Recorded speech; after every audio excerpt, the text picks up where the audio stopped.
Hey, what's going on, everybody? It's your boy Brandon, and to be honest with you, I've been kind of a degenerate lately. I haven't really uploaded any of the Real Sensitive Guy Hours podcast, and that's definitely my fault. I talk about it in every single episode here, how I'm so fucking behind on all of these podcast episodes. So what I'm going to do is give them to you in 4 episode increments. You get 4 hours of content each upload. And hopefully that satisfies your needs. We're on episode 65 now.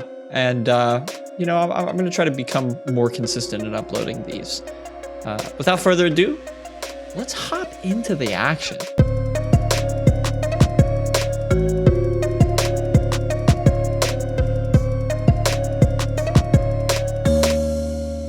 Welcome back to another episode of Real Sensitive Guy Hours. Oliver's camera is off. I just froze for a second. Yeah. I was thought frozen. He was making that face for a really long time. It was you guys all froze real quick. So somebody used an ice spell on you in the wilderness. We're back at another episode of Real Sensitive Guy Hours, episode 55. And of course, we're here with the host with the most. Am I right? David Trav. Hey. Oliver's here. Hello, everybody. And William's attending. What's up, everybody? I'm here. My name is Brandon, aka SpinShootImpress. Bro, what's been good with you boys? Anything new? Anything exciting? We've got a couple of things on my mind. I feel like, pretty exciting news. Got you addicted to the game I've been addicted to. And of course, we're going to start off with that. So we also had a quite of an event, but I do want to talk about my obsession of Valheim.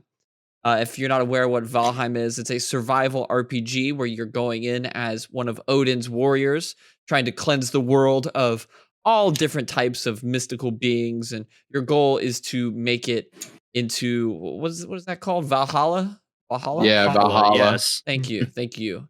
And what goes into this game is insane because of the multiplayer aspect of it.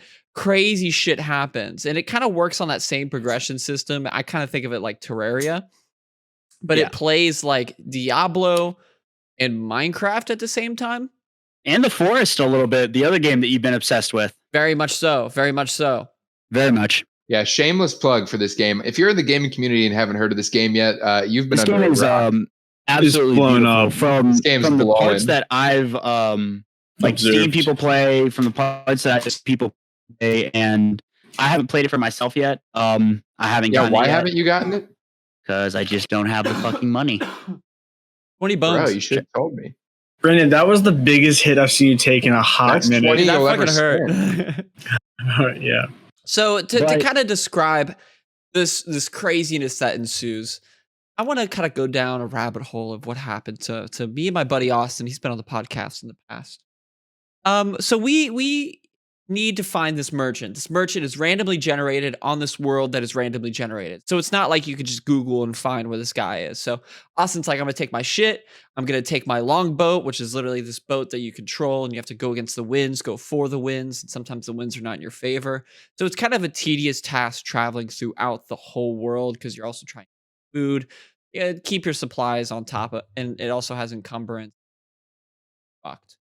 I think the way they did the survival aspect is really neat, with the different food granting you different sized chunks of health and levels of regeneration. It's interesting, very good idea, but also tedious at the same time. But I kind of like it. But not tedious enough that it's tedious. Yeah. So he's out and about exploring our world in order to try to find this merchant. He gets fucking killed by one of these creatures called leeches, and you know what a leech is, but in the mystical world, they're fucking huge and they poison you. Yeah.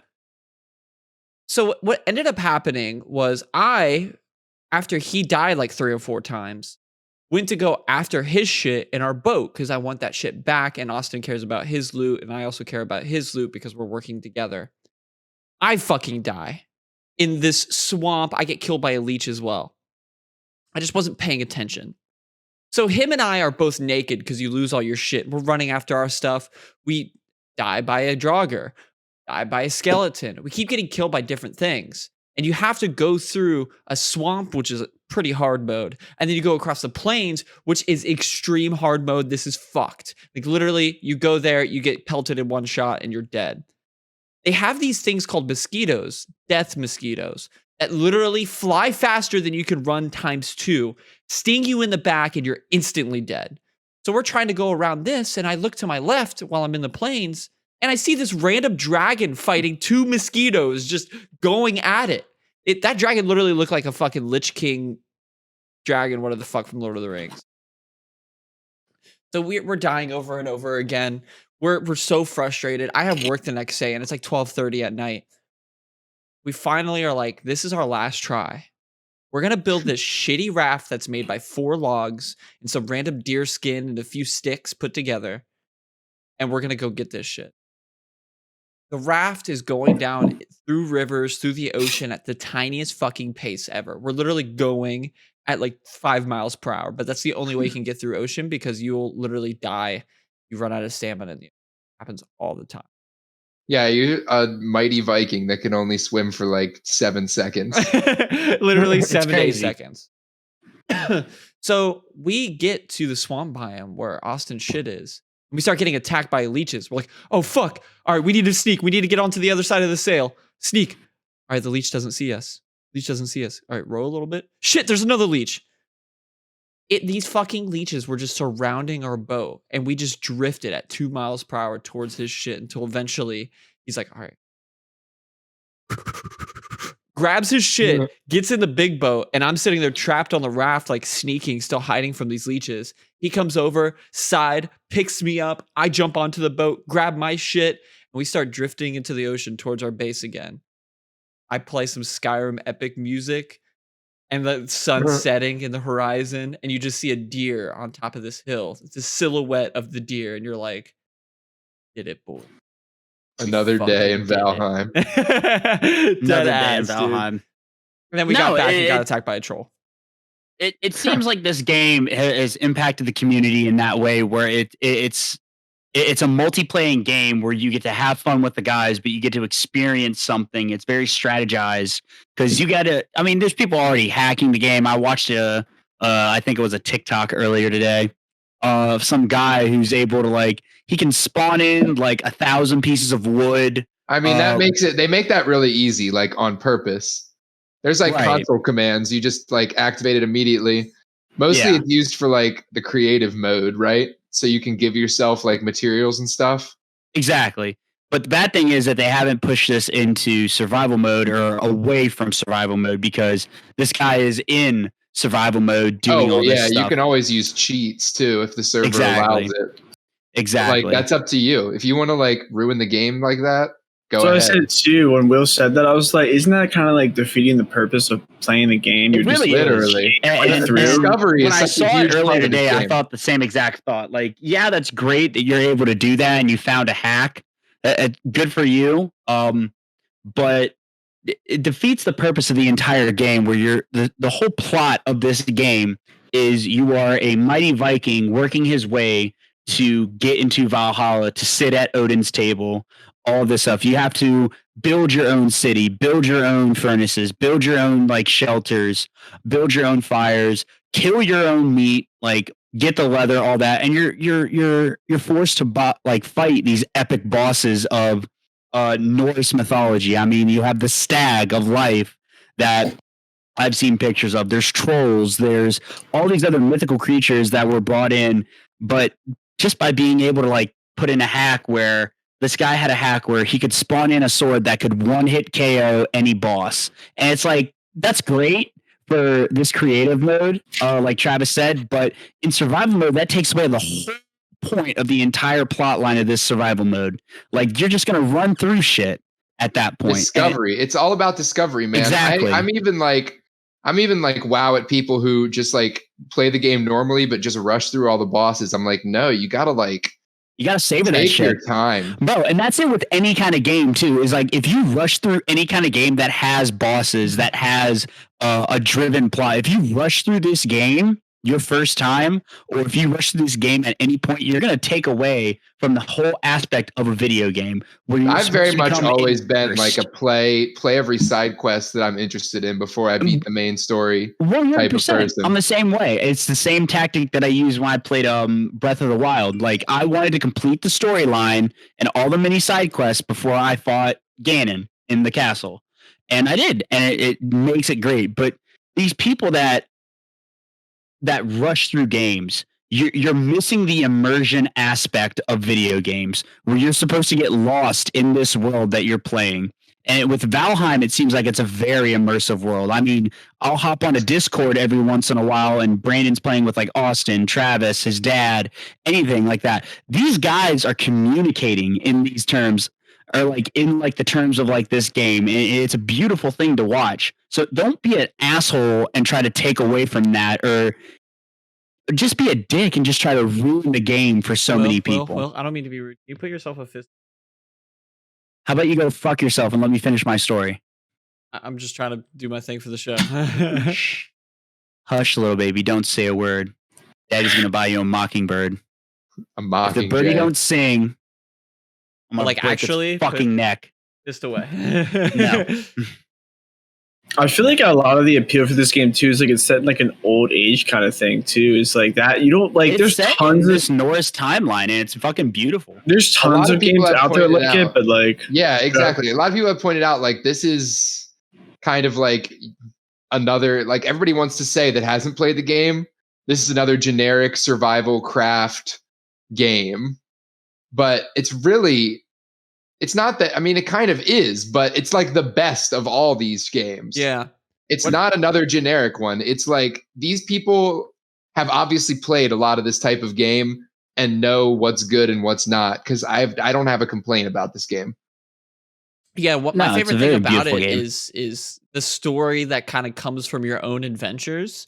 Like that whole tale that I just told was a blast. And after we got our shit, Austin and I were literally cheering at like 12:30. We're both tired out of our minds because we're adults that have real jobs that wake up at 6 a.m. And it's like, yeah, we got our shit back. Let's go. And like, feels so epic. I was riding the high of that throughout.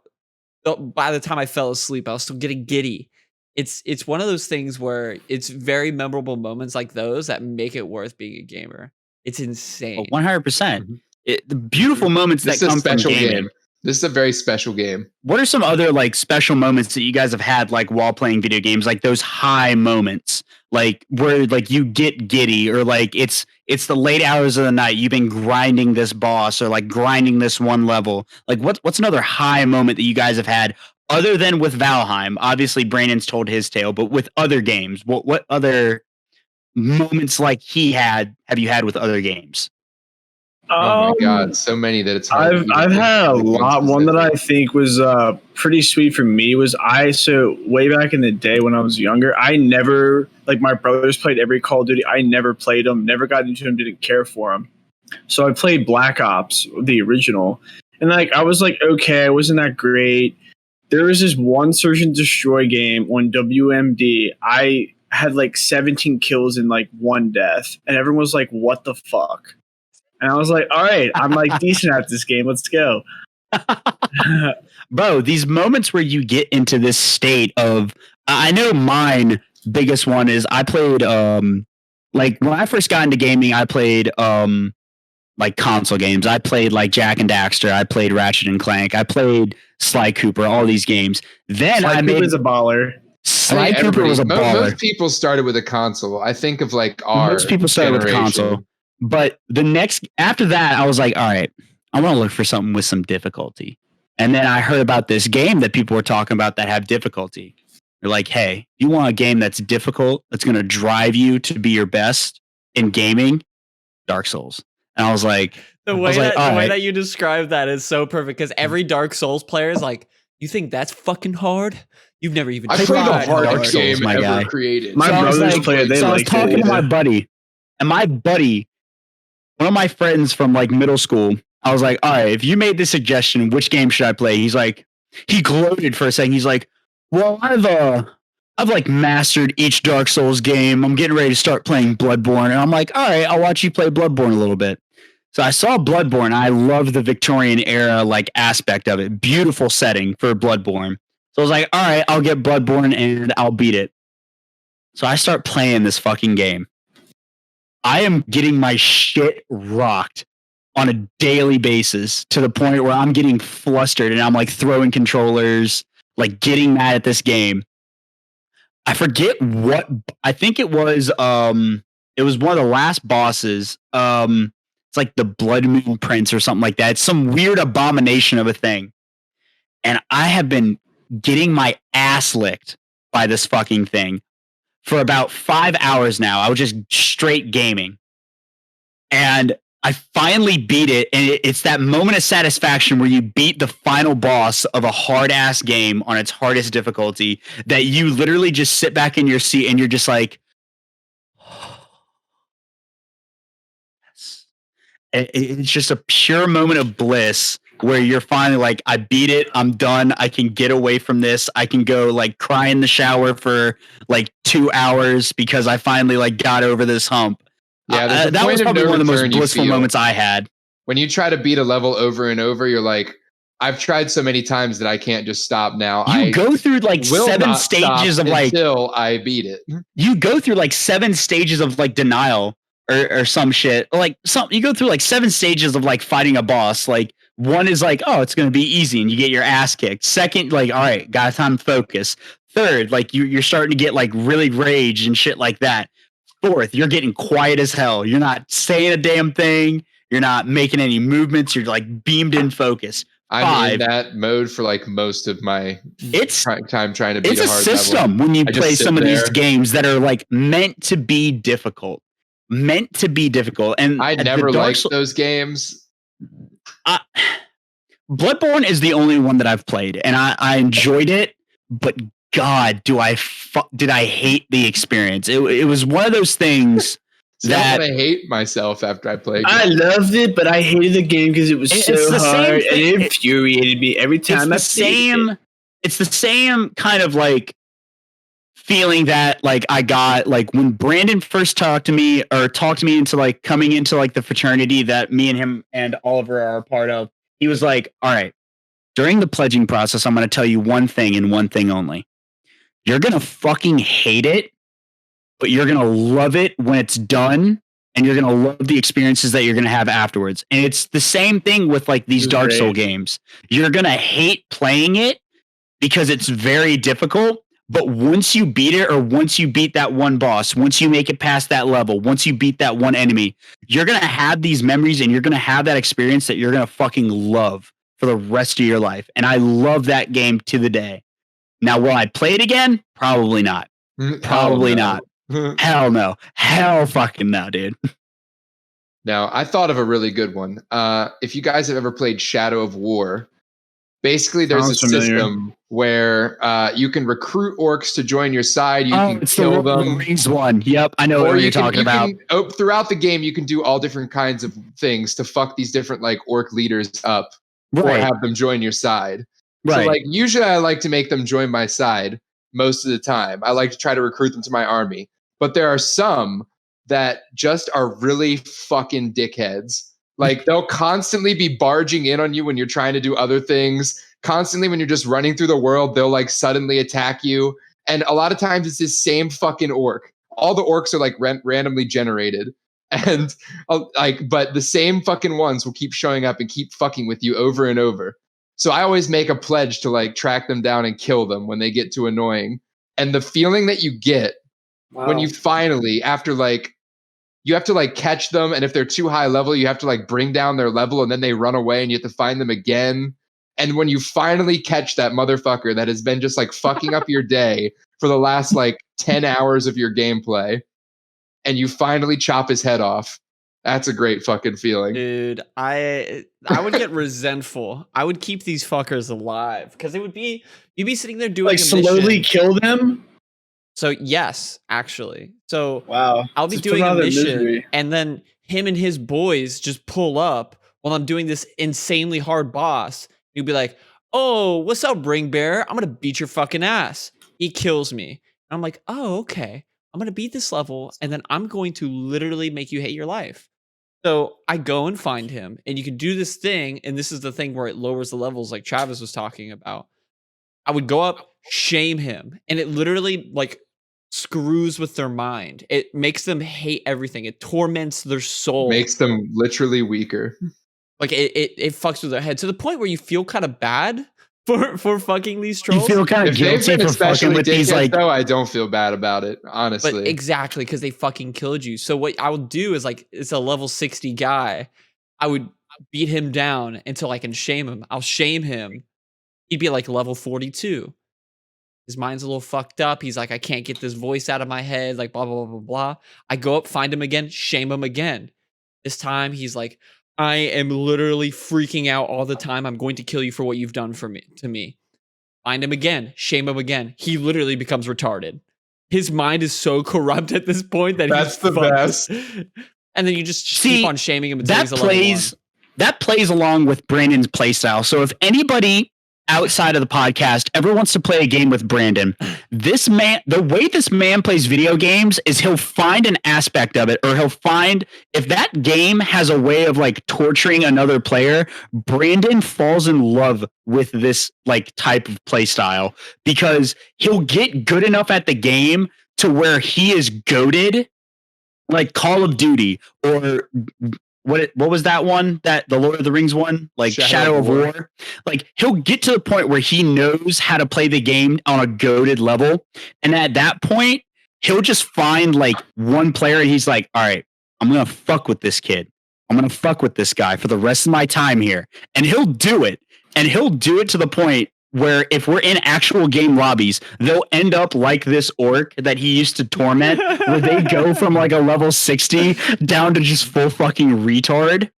And you never go full retard. If Tropic Thunder is thought as a thing anymore, they're just speaking gibberish. Brandon's like, just speak gibberish. And at that point, Brandon goes in for the kill and he'll just make fun of them stuttering. And it's the funniest goddamn thing.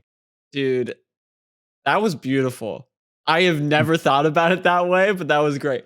I want to defend myself a little bit because I don't like to think it's mean. I only do it out of retaliation. Nah, he really does at some points, because during Call of Duty lobbies and like any kind of lobbies when it comes to like playing with multiplayer and stuff like that, all at the beginning of the game, Brandon's quiet. He's very quiet. But inside his mind, and I know him well enough now, inside his mind, he's waiting. And I know the phrase he's waiting to say. He's like, I'm just waiting for one fucking kid to say one fucking thing. And then once he'll be quiet at the start of the lobby. As soon as somebody says something like a snap, Brandon's on the fucking mic like, oh yeah, little piss baby, huh? Little piss baby, huh? You mad, little piss baby? Huh? Dude, they'll fucking come at Oliver because Oliver's mic is perpetually on. Like, it's on all the time. It's so Oliver will say something and they're like, would you say ducky, you pussy? And I'm like, let's go. I'm ready. Ducky. Bro, it's the fun. Or the best ones are like if we're in a COD lobby and Brandon is dead silent and like we're playing like Search and Destroy or something like that. Brandon will go in first round, and I'm not saying it happens all the time or even a majority of the time, but when it does happen, Brandon will go in first round and he'll get a death immediately. Like he'll get hit markers. He won't kill anybody, but he'll die. And then the guys on our team and on the other team will come on the mic and call Brandon trash. And then Brandon turns it up to 11 and he'll go from bottom of the leaderboard to like end of the game with like 20 kills and like 2 deaths and just shit on everybody. And honestly, that's the only reason why I play Call of Duty, is just to watch these moments in real time. It's really funny how fast everyone fucking jumps on you in that game mode. Like, dude, first round, if you die immediately, like it's so easy on any round. So toxic. Just get your head popped off immediately. And I think that's where Brandon has like grown as like a person, because he grew up with his brothers playing these toxic ass like lobby games, whether it be Gary's mod with Trouble in Terrorist Town or Hogwarts RP or Star Wars RP. Literally, like these everyone game who was modes, a Modern Warfare 2 gamer knows they have a thick skin. Brandon has the thickest skin, and he has the toxic lobby mentality, but with a good heart. So he'll fuck your day up, but then at the end of the thing, he's like, I hope you all have a good night. And then just end it right there at the end of the lobby. Heard Oliver. Put the heart up and then put it back. Oh, my fault. I thought you were just kind of copying me. He broke the heart. So, switching over to another game that we play, I found out a really fun fact, and I really don't know if you guys know this or not, but I saw it and I was like, the boys are going to love this. So as most of the people on the podcast know, we play Civ 5 to be specific. Every single game that we play together, we always have random AI, but there's always one player that will have that we choose. And that is the man, the myth, the legend, Harold Bluetooth himself. So if you guys didn't know, and this is the funniest fucking thing, this man himself, Harold Bluetooth, is the name and reason behind Bluetooth itself. I thought so, man. I don't know. And so I just put into the chat on Bluetooth.com, them explaining why they got the name Bluetooth. And it's after the man himself from Norway, Harold Bluetooth. So that's fucking funny. I saw that earlier this week. He is goated for this shit. And it is like, they fucking have epic. That can't be a coincidence that his last name couldn't have has to be the name behind Bluetooth. But you have to do some digging, and I did the digging, and I fucking love the outcome that came of it. That he is actually named after Bluetooth is named after Harold motherfucking Bluetooth. It's kind of crazy to inspire that, because like people having Bluetooth stuff has only been around since the 2000s, and so maybe a little before. The thing that was funny about it wasn't even his real name either. I literally fucking thought Bluetooth was his last name, but they called him Bluetooth because he had a dead tooth. Exactly. So the other funny thing, and this is like a conspiracy theory, is loves that the symbol that they use for Norway is a very similar symbol to the Bluetooth symbol, whereas all they did for the Bluetooth symbol was take this Norwegian Viking symbol and they just made it into a B. They just drew an extra line on it and it made it into the Bluetooth symbol. And it's really crazy. It's so crazy. Damn, Bluetooth comes from the Vikings. Bluetooth comes from Norway. Do you come from the Vikings? Do you fuck with the war? Do you attack the aliens? Or they'd be like, damn, Earth go hard. I don't think Earth would go hard. I think if aliens found us, or if aliens do know where we are, we're getting fucked. Literally. Honestly, I'm in that same boat. I think we've totally talked about this on here. I think they're already among us. 100% they are. 100% they have to be. Some of them are imposters. I think they're world leaders, politicians. I think Ted Cruz is an alien. Stars. Dude, people have been shitting on Ted Cruz recently. Ted Cruz got shitted on earlier this week for doing the biggest fuck up of 2021 so far. He's an idiot for that. Yep. So I mean, this was pre-planned. Like, Congress was on vacation at this point. Like, they're doing their little breaks, which I don't understand why Congress needs so many goddamn breaks. Why do they take so many breaks? They just fucking had a break, I swear. Like, I feel like normal people don't take that many breaks. Teachers don't even take that many breaks. Teachers don't take nearly that people many with breaks. regular jobs don't take that many fucking breaks. People get summers. Teachers get summers off. Yeah. Congress probably gets more total time off. Congress gets more time off than anybody, and it pisses me off that they get so many fucking breaks. Like, you guys are probably one of the most hardest working classes. Like, we put so much trust into this one system of government. And they just sit in a fucking room and disagree with each other. That's all they do. You sit in a room. Your whole job is to sit in a room, argue with each other about bills that need to be passed, like rights that need to be made, things that need to go into the Constitution. You literally just spend an entire day re-looking at a constitution to determine whether something is right or wrong or constitutional, but yet you take like 17 you take so many fucking breaks away from Congress. So you don't get anything done. Like, no wonder you guys don't get shit done, because you guys take all the time off in the fucking world. But also, even when they're there, they take a million years to like make a simple decision, like how much money we should get. How many recesses do they give on a daily basis when Congress is in-house? Like, when that shit is in session, like, how many recesses do they get? They get like 3 a day, don't they? Not to mention the fact that like people can intentionally stall votes on stuff by just like standing there and talking. Like a filibuster. No.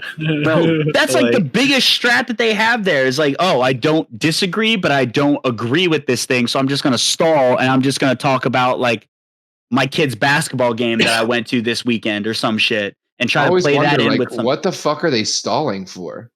Like, what's going to happen? Like, just say you agree or don't agree. Stop talking, don't argue. It's going to go down. Get Congress in the Discord. Just get everybody. Just put Congress on Discord and just watch everything get like.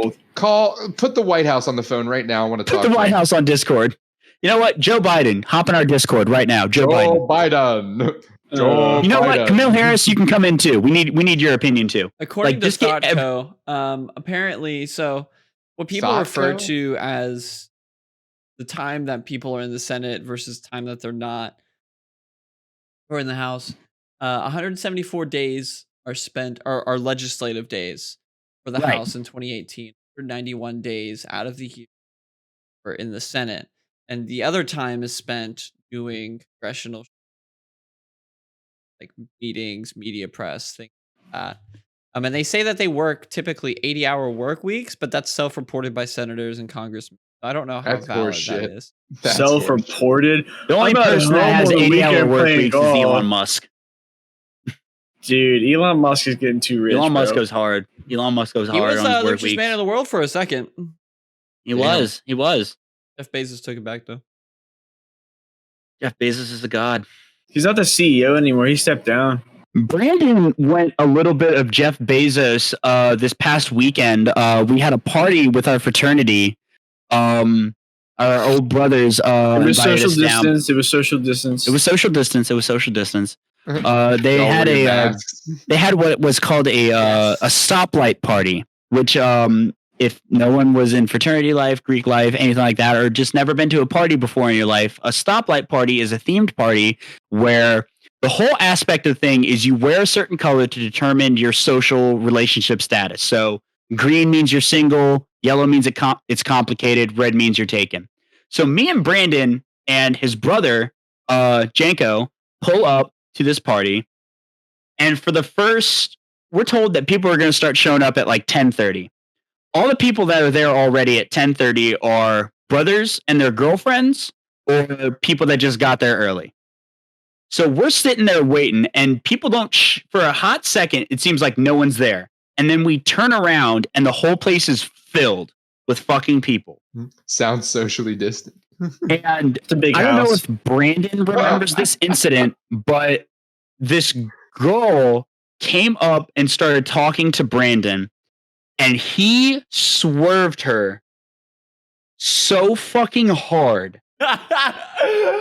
I don't know how this girl didn't go home and attempt to like do anything. Like, I don't know if she probably should have just gone home and cried. This man swerved this woman so hard. And I think Brandon remembers this. So please tell this story. Dude, so we're social distancing. I'm trying to go through the party and like when I'm in my party mode, it's different. It's weird. I turn into a different man.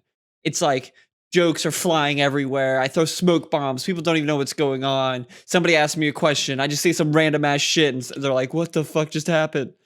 It's a weird fucking occurrence. So I'm like going through and there's like the dance floor in the middle. We're all standing 6 foot apart and lacing each other up. Always. And this girl comes up to me and she's like, oh my God, I love your vibes. And I look at her and I'm like, thanks. But I'm a retard, so, and then I just walk away, just immediately just Oh my God. Yeah. And she was kind of pretty too. She was like a Shepherd 8. So like, don't say I love your vibes to someone though. Like, it's a little creepy. Right. It's a little creepy. You could say I like your personality, maybe. Your vibes is like, you're feeling them out too much at that point. No, I would have accepted I love your energy, but when you pull vibes into it, like that's kind of like you're trying to get too personal too quick. Okay? You're trying to get too personal too quick. Trash out of here. Will, didn't you get complimented on your hair? I bet you believe in fucking. I got complimented on my hair at the party. So I had my hair back like I do now, and I was walking through the party, and my biggest my biggest thing about coming into this party was that there was going to be people from like the sororities and fraternities that I knew that knew me from when I still went to the school. So I was like, fuck, they're going to see like a whole different fucking me. Like I've put on a little bit of weight. My hair is a little bit longer. I'm starting to work out now.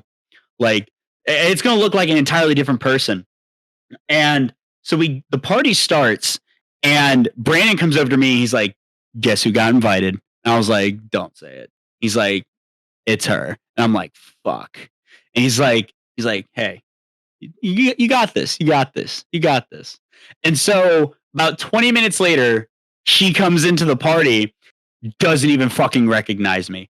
Doesn't even fucking recognize me. I don't know who this girl is. You hate to see it. Brandon's got you. So we get into the party and finally she recognizes me. She comes over, says hi, gives me hugs. She drags me into the fucking like dance floor room and introduces me like I'm a whole new person to like all the people I already know. And I'm just standing there. Awkward and shock. I put 3 people in shock as to who I am now. And I don't know if it was good or bad shock. I don't know. But they were like, Will, is that you? Like, yeah, motherfucker, it's still me. This party, just because I've been seeing you the entire time, but I see you don't look any different to me. Exactly. So like, I don't get how these people, will especially right now, like clean shaven and everything. Fuck that you bitch. Don't need that bitch. Is she just like a crush or what? No, you could say that. We were outside and we were fucking smoking our little ciggies here, and I was talking to one of the presidents of the other fraternity, giving fucking advice. You were president, dude. Like, give me a tip. Like, what's good? He comes out, and then Will, like 5 minutes later, comes out too. He's like, "Oh, there you are, Brandon." And then like somebody was talking to her, and he's like, "Yeah, I know her. We went on a date one time." And she was like, "Yeah, we did. We did go on a date one time." Yep. Wow. And then I pulled the fast one on her. And I was like, yeah, but she, yeah, we went on a date one time, but she broke my heart. And I just fucking dipped back inside and just left her out there with that fucking shit. You're and like, she tried I'm kind of a retard. Bro, and the funny thing is she tried to chase me back inside after I made that comment. Like, no. Like, yeah. Yeah, you broke my heart for real. I mean, fuck that bitch. Last semester. This party got out of hand, and it was to the point where didn't recognize me. Sounds like a party. Most parties get out of hand. This party got out of hand in the way that one of our brothers got a little too. He indulged in the spirits too much. Was there a sprinkler puke? No, Travis, there may have been a certain someone there that is a boy. If you put a word in front of it, it rhymes with R. Hyuk. It rhymes with Hyuk. What? Fuckboy? There we go. With an R. Well, you can call him a fuckboy too. This man, capist. A capist. I thought he got arrested. He's a vapist. He did. He's a vapist boy. He did. Vapist boy. boy. Oh my god. He got arrested and he posted bail. Buddy was, and he came to the party. This is legend. We don't know Alleged. for sure. Allegedly. But he came to the party. Guilty. He came to the party with his girlfriend. And they were having a good time. They were just chilling on the couch. Everything was fine. One of our brothers got so fucking freaked out.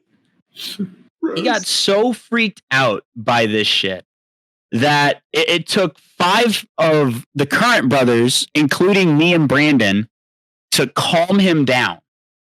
And he thanked us at the end of the night by throwing up on the brother's side of the bed. Jeez. He was fun. No, you don't even give it justice. He was so upset by this man being there, and like kind of rightfully so. Honestly, right? no, I agree with that. We understand why he was mad. Like, what? Thank you. That's what I said. We understand why he was mad. Get it, but he was being so much. And I'm just trying to have a good time right now. I'll just ignore him. And he's being awkward anyway. Everybody knows what happened. So he's just kind of sitting in this little corner to himself. So, but this brother was freaking the fuck out. And we're like, bro, like it's good, just enjoy yourself. You're at a party. Like how many of these social distance parties are you gonna go to? He's like, no, I can't do it. I can't do it, man. Old Conbright kind of comes up to him and like trying to gives him a hug. and he was pushes like, him away. No, don't hug me. No. Like being a dramatic cunt about it. Do you remember what I had to fucking do to calm him down? I literally pulled the therapist move. I was like, give me your hands. Give me your hands. And I made him hold my hands like this. And I was like, Tommy. I was like, brother. It's okay. We need to calm down. We're at like 40. We're at like 40 something. We started at like 8:05. So we got. We started at like 8:10, bruh. Yeah. Okay, sorry, 5 minutes. But this party was a fucking blast. And I stayed till the end of the night and we watched all of this shit go down. It's one of my favorite things about parties is just kind of going around and seeing the debauchery. Oh my God. So did he calm down or he did. Did he have to leave or what? The only reason he calmed down is because he was too belligerent and he couldn't barely stand up. Oh, right. Yeah. Then he puked in the bed. Yikes. Yeah, he bed puked. Asshole. He did not puke and rally. So, asshole. Is he getting assholed? I don't blame him. Can you imagine being like passed out fucking drunk and you throw up on the side of the bed and then you wake up and it's all your brothers just going, I definitely wouldn't have been so extra, but I think I would have stated my mind about not wanting him there. I mean, yeah, like we listened to what he had to say. Be like, don't touch me. No, I'm not going to be fucking drama queen. Yeah, exactly. Exactly. So you guys know the game Tits, right? Yes. Yeah. Long story short, there's cups and you pour a shot worth of, it's mostly beer, but if you hardcore, you take a little shot of your drink and you put it down and then everybody puts their cups in a circle, one cup in the middle. Everybody puts a little bit of whatever they're drinking into. So it kind of plays like a fucking flip cup. You bounce it. If it gets into your cup, you flip it until you get it upside down. Awesome. If you lose 3 times, you get tits. It kind of plays like horse in that way. And then that's 4 times because it's a 4-letter word. 4 times. Shit in the middle is making me cringe Brandyn. Just thinking about it. Dude, 4-letter word. It's pretty gross. My brother, 4-letter word. Shut the fuck up.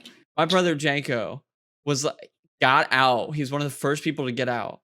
And everybody was pouring their shit in there. Somebody poured a thing of Fireball. I had Bud Light Seltzer. There was literally that's the thing about the middle cup is that everybody's shit's going in there. So there's beer, mixed drinks. The mad men who are drinking straight liquor are all pouring their shit in there. It sounds COVID friendly. I looked at Noah and I was like, "You don't have to do this. You can refuse." This was somehow a socially distanced tits game. Somehow. I'd like to hear them explain how this was socially distanced with everyone pouring their drinks into the middle cup that their mouths have been on. We all did it one at a time. It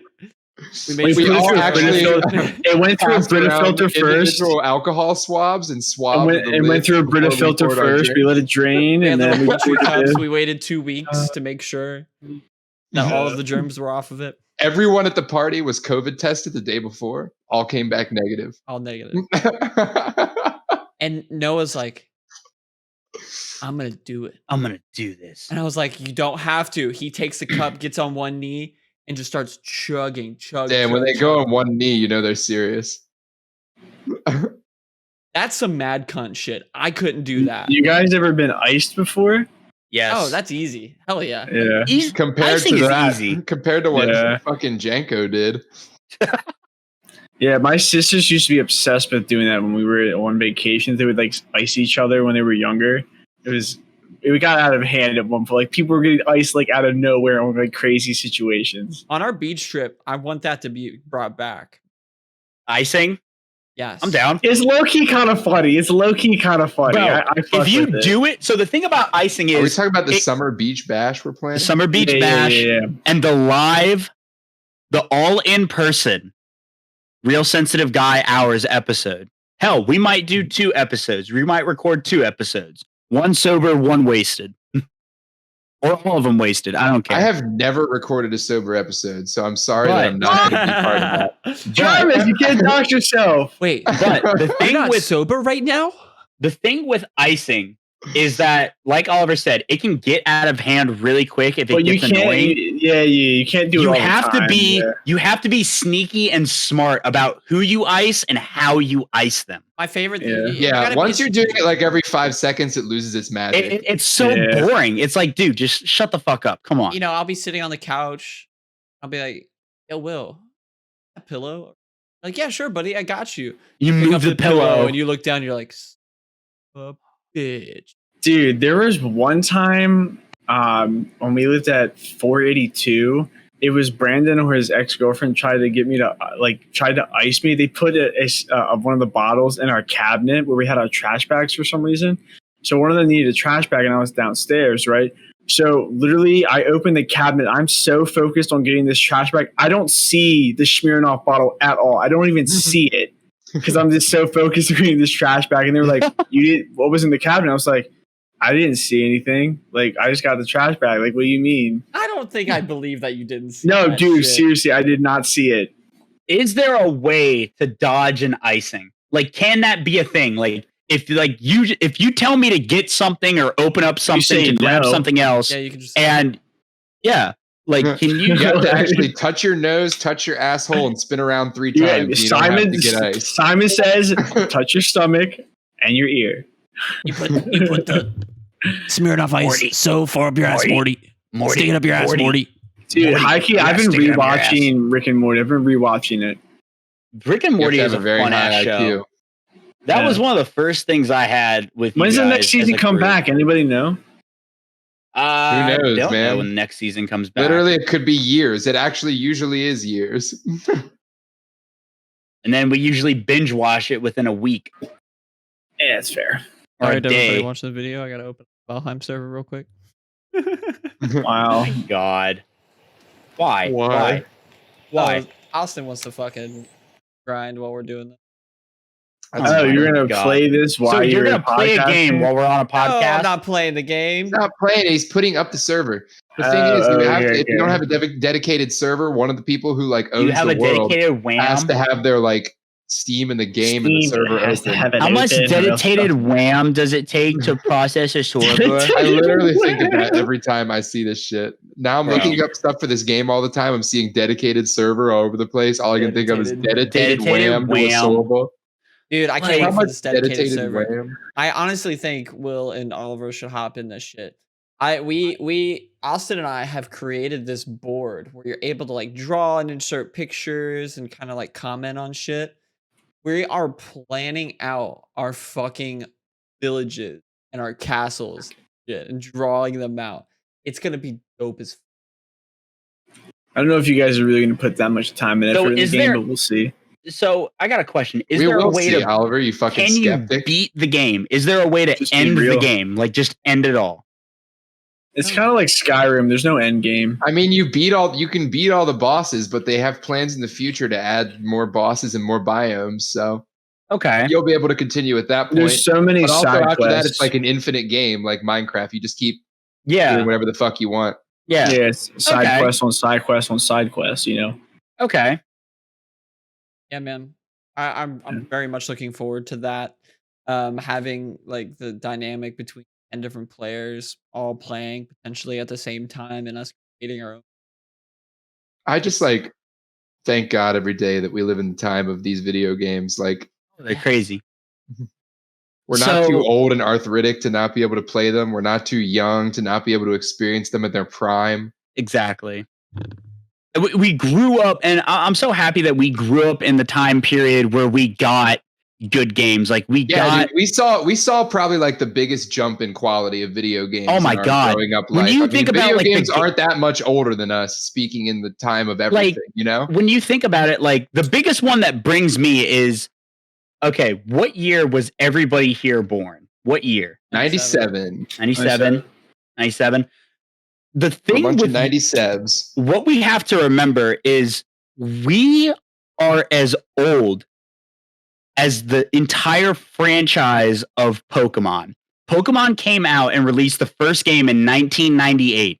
Yep. We are as old as one of the richest video gaming franchises in the entire fucking world. Dude, I remember this game has skyrocketed. All to be too. Like how perfect of an age to grow up with Pokemon too. Like you think, and also you think about the video games that you went through like as a kid. Like you started with probably like Pokemon, Yu-Gi-Oh. Like I should have said that, man. Like booting up that new generation Pokemon game for the first time as a kid. Wild. Like, first time I played Pokemon Emerald. First time I played Pokemon Pearl. That's a video game moment where you're just like.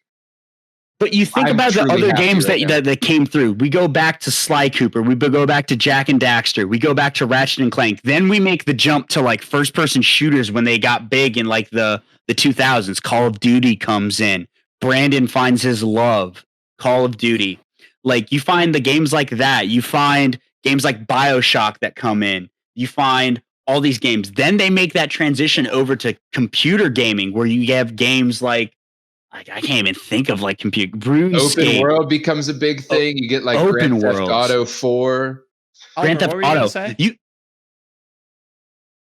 I'm just saying, like, it's crazy to think about how like crazy like gaming franchises have started like when we were born, or like right after, and they're just worth like so much money. And a lot of them are still around. Like a lot of the same companies are still making games that were when we were born. Dude, I remember like the original 3 Call of Duties that weren't multiplayer. It was only single player, only like campaign mode. That was Call of Duty 3 did have multiplayer, sir. Okay. It was like before. It was before, like, it was actually readily accessible. Like, for the PS2, you had to buy this big-ass, like, fucking extension box that would go off of it in order to hook up an Ethernet. And who had good, reliable connection back then anyway? Me and my brothers, when we had a PS1, we had to buy, like, this thing that would allow you to have four players playing at once. It was, like, an extension to put more controllers in. I remember those days. Those shits were crazy. That's still fucking alive today. And also, look at the way the gaming consoles have come too. Like we start with like the Game Boy, and then we go to PS2 and the PS1 and the Xbox 360. Nintendo. Like you look at all these companies that make consoles then and now. Like look at the Game Boy compared to the Nintendo Switch. Look at the PS1 compared to the PS5. The Xbox 360 to the Xbox, what is it? That Series X now? The PSP. You guys remember the PSP? Now we could even go past consoles and PCs because we're starting to see the dawn of like VR. VR. Yeah. Like, think about that. We live in the generation where VR is a big thing, and we get to live in it and play with it in its prime. Imagine how it's going to be when we're like 40. I also kind of take this a little bit deeper. Like, you know, we kind of grew up with the age of growing up with technology that was pretty minimalistic, not even like minimalistic like 70s or 80s, but like it's starting to get good. And then eventually we're at the day and age, we're in the information age where people can find out anything. And there are people that were born after 9/11, people that are born in 2005, shit like that have grown up with this technology that's so advanced that they don't have a concept of like anything that was prior. They don't understand. True. These are the people that don't understand. We've witnessed such like huge technological jumps. I feel like when I got my first phone, I had the shitty like flip out keyboard phone. I had the Razr. The Motorola Razr was my first fucking phone. The richest adult you knew had like the BlackBerry with like the full keyboard on the phone and everything. My dad had a BlackBerry. Like, everyone you know has an iPhone, which just shits on the BlackBerry of that time completely. Because of that big jump they had too. Because at that point when BlackBerry got big, it was supposed to be better than iPhone. And then remember that nipple on the BlackBerry that was like a mouse and you could go on and you could scroll with it like a mouse. I thought that was like the most technologically advanced shit ever. And now I'm just fucking my iPhone's sitting here like it's a fucking part of me. Yeah. Yeah, you have the kids that grew up with all this shit too. People feel like naked without their phone, man. They feel like they don't know what to do. I see that on a day-to-day basis with my job is people who need like not even need isn't that term that we can like use run their anymore. Own business off their phone like they need it. They have their own business. Well, they have multiple phones to run a business off. Your job is like you're bound to deal with a pissed off customer more often than not, because it's something about food and something about phones that just pisses customers off, man. Bro, like my guy, like there are so food, many I get it. Like hanger is a real thing. There's so many instances on a day-to-day basis at my job where I get a customer that comes in and they're mad because they broke their phone, but then they expect me to fix it willy-nilly, like I'm I'm the god of all phones. Like, or the best one that I felt like happened to you guys the most often is somebody comes in, is like, let me buy the cheapest phone you have. And they come in like a week later, they're like, this phone is a piece of shit. It can't do anything I want it to do. It's like, bro, you bought the cheapest phone. Like, my God. Yeah. Like, don't get fucking mad when you come into my store and you say, give me the cheapest phone.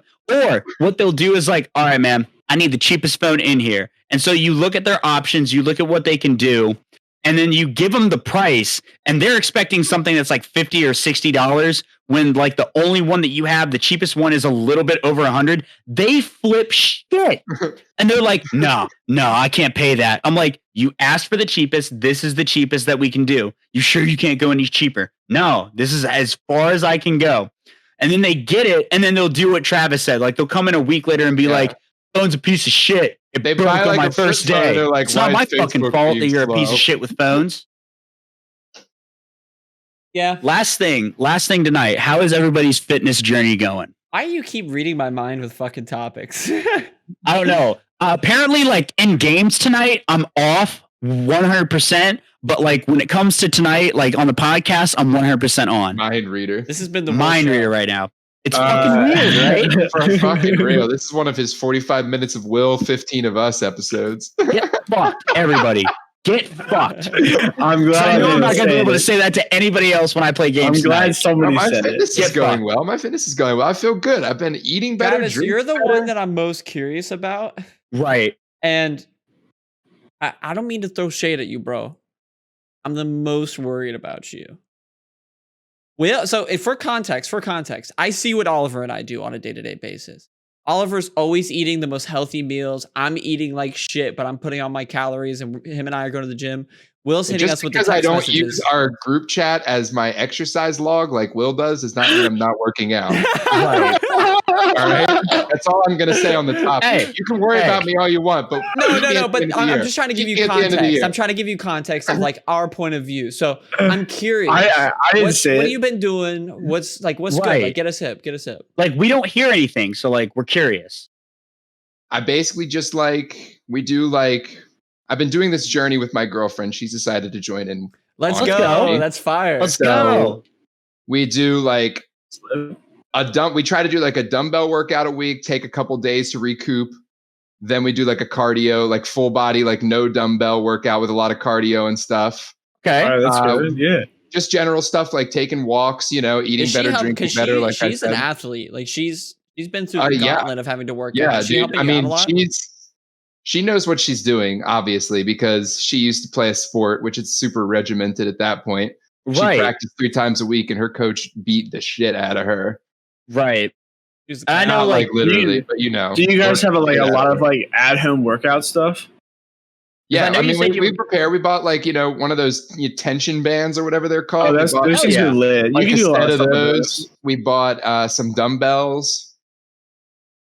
We're next up. We're getting mats is the thing that we've identified that we need next, because trying to lay on the floor and do exercises on just the carpeted floor is so fucking uncomfortable. Yeah, it really is. You can do planks and stuff too, like planks. Or whatever. Yeah. That's part of our like no dumbbell full body thing. Right. Planks are lit. High key. No. Peep me at the end of the year. You can have your doubts. I counted on you all doubting me. Doing hit sets is what I started doing now. That's going to get me points. So what I did is I started off the journey with just doing a lot of cardio, like getting on the bike, treadmill, the elliptical, trying to get some weight off. I hit a plateau with that once I started fluctuating between 190 and 200 a lot.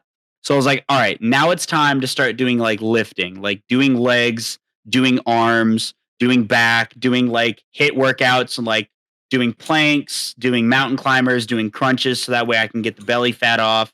So I've been starting to do that a lot, but more now. So like my arms right now are fucking dead. I did arms last night, fucking hate my life. So what I'll do at the gym now is I'll do 30 minutes on like a bike or a treadmill so I can break a sweat, get the cardio in, and then I'll spend like the next 30 to 45 minutes doing either legs, arms, or I'll go home and I'll do like the HIIT workouts and shit like that. So I'll do 20 minutes, and every 5 minutes I'll alternate between like crunches, mountain climbers, or planking. And I'll just do that shit for 20 minutes straight, just alternating between all of them. It fucking hurts to laugh tonight. It really does. Like my lower abdomen. When you work out abs a lot, yeah, man. Even like coughing hurts, man. Like, yeah. Fuck. Sure. Olive. So it's really interesting. So at first, when Oliver and I would start going to the gym, his and I's strength, because I was working out like a month or two before he started joining me. Right. And his and I's strength was pretty much the same because he hadn't worked out in probably years is probably a fair to say, right? Probably since wrestling. I mean, like not consistently, yeah. I mean, I've worked out before, but not consistently. So yeah. Oliver and I's strength kind of was at the same point. You know, we were benching the same. You would have more in squats, but like I said, any upper body stuff would be the same. Now that we're consistent with it, Oliver's fucking lifts are so much bigger than mine. It's insane. Like I'll be like, okay, I'm going to start with 55 pounds for my warm-up set. I'm going to go up to 75. And then I hit a max of 95 the other day. And then Oliver's like, okay, cool. You know, that's fire. You know, you're killing it. He just throws 25. Hey, can you throw 2 10s on the other ends? And he's like fucking lifting like 140 pounds. And I'm like, geez. Pretty soon, I'm not going to be able to spot you, bro. What the fuck? I'm actually worried that one time I was benching with, I think, like, I was 115 or like 120 pounds. I was like, all right, I'm only going to try to hit this like 4 or 5 times. I hit it like maybe twice because I had already done 2 sets and I was so tired. Mm-hmm. And like where the bar squat is, there's a higher one and a lower one. And I was like, Brandon, I can't get this up. And he's like, all right, so we only get to the low one because I was like, this bar was so heavy at that point. My God. But definitely getting stronger. Definitely seeing some results. When I look in the mirror, I'm like, damn, Brandon, you got some chest definition coming in. Yeah, I see that. Yeah. I'm hoping to see that soon. But I just started doing arms and chest and stuff like that. You so just gotta get that layer off, bro. That's my biggest thing with this. The biggest thing for like me, I feel like the biggest thing that I wanted was like, I wanted my pecs to be more defined in my abs. That's pretty much what I was like, I want. So I mean, everything else is a plus, but pecs for me is just so hard to build out. Cannot wait till the results, man. The one thing that I've noticed between both of us is that fired up right now because I said I doubted him, and he's like, "Bro, I'm gonna fucking." So the one thing I'm gonna point out is I'm gonna wear loose sweatshirts every single episode for the rest of the year. So that dude, that's what I'm doing. That's what I'm doing. I'm wearing larges. I'm hoping that I'll be able to fit into like mediums again and just shock you. Just shock you. But the one thing I've noticed is the way Brandon and Oliver are going about it and the way me and Travis are going about it are 2 completely different things. Brandon and Oliver are starting to build. They're trying to gain muscle mass and gain a little bit of weight so that way they can begin that definition. Me and Travis are losing the weight and trying to do definition in that. Yeah, I think if anything, I want to redistribute. Right. Of course.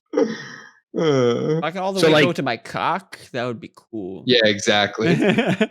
I'm just doing dick ups right now. We just pull the fucking thing that all girls say. It's like, don't worry, it's just gonna go straight to my ass. You just start eating like a big sandwich, like, don't worry, it's gonna go straight to my dick. Balls. It's gonna go straight to my dick. I like at the end of this, Travis just has the fattest ass you've ever seen ever. You're like, damn, he's thick as fuck. He just has a fucking dump truck. Hank Hill ass to having like a dummy thick ass. That's my main goal. I'm just gonna do all ass. He's gonna go from Hank Hill to Megan Thee Stallion ass. Yeah. Just blow that shit up. Just put an air pump right on it. Bro, she can freestyle. She can freestyle. I've got to play some Valheim tonight. Good evening, everybody. Welcome to Real Sensitive Guys, episode 56. It's your host, Savvy Travy. How's everybody doing tonight? To my some direction, we have Brandino Cappuccino. Good. The fuck? To my some other direction, we've got Wiki So Sicky. What is good, everybody? Welcome to the show. And to my some third direction, we have Lechoch. What's good, everybody? Yeah. What's all right? Welcome to the show. Good, folks. Lots of video games being played recently. Honestly, I know. Yeah. Oliver That's a hates fucking video lie. game talk. That's fucking. You're still playing Valhalla or Valhalla. Trying to get into Valhalla. That is a lot of video game being played, though. Oh, that one specific video. Yeah, that's fair. I spent 12 hours playing that one game on Saturday. 12 hours of my goddamn life. I haven't done that in forever. What time did you wake up and do that? I woke up at 3. Woke up at 3 p.m. Played till about like 3 a.m. And that was my Saturday. Damn. Just gone. just fucking gone. Dude, it felt so weird because it was getting dark like 3 hours into my day. And I was like, what the fuck, dude? I'm enjoying the fuck out of that game. It's so much kind fun. I hated that when I would wake up like on like a Saturday at like, let's say like 1, 2 or 3 like you did, like at 3. And then I'd be like, well, day's over and I just woke up. Fuck me. Y'all are on something. I like never woke up that late in my entire life. I did when I was in high school. Never. Maybe a couple times, but I hate doing that, dude. I was like a I wasted a day. Kid, morning adult. Bro, 100% that. same. Fuck mornings, dude. I just wake up as a bitter old prick every single time that I wake up. I fucking love mornings. I like mornings. I'm a morning person. I like blast out of bed. I'm like, let's fucking tackle this. Bro, I'm so happy to wake up early and like be like, my whole day is ahead of me, man. My whole day is ahead of me. Bro, it's my favorite meal of the day is breakfast. My favorite meal of the day is breakfast because all it takes to suffice me is something with eggs, something with sausage, and that's pretty much it. Usually, like that's all it is. And then that and a cup of coffee. That's my morning. Yeah, I fucking love it. The flat patties. Y'all see those new honey Lucky Charms? They are on point. Honey Lucky Charms. I have not. Yeah. Are they the same, just honey flavored? Like what's the cereal pieces are kind of like Honey Nut Cheerios. All right. What is the tier list for cereals? What is S tier cereal? S tier chocolate Lucky Charms. Captain Crunch is A tier. I don't think the only reason why it's A tier is because it leaves like a film on the top of your mouth. S tier Trix cereal is S tier. I think Trix could be S tier. I think I'm pulling up a notepad so that way we can work with this. All right, so we got oh my god, Fruity and Cocoa Pebbles. I would say are both. We're gonna go. What are we gonna go? A, B, D, and then dude, F. we need that fucking like what's that tier list website that everybody like? There was that craze where everybody. I'll do this later. I'll create this later. I'll create it later. I'll create it later, and I'll put it in on the mini clips channel. I'll do that. Mini clips. Dude, I remember going on that when I was a kid. Bro, so what is it? S-A-B. Are we going to do just D-F? Armorgames.com. Yeah, you don't really need to see because there's some cereals that are just bad. F tier fucking life. Are you fucking serious? Yeah, honestly, S, A, B, and F are the only tiers you need. We want to do S, A, B. We don't want to make D like a middle ground. Like it's not horrible, but it's not the best. It's not B. Give it a B minus. Like, also, what are the honey? Is it honey bunches of oats? Hold up! I'm still trying to figure out what the fuck the tier list is. Actually. You're pissed. Honey bunches of oats are at least A. No, honeycombs. Those go. Honeycomb is S. Honeycomb is S. What the fuck are you on about? Those things taste like fucking styrofoam. Honeycomb's S. Honeycombs are actually amazing too. They're not S tier. I'd say they're A or B. Bro, honey bunches of oats is at least an A tier Honey bunches of oats is like high A tier. It's like A+. High A tier. It's at the pinnacle of A tier. Dude, you get the strawberry ones? That is my shit. Yeah, what was the ones with the like vanilla and macadamia nuts or whatever? Yes, I agree. 100%. 100%. What about the ones that was like crispy cookies or whatever, like the little cookies? Cookie Crisp. Cookie Crisp. Those are good. Those were good for like 4 seconds, and then they got soggy, and you're just pissed. Yeah, I don't even like cook. I think Cookie Crisp is an F tier, honestly. It's the one that has that's kind of why we need C and D, because it's probably like a C. If it's there, you're not mad. Bro, I think Cookie Crisp is cardboard with chocolate chips. All right. So we're gonna do the what's the cereal that's shaped like little squares that has frosting on top? Was that frosted mini wheats? Fuck those. Those things are good. Okay, we have them end up not even having any frosting. If everyone was guaranteed to have like slopped in frosting, it would be like an A tier cereal. All right, hold up. I'm gonna help myself. All right, guys, everybody stop the conversation, this productive conversation that we're having, just so I can lay down some ground rules. Hold on. No, I just want to get one thing straight. We have S, A, B, C, D, F. Or just yeah, okay. I'm cool with that. I'm cool with it. Classic grading system. What are the S tier cereals? Frosted Flakes. No, not S. No. Blue balls. Maybe B, I would say. Chocolate Lucky Charms is an S tier, obviously. Snap Crackle Pop, whatever that one is. Rice Krispies is S. S for sure.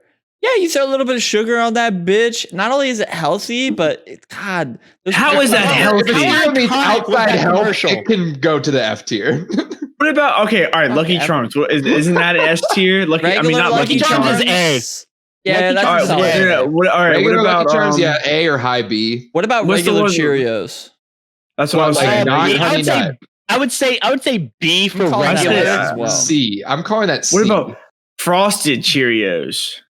What? I've never even had that. They're so on the good. shelves, and I look at them and I'm like, I'm better than this. I'm not. That's not even worth it. So all right, I'm putting Fruity Loops. What was that one? Like Fruit Loops.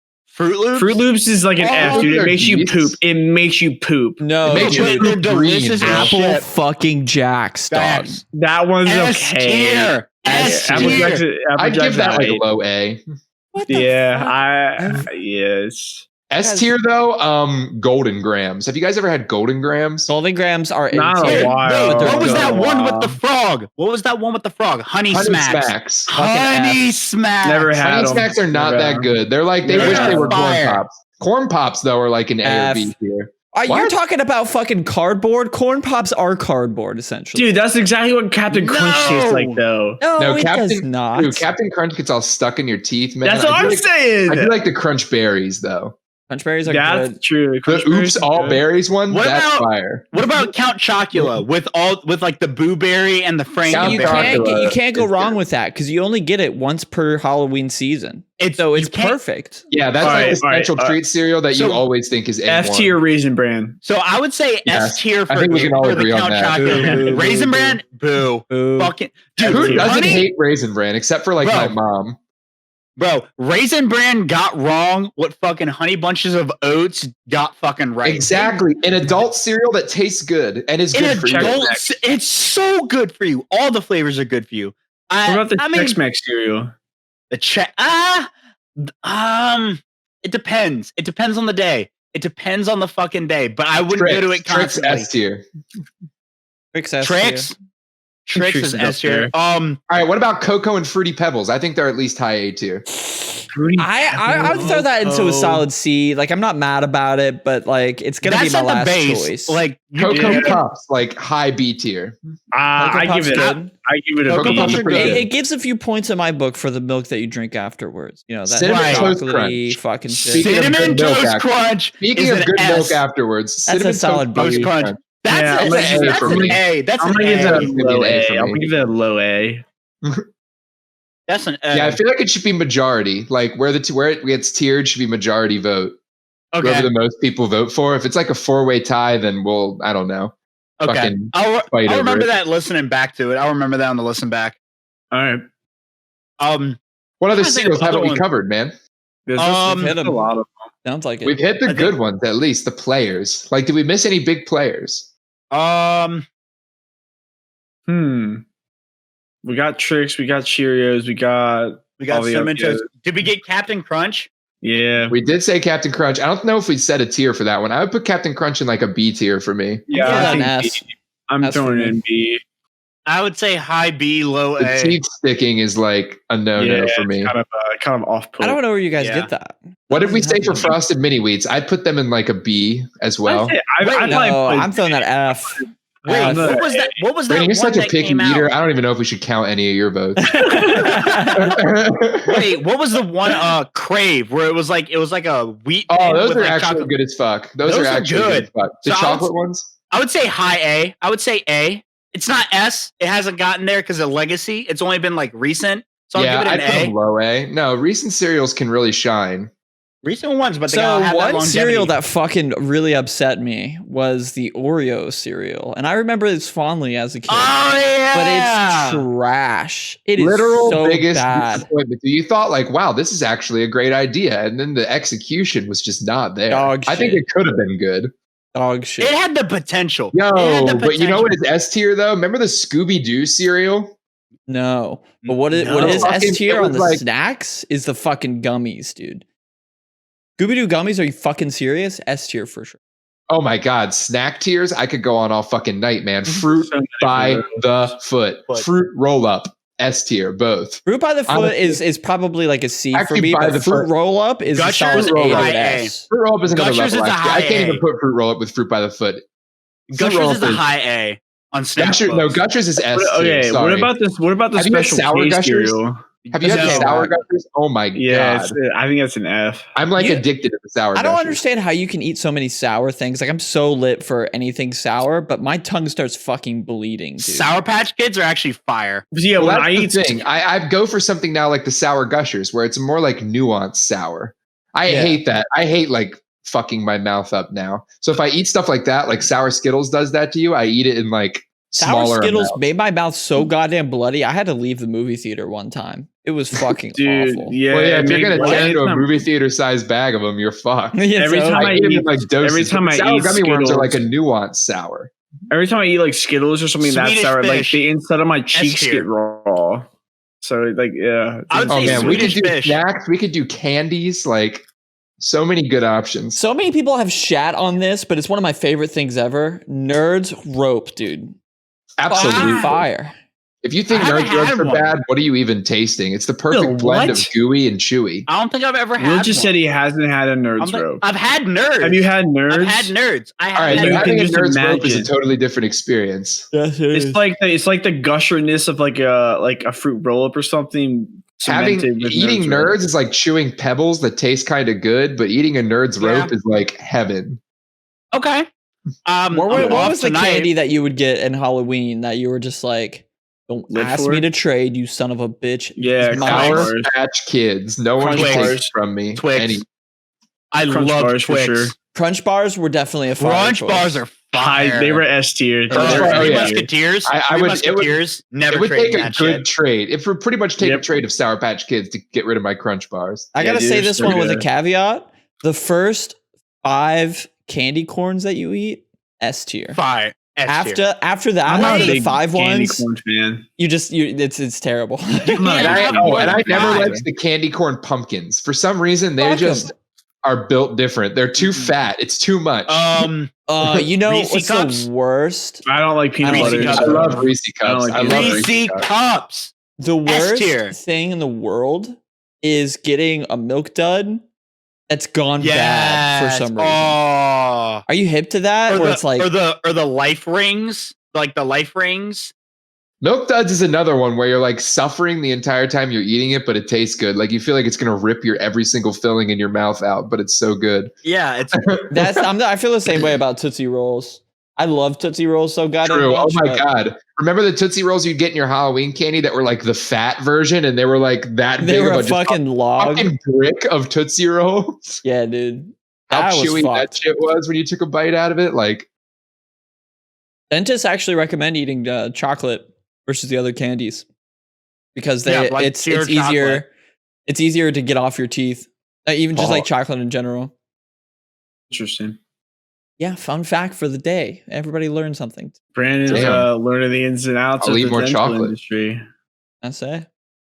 I picked up something else actually at the drugstore a little bit ago. Fucking sour Mike and Ike's. Now that is good.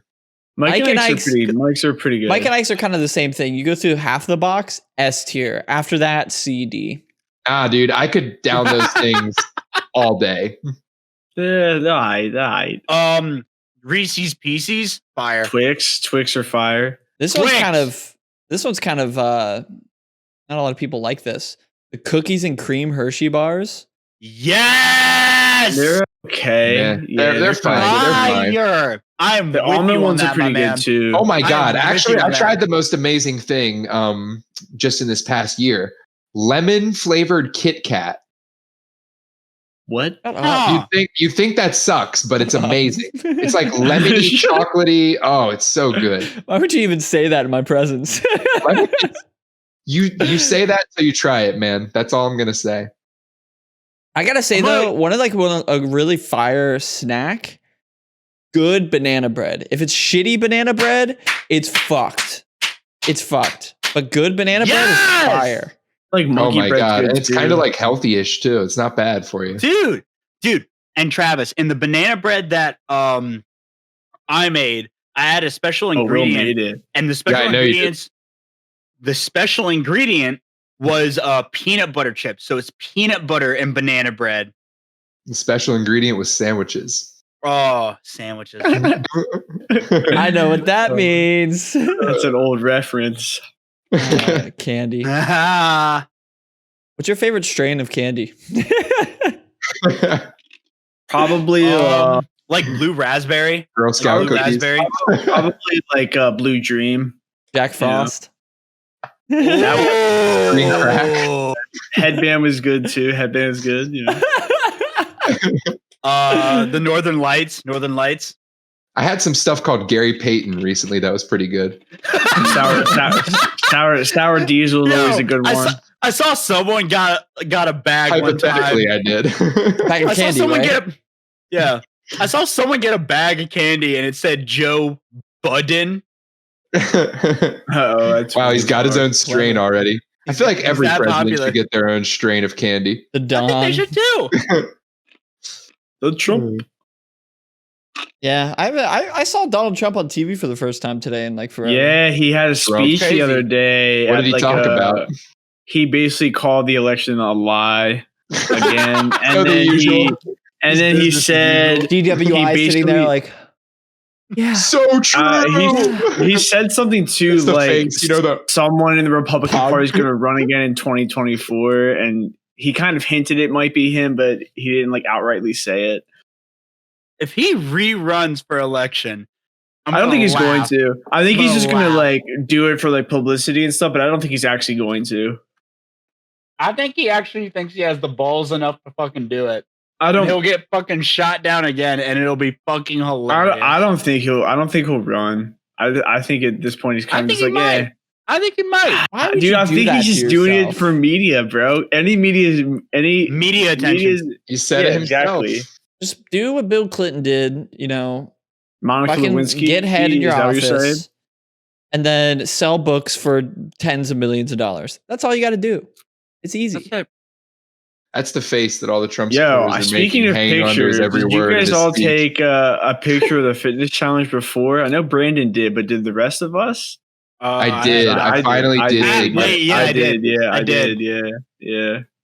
I did. I'm actually pretty lit for the progress that I'm making so far. Same it's here. Pretty bad, Brandon, man. Every single day you wait to take your before picture, you're like losing the challenge. Yeah. Because you're just looking better. Yeah. Brandon and I have actually been noticing. So when we did bent over rows, we would start with like the bar is 45. So we would do like maybe 5 pounds just to start. And then like our max would be that or like 10 pounds.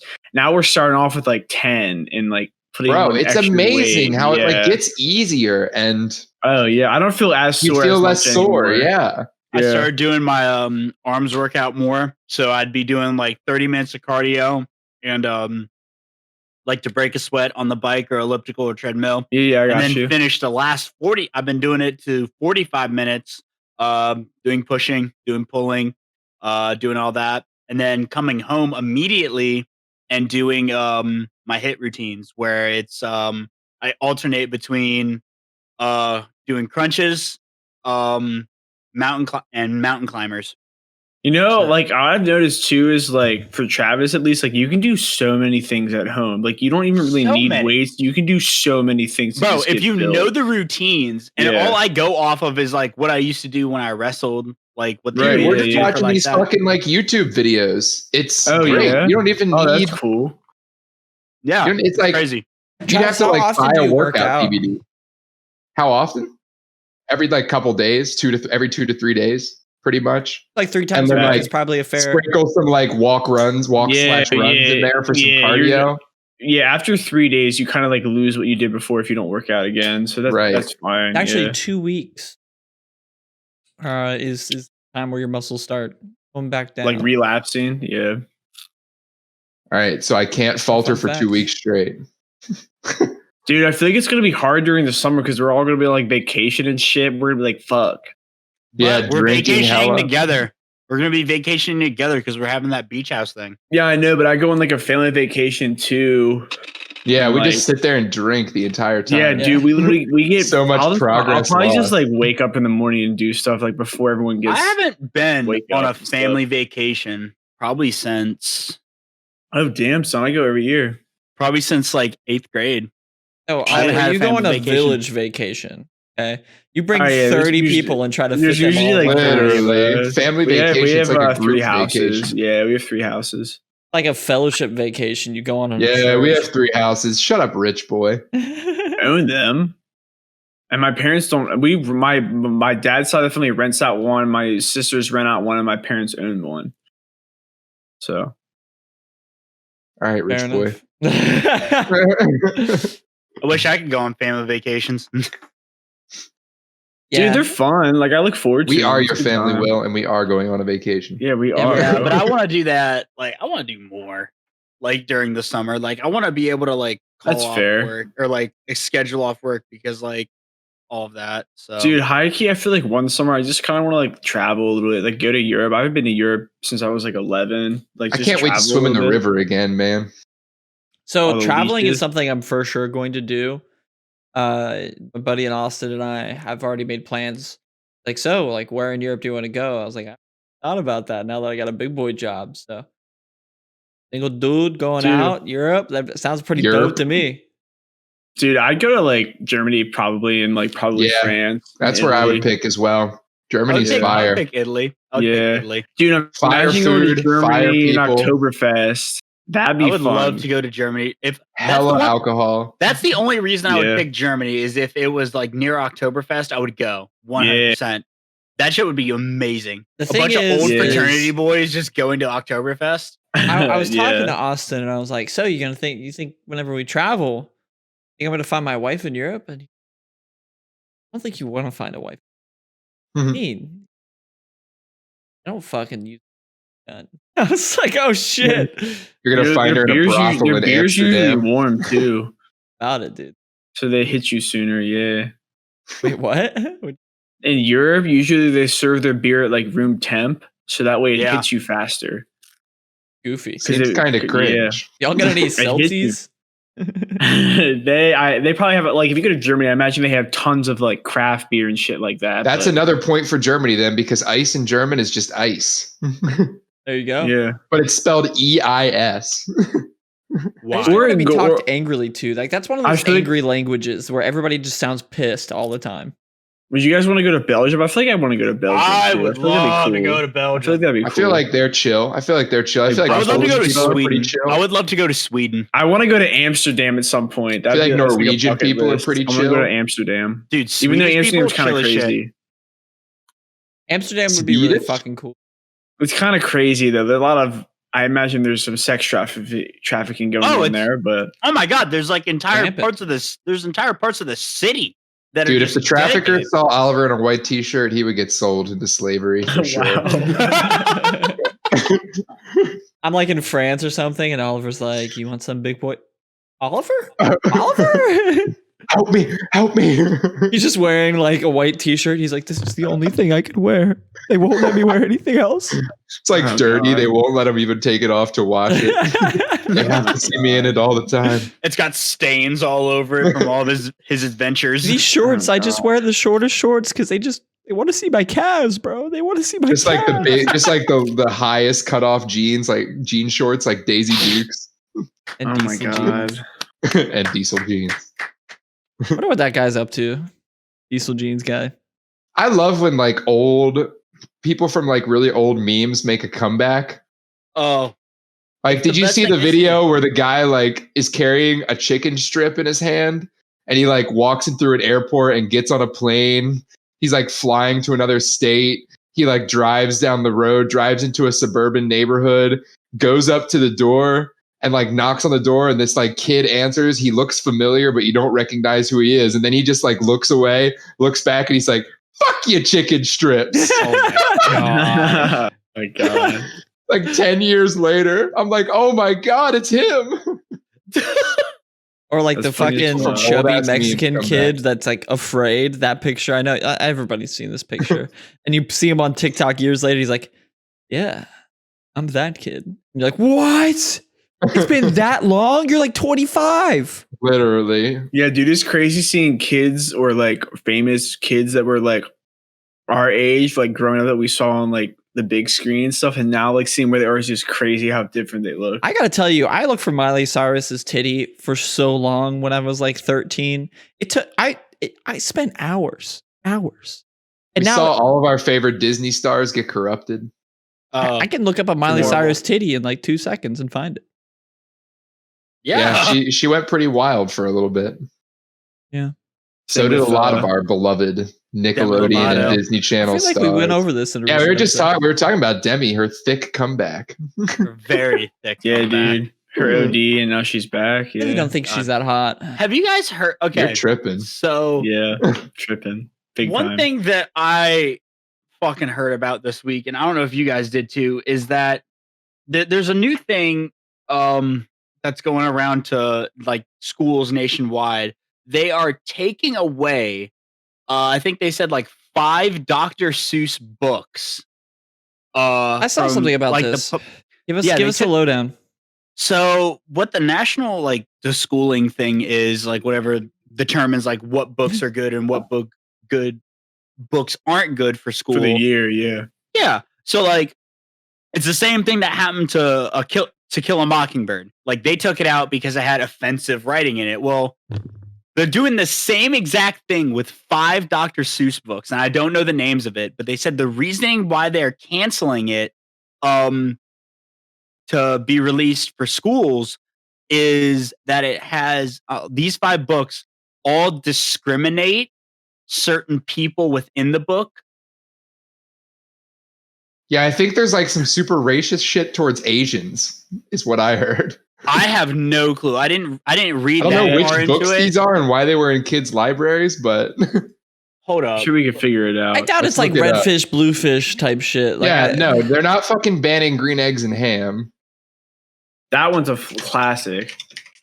I remember having Dude, Dr. Fox and Seuss Socks Day. was my shit. Fox and Socks. Make a quick trick brick stack or a quick trick block stack. The books are and to think that I saw it on the Mulberry Street. If I ran the zoo, McElliot's Pool, On Beyond Zebra, Scrambled Eggs Super, The Cat's Quiz. So literally Dr. Seuss books that no one has ever heard of. Yeah, yet I've never heard of everyone's these. pissed. And they probably have racist shit in them. Why is that?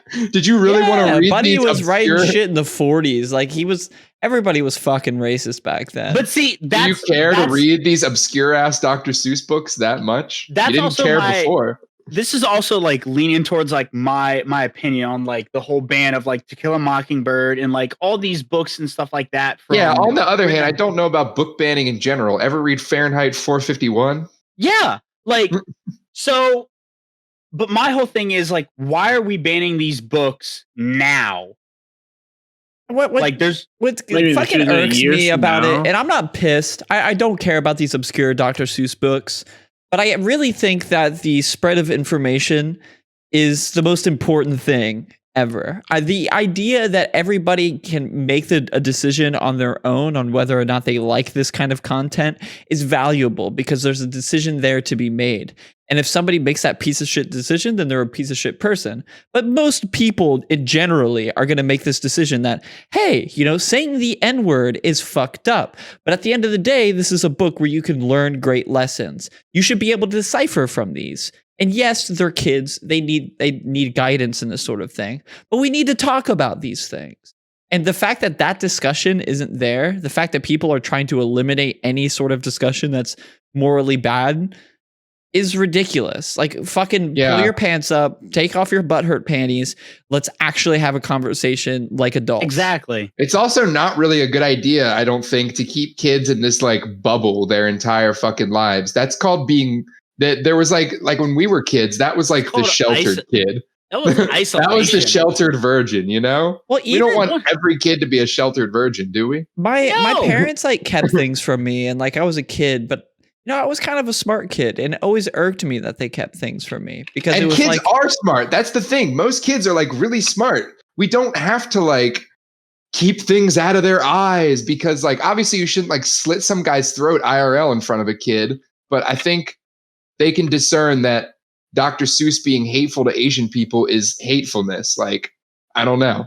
Yeah. Like, yeah. But I was very resentful towards that. You know, like don't keep things away from kids, assuming that they don't need to know the truth. Because at the end of the day, they need to learn how to make good, fruitful decisions. Literally. If all you ever see is sunshine and rainbows, like you're not even going to know what's good and what's bad if you only ever seen one side of good and bad, you know? True. Yeah.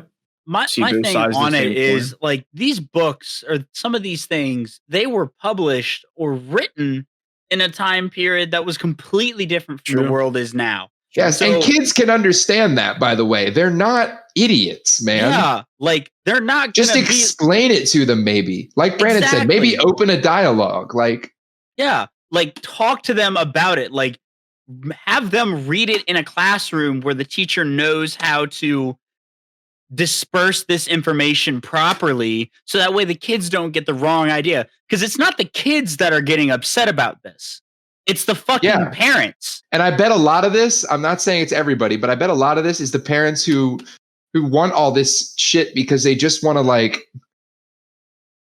they don't want to put forth any effort. They just want the peace of mind that their kid is like being guided by everyone else in their life and they don't have to do shit. So they think that's like, he heard a bad word on South Park. Now he's going to deal drugs. Or it's those parents that are like, oh, I don't know where he could have gotten all that like cussing and doing bad shit from, when they're constantly like doing drugs in front of their kid and like cussing in front of them. Yelling at each other. Yeah.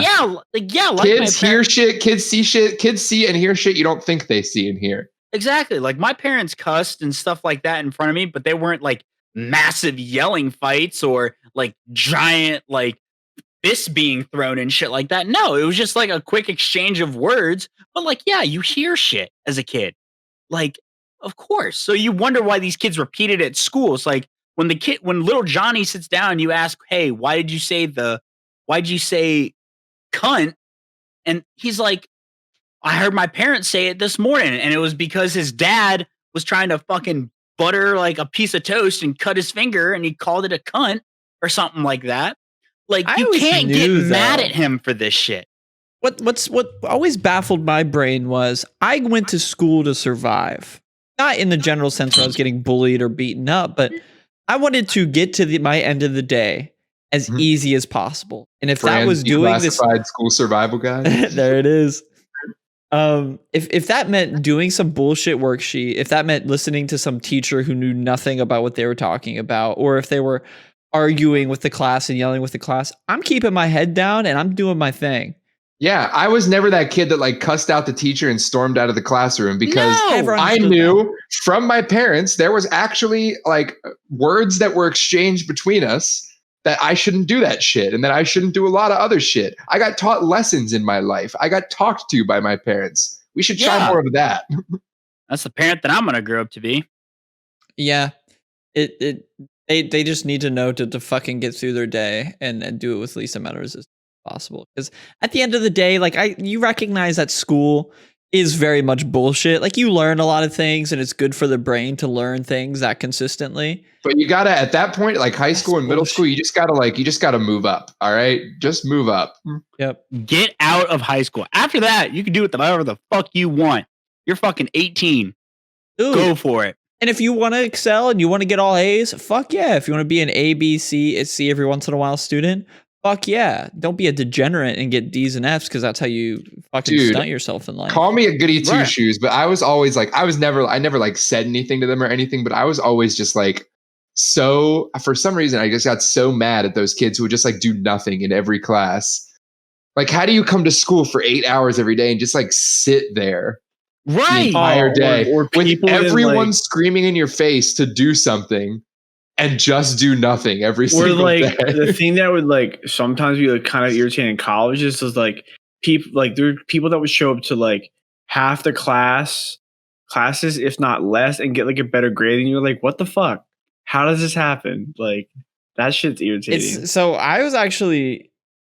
I hated doing homework in high school, which is why, like, at some points I got subpar grades. Like, I had a D in biology because I didn't do this one project. I hated that class, bro. Biology? I understood it really well. Bro, just answer natural selection to everything. Come on. This is not Darwinism, all right? It's homework in high school is so important, and then bro, I did all my homework in school because I hated homework too. So I did it all in school, in high school. I just did it in other classes. I would do some of it. I would do as much as I could. Hard. I would do as much as I could just to bang it out. And if I didn't know anything on tests, I would cheat, and I would cheat well. Yeah, 100%. Dude, oh my god, dude. I used Don't to be embarrassed by like cheating a little bit. Now, if you like fully plagiarize somebody, you're a fucking dick. Yeah, I would never copy anybody's papers and change the words. That would be bad. And get a better grade than the person that I copied. I had like a pact with myself. I was like one of those like criminals that justifies themselves because they do some good things. I'm like, I only copy people's worksheets. Only stuff where it's like fill in the blank and multiple choice. I don't copy essays or anything like that. You would have to have your plug in high school. You gotta have your real plug. You had to have that person in every class. Even if you had no friends in the class, you had to have somebody who you at least like were acquainted with and talked to once in a while that you felt comfortable enough asking. For me, it was always the creepy girls who had a crush on me. So I would just appease them enough so I could copy their homework. Dude, that is the number one way. Just find the like basically the big titty, the girl who was going to be the big titty goth girl in the future, but in high school was just like the awkward hunched over weird girl. Yeah. Yeah.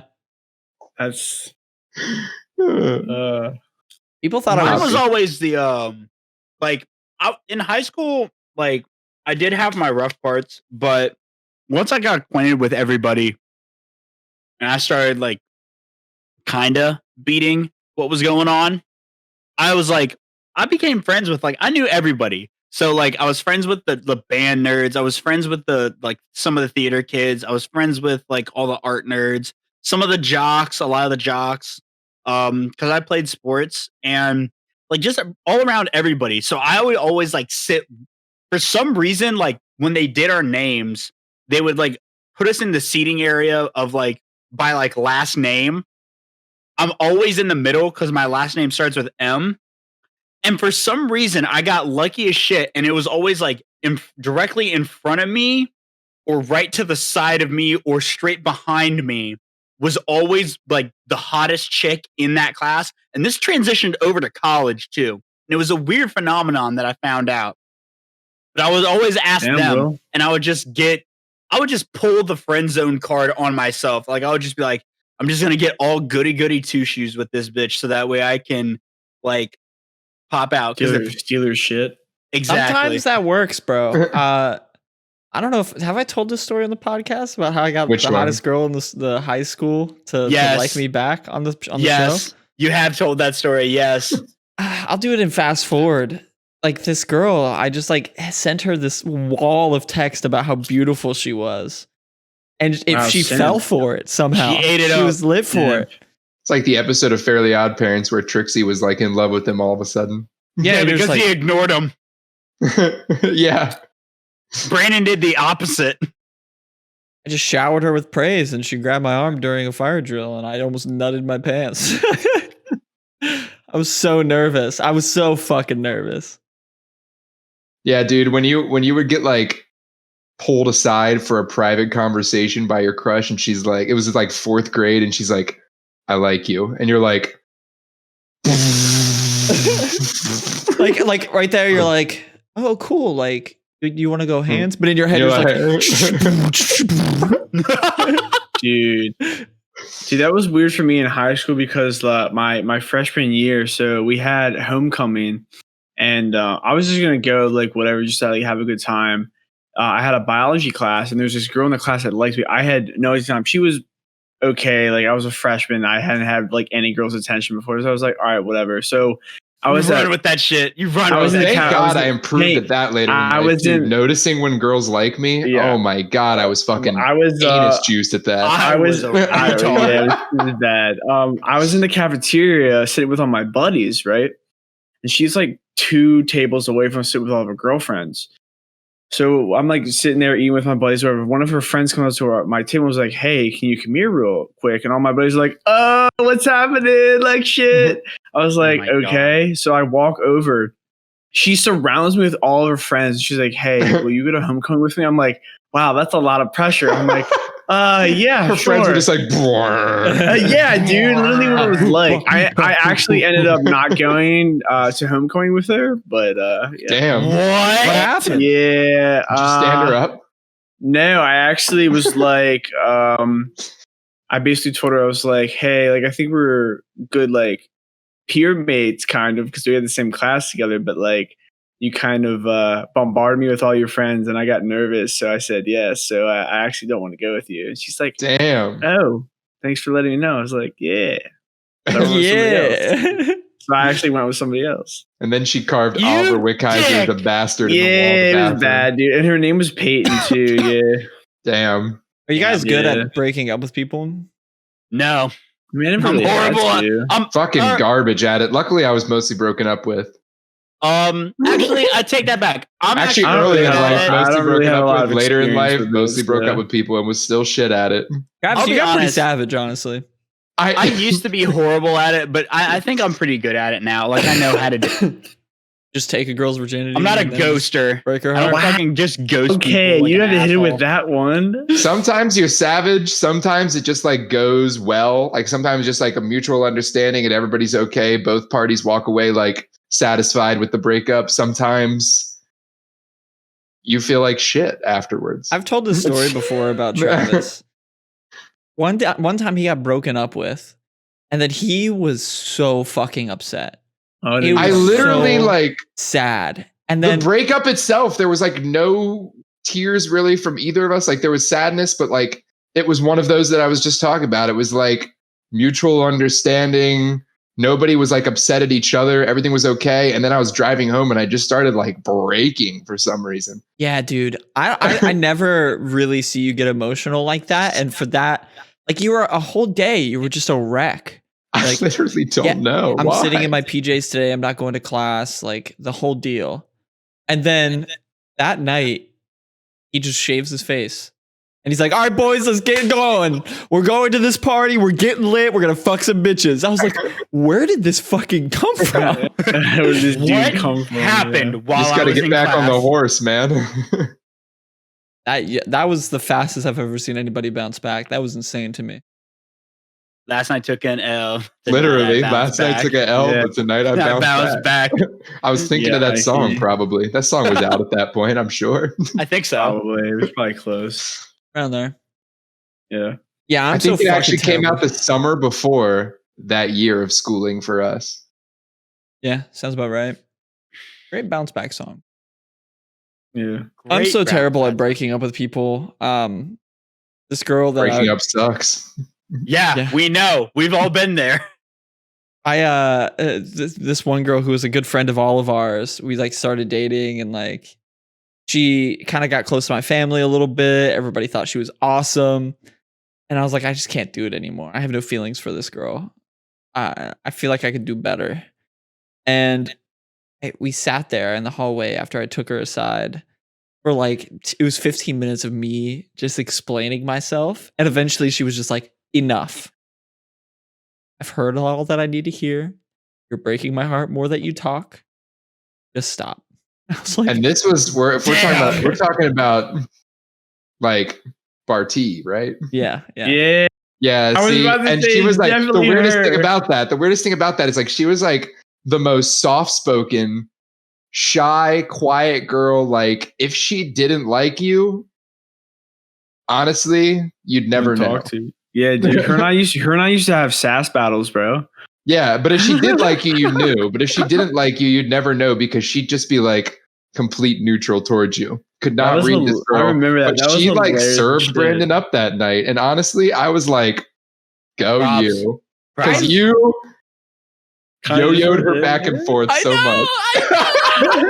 I feel so terrible because I genuinely think that she was like one of the greatest people that I've ever known. Yeah, no, like you literally one of the greatest people. You weren't like meaning to because you were going through a lot of shit at that point too that none of us even realized. What was I going through? We can say it publicly. Weren't you still bouncing back to your other ex once in a while at that point too? Because you were still hung up on her, the horrible woman that you dated for years. Yeah, but it was never like those two never. No, it was not overlap, but like when you were off with her, you were on with the other, and she was like probably just being a bitch like always. Oh, for sure, for sure. Yeah, no, so fucking lost.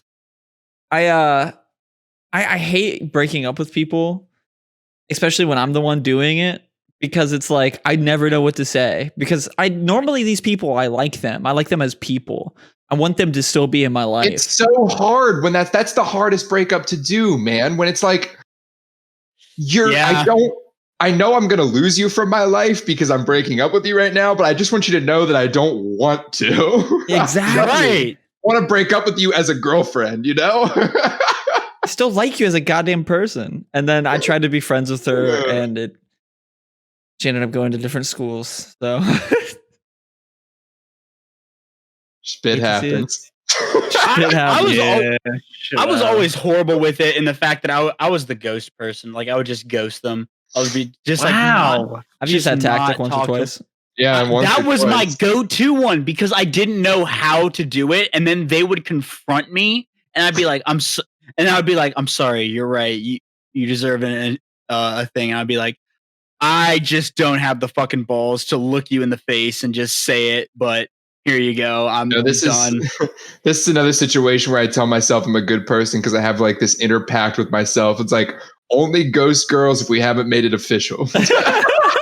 Bro. But like now then I'm off the hook.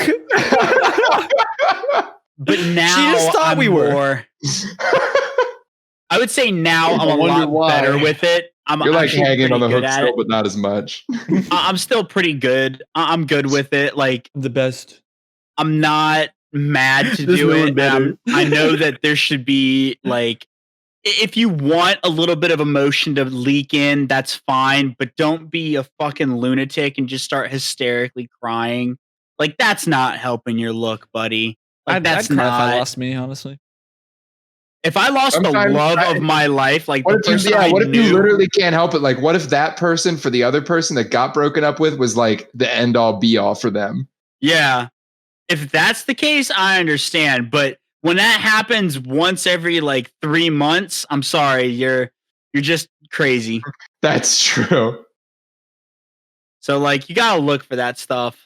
Oh my God. I was talking about, I don't know if did I talk about this on the show, the Valentine's Day like posts on Facebook where you answer all those questions about the person you're in a relationship with? I've seen them. And everybody was posting them. Oh my God. I remember seeing those. They're those are so cringe, man. It's like, it's like the biggest excuse for people to be cringy because you see like the biggest one that I saw the most from so many people. It's like one of the questions early on in the questionnaire is like, how often or like who starts the fights in the relationship. And so many people put like, oh, we never fight. And then later down in the questions, it's like, how long have you been together? 3 weeks. Like, oh, fucking course you never fight. You haven't had your first fight yet, probably. Yeah, like that ass. Like, of course you never fight. You've been together for 3 fucking weeks. What are you going to fight about? You're still like putting on your fucking new relationship masks at that point. You're still in the cupcake stage. You're still in the cupcake stage. You know, now that I think about it, I'm also not very good at starting relationships either. Me neither. I never know when the right time is. It usually is never the right time.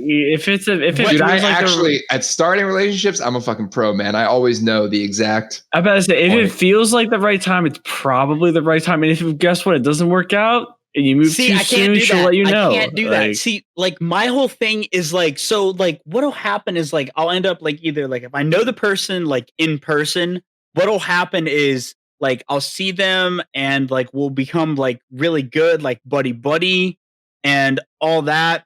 And like every once in a while, like I'll make them laugh and like they'll make me laugh and like we'll exchange like eye contact sometimes. But I will never fucking know. And then the past 3 relationships I've had, they have been the ones that are like, so, are we going to do this? I'm like, I had no clue that you had these kinds of feelings. So, yeah. Okay, but what about, I think we're talking about knowing when you go from like going out to being officially boyfriend and girlfriend. Yeah. How do you know the exact pinpoint where that is? How do you know that? That's like, it's just intuition, man. It's like knowing when to flip a burger. Mine. Although I have been told a couple times, like, I was wondering when you were going to ask me that. I'm like, for how long? Mine are usually like, I know my shit. Like, I know the right time to like ask the question and be like, so, we're really doing this? So. No, yeah. It's either way too early. You know, my last one, you know, we were in the middle of getting it on, and I was like, fuck it, let's do this. And then like 4 weeks later, we break up. The one before that, it was like 4 months in of us talking, and I just didn't know how to start it at all. How do I do this? You want to be Luckily, my GF? She was the type to just say, "You're my boyfriend now." Yeah. So like before you had done it, she had already like clicked in her head, like, yeah, it's happening. She made up her mind before you. Yeah. Before you knew what to say. It was just on me. Yeah. It's never easy. Especially as no, it really isn't, because women want you to read their mind. Yeah. Which is, can we establish that that's impossible? Okay.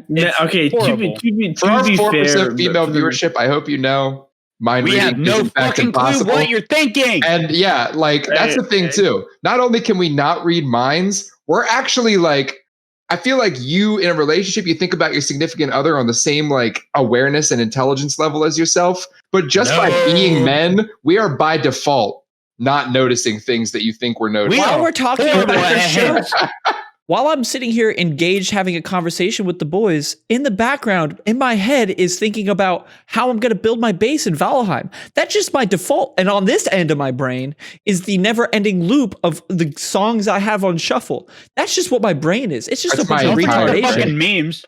Don't forget the memes. I have an endless loop of memes, like right fucking here, every day.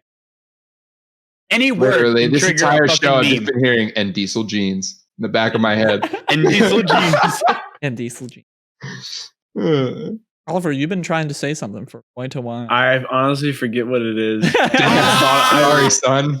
In my head, I was like, I forget what I'm going to say if they call on me. You gotta. If they call on me, you just gotta interrupt, bro. I was letting you guys go. Will already say his fire topic. He was bragging about having a fire topic tonight. Yeah, that was it. It was the Dr. Seuss thing.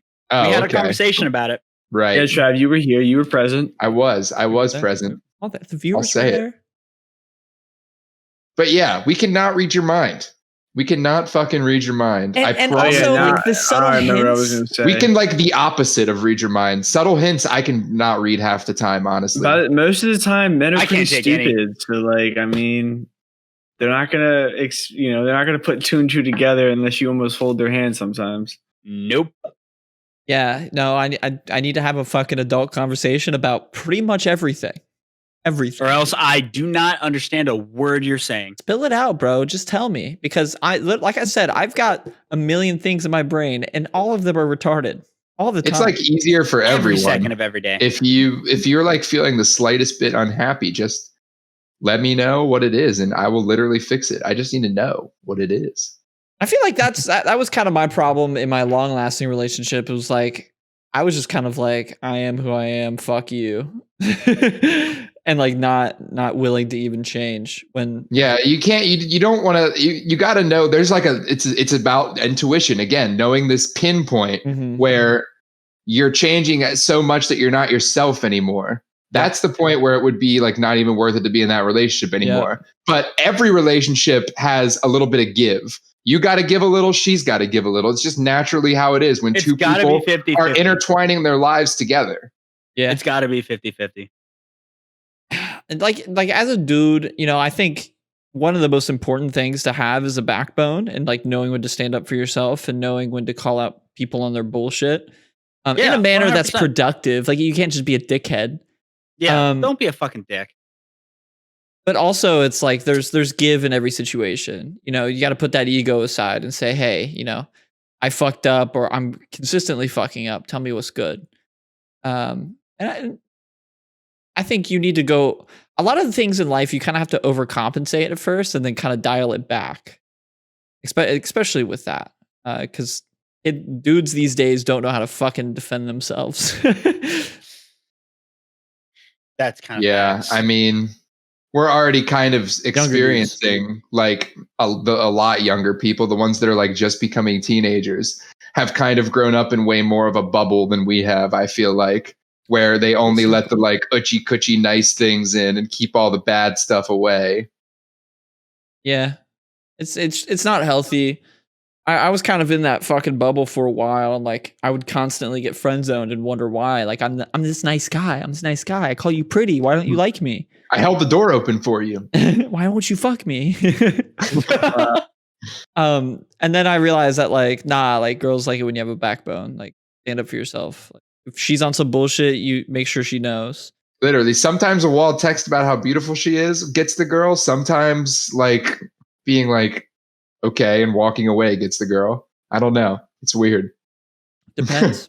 Depends on a lot of things. If you think too literal and logically about it, you're just gonna get fucked. That's and like brains work. Everybody wants a surefire like way or opening line or thing to do to like get every girl. But man, if you think you can't understand one woman, trying to understand some kind of pattern between every woman, get the fuck out. It's not going to work. Yeah. The only thing that prevails. You have to give one. Is the trifecta. If you had to give one line of advice to the younger version of yourself when it comes to girls, what would it be? Mine is just be cool. All you got to do, just be cool. Be yourself. Yeah, I think mine is if she's on dumb shit, tell her she's on dumb shit in a nice way, like you said. Yeah. But like say something about it. Just voice. I would just tell myself to voice my opinion instead of just blindly agreeing and apologizing for everything. Yeah. I would say just like be honest. Like just be honest about yourself and be honest to the person that you're going to be. Like admit to them that like you can be a brutally honest person, but like don't be brutally honest in the sense where you're a dick. Be brutally honest in like I'm going to say this and I hope you take it you're going to take it in the right way. Like take it this way. Like not in a bad way, just me being brutally honest. Because I know I can be. That gets you in trouble. It does. Not you specifically, but like everybody. Yeah. I mean, that's like obviously the brutally honest thing, the like standing up for, I mean, obviously you have to have a backbone from day one, but like the being brutally honest, I think has to come a little later. You can't just be like smacking someone in line who you just started like getting serious with. No. Yeah. No, like be honest with them all the time, but know when the right time to be brutally honest. Yo, set guidelines in the very beginning. I mean, if they do really dumb shit really early on, red flag. I'm like, I have strikes, man. I'm like, this is strike one. Just hang up ominously.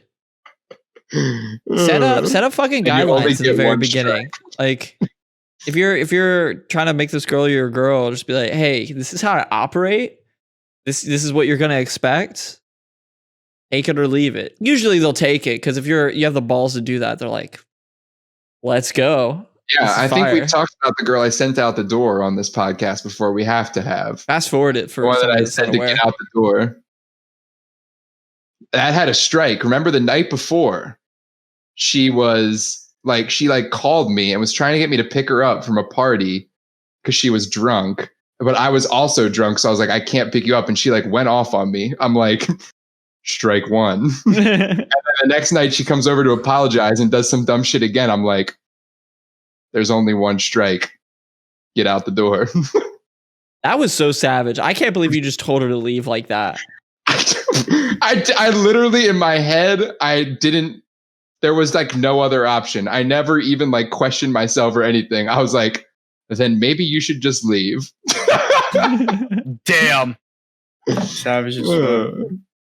That's all the time we have, but I'm not the host tonight. Travis, out. That's all the time we have, folks. Thanks everybody for watching. Shout out to everybody. Shout out to all of our regular viewers. Shout out to anybody who may have just discovered us on this show. Go back and start from the beginning. I promise it's worth it. Watch the Mini Clips channel. And it's been Travis. Welcome back to another episode of Real Sensitive Guy Hours. This is episode 57, almost to 60. It's beautiful. It's bright. Our future looking brighter. We got the boys here tonight. To my right is Travis. What's up? Below me is Oliver. Welcome, everybody.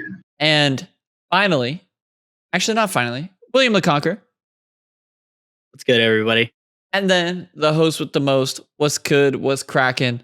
Lots of shit going on lately. Life's weird. Do we want to talk about the divide now or later? We should just get it out of the way. I was about to say, you guys should just hammer it. We're at war. We're at war. Travis, don't fucking talk to me, you red son of a bitch. Don't even look at me, motherfucker. Don't even look at me. So, as everybody knows, we have this Valheim server that we started. Travis got on deck. He made himself a dedicated server. And I don't know if that was a thing but in the last episode, but we finally did it. Great. And we kind of got to a point where I was kind of running out of stuff to do. There's still more bosses to conquer, but we're all kind of happy with the direction of Valheim. We have our established bases. We have our established teams. But we could not find the merchant for the life of us. And if anybody doesn't know, the merchant is this one entity. It is one on the map. And it's this map is massive. The only NPC that doesn't want to kill you, basically. The only thing that talks to you, the only thing that's nice, and he sells you stuff, very valuable items. So he's only on this tiny little spot on this 100 square mile circle of a world that we're on. So each team, my team and Travis's team, have both been feverishly looking for this. So my dad, who plays multiple sailing expeditions by both nations, had not uncovered this. Both nations. I divided the map into quadrants. I was like, okay, we're going to go this way. We're going to go that way. Took us 2 weeks to find this thing. My dad, him and I went on an expedition and we ended up finding the merchant. We're like, it's go time, brother. Because I have this master plan and I'll reveal it here in a second. I actually played 4D chess. We decide what we're going to do is build a fortress and ward the fuck out of it. So that way nobody else can access the merchant. So we do this with one design flaw. Myself and my dad are a bunch of dumbasses. Turns out we were playing 5D chess. So we create this fortress. We get off one night and we leave a little hole. And of course, our boy Giraffe Cobb, with ease, as soon as you guys find it, actually tell your side of the story of how you broke into this fortress. We're freaking out. We don't know what to do. We're trying to go around. There's this huge moat around the place, basically, and we can't build because of the wards. So you can't build a bridge over, can't build a ramp up, can't build stairs up. We're freaking out. We're like, we can't build, we can't do anything. What do we do? We're literally locked out. So first thing we do is we built a portal back to our place in this little shack near the fortress. And we started just looking around, ran all around the building, and we're like, okay, is this one of the wards? All of a sudden, Jacob is like, is this one of the wards? Yeah, I think that is one of the wards. And so he starts shooting at it, and Darius is like standing over by the hole, reading the damage numbers, and he's like, all right, that's white damage right there. That's white damage. You're definitely hitting a ward right now. And we're like, oh my God, just keep shooting it. So we built this ladder right outside the space where we could build. We built this huge ladder that goes up really high and started shooting arrows, all of us, down into this ward. It has 1,000 health, and our arrows do like 15 damage per shot to this ward. So Craziness. We shot it so many times, finally killed it, which enabled us to be able to build on this tiny little corner. So using that tiny little corner, we built up, and over, getting over the fortress, which had an open top, and They jumping Fortnite right that down shit. in there. Fortnite that shit. He was cranking 90s, bro. Yeah. Basically, that was the gist of it. We also actually took out another ward by abusing an angle through the same hole, because there was also a ward on a lower slope that had a big piece of rock wall in front of it. So we spammed the rock wall with arrows till it broke, and then spammed the other ward to death to give us a little more building room as well. Okay. So they get into the fortress. And mind you, like I said, in how Travis was describing it, this thing is completely made of stone. There's walls fucking everywhere, down to bedrock, so they can't go under. They can't go over because of the wards. They can't build over. And my dad and I basically left the fucking door open. We didn't cover all of the One walls. little hole was their downfall. It was their Achilles heel. I can't believe it. We literally thought we thought of broke everything. all the wards, made them our wards. We broke their portal, made it our portal. So they completely take it over. And I hop on Discord. Travis goes, so, are you ready for negotiations yet? And we're like, fuck. So to be dramatic, and we're kind of doing this like tiny bits of role play. We're like, okay, go meet on this island. It got into heavy role play. It will continue. Yes. Once Brandon's done, I will tell the side of the story that I am a part of now. But continue. We met in the middle. And we'll kind of, Travis and I will kind of go back and forth with the discussion with the group. He made me sail to him in game. We met in like this middle ground. It was myself and my dad, and then we had like some our boat up onlookers next to his. And we started having this conversation. And you start with your negotiation piece. So I just said, all he has to do, because by then he had found out that his portal didn't work and met us at the meeting place. I'm like, so all you have to do is say that we're the better and smarter nation, and then everyone in the future can use the trader with freedom, and we ban wards from the trader for the foreseeable future. But Brandon wasn't okay with that because he realized that he still held some cards, them being the more advanced nation. Yes. We're rocking. If you're thinking of like any type of game parallel to this, we're rocking, shit that's like a tier or two above them right now. You have like mithril armor. We have like iron armor, like RuneScape terms. Yeah. Yep. That's a great comparison. I was like, we're powerful, but you have the fort. I basically said, fuck you. I'm not saying that. I want the fort back. And I'll say you guys started with a better village than we started. And Travis and his boys just pull up into their boat and they're like, looks like it's war. And they start fucking firing arrows at us. With like fire arrows are going past our face. And we start like, oh fuck, everybody turn PvP off. Boom, or PvP on. And we start like shooting arrows like from long distances. And I'm like speeding away. Luckily his boat, I think our saving grace in that situation was that your boat was parked front to the shore instead of front to the ocean. So even though our boat was smaller and slower, it managed to get away. Luckily there was also a fog, so I lost them. Sailed back to our place to find out that, yes, indeed, Brandon was playing 6D chess and had someone who was in the fortress before. And then when they got on the server, they were already inside. So I got to make a correction. Is that not how it is? So what he did was he was in your guys' base for like ever. And if you check all of your houses, and this is his alternate account, he has a bed under one of your guys' house, under one of your floorboards.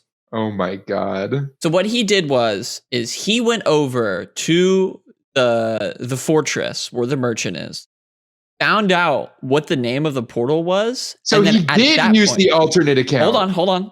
He found out what the name of the portal was. And then at that time, alternates became banned, so he logged off. And so when that happened, you guys changed. Alternates became banned. You guys changed the portal name, so we couldn't portal over there.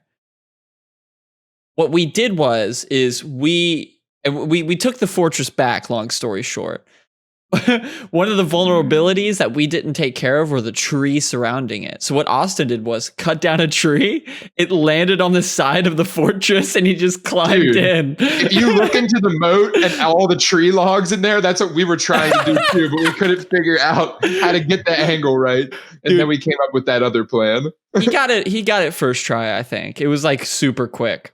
Fucking lucky fucker. Because we were sailing our fastest back to our place, trying to like beat the clock. I wanna keep this short, but I was playing actual 6D chess. All right. So I wanted this war to happen for quite some time because I knew this game was going to get stale. It was kind of, my fun amusement was like King Dakar type shit. And then I was like, I can't wait to play this. And I'm getting to the plateau that's like, I'll play it when my friends are all on, but I don't really feel like grinding and shit in it right now. Exactly. There's no purpose. We have the bosses, but that's not a huge thing. So I was like, okay, I want to start this war, but how am I going to do it? Everybody wants to be friendly with each other. Everyone wants to help each other out. We're talking about fighting these bosses together. Yeah, we don't want our builds to get destroyed either. It's a very precarious situation. So my plan, I pulled Austin aside. I pulled my dad aside. We have to find the merchant first. We find the merchant. We're going to completely block him off from the other team. And one of two things are going to happen. They're either going to take it back, easy as fuck, or we're going to hold on to it and somebody's going to get pissed and start a war. And that's exactly what happened. They took it back and were like, except a lot more of that's actually happened because we ended up taking it, then you ended up taking it back, and there was a war declared somewhere in there. And so during this whole situation, for all the people following along, Brandon's brother Morgan Snarkin, we've had him on the show before, is within this whole thing, seeing it the entire time. And hearing everything. And so I pull him aside and I'm like, yo, this is what we're going to do. I'm going to break away from Brandon's pack and you're going to break away from it as well. And we're going to start the embassy. Wait, who did you do this with? Morgan. So during this whole thing now is what's going to happen. Me and Morgan are going to become our own nation. We are going to be the embassy. We are Switzerland. My God. We are Switzerland. We are neutral. But we are also the ones that carry out the punishment for war crimes. So the punishment as of right now is that if we find out that you committed a war crime, we are going to kill you. We are not going to take all of your stuff. We will leave armor and weapons, but we're going to toss everything else in the water. Damn. So anything else that's in your inventory other than armor or weapons, we're tossing out. What's into the river. You'll toss our tools? What's stopping everybody else from just killing you and Morgan? Because basically it's just for the role play aspect. I think what you should do is killing embassy members would be like killing the ref, like beating up the ref in WWE. I think what you should do is have like reparations. We will. You need 3 stacks of silver. Yeah, dude, you should put sanctions on us, like a certain amount of like materials. So you make, you have to pay that percentage to the embassy. So it all started like the conversation about it was like last night because that's when all of this went down. So like we're still in the beginning stages of it. Like I still have to break down my house at Brandon's base and then try to figure out where the fuck we're gonna go. Like we thought about one thing being like potentially being like the merchant is where like our embassy is. That way we can involve trade. It's a meeting place. It's a neutral place for trade. That way neither one of you two assholes are fighting over it. That way it can be safe to come in and trade. It's the grand exchange. Pretty much. Literally. It's straight for that role play aspect. This thing about the fortress is that's to me is the trophy, right? Yes, that's the best part of this war. The fact that the fortress is like it's like no man's land. It's like a command post. Yes. Anything goes there. Griefing, you can grief anything you want on the fortress. If you currently have control of it, you could bust down the entire fortress and build it back up in your image. Whoever controls the fortress controls everything about it, and anything is free game. That goes for people attacking it as well. I mean, I could see that, yeah. So that was part of the rules and the things that we came up with last night. We did a Geneva convention. I think you should find and that's going to be in Switzerland. You both know where each of our bases are. You guys should do like a neutral meeting place, like right in the middle of that. That's what we're going to try to do. Yesterday would be probably perfect. Yeah. So yeah, right now there's 2 nations at war, red versus blue team. And we set very strict rules so nobody can get butthurt and Rick versus Negan. Yeah. And overall, I'm sized to grind the fuck out of it just so I can destroy you guys. That's just how it is. You're not getting back that fortress. I picture us going on like hunting patrols through the woods and like looking, and like we see one of your patrols and we're like, attack. We like fight. Wait, is that a boat there? That's a boat? They're here. Like the world's big, but I feel like it's not that big that we won't cross paths sometimes. We're both starting to claim a lot of areas, you know? So I think we're going to start butting heads in biggest territories. I also think that Brandon's biggest flex during the whole thing was that like when he escaped, he pulled up in your guys' boat that he stole from you guys. We didn't even realize. Dude, so my dad and I like died randomly. Like we got fucked by like death skeetos or something, and they pretty much one-shot everybody. So we are like trying to get our shit back, and we're on this like shitty little boat. And we pull up and we see 2 boats, and we're like, okay, there's a shitty boat of the same quality. My God, is that a big boat? That's one of the nice ones. We're taking that bitch. And we took it and just like left with that one alongside of our other boat.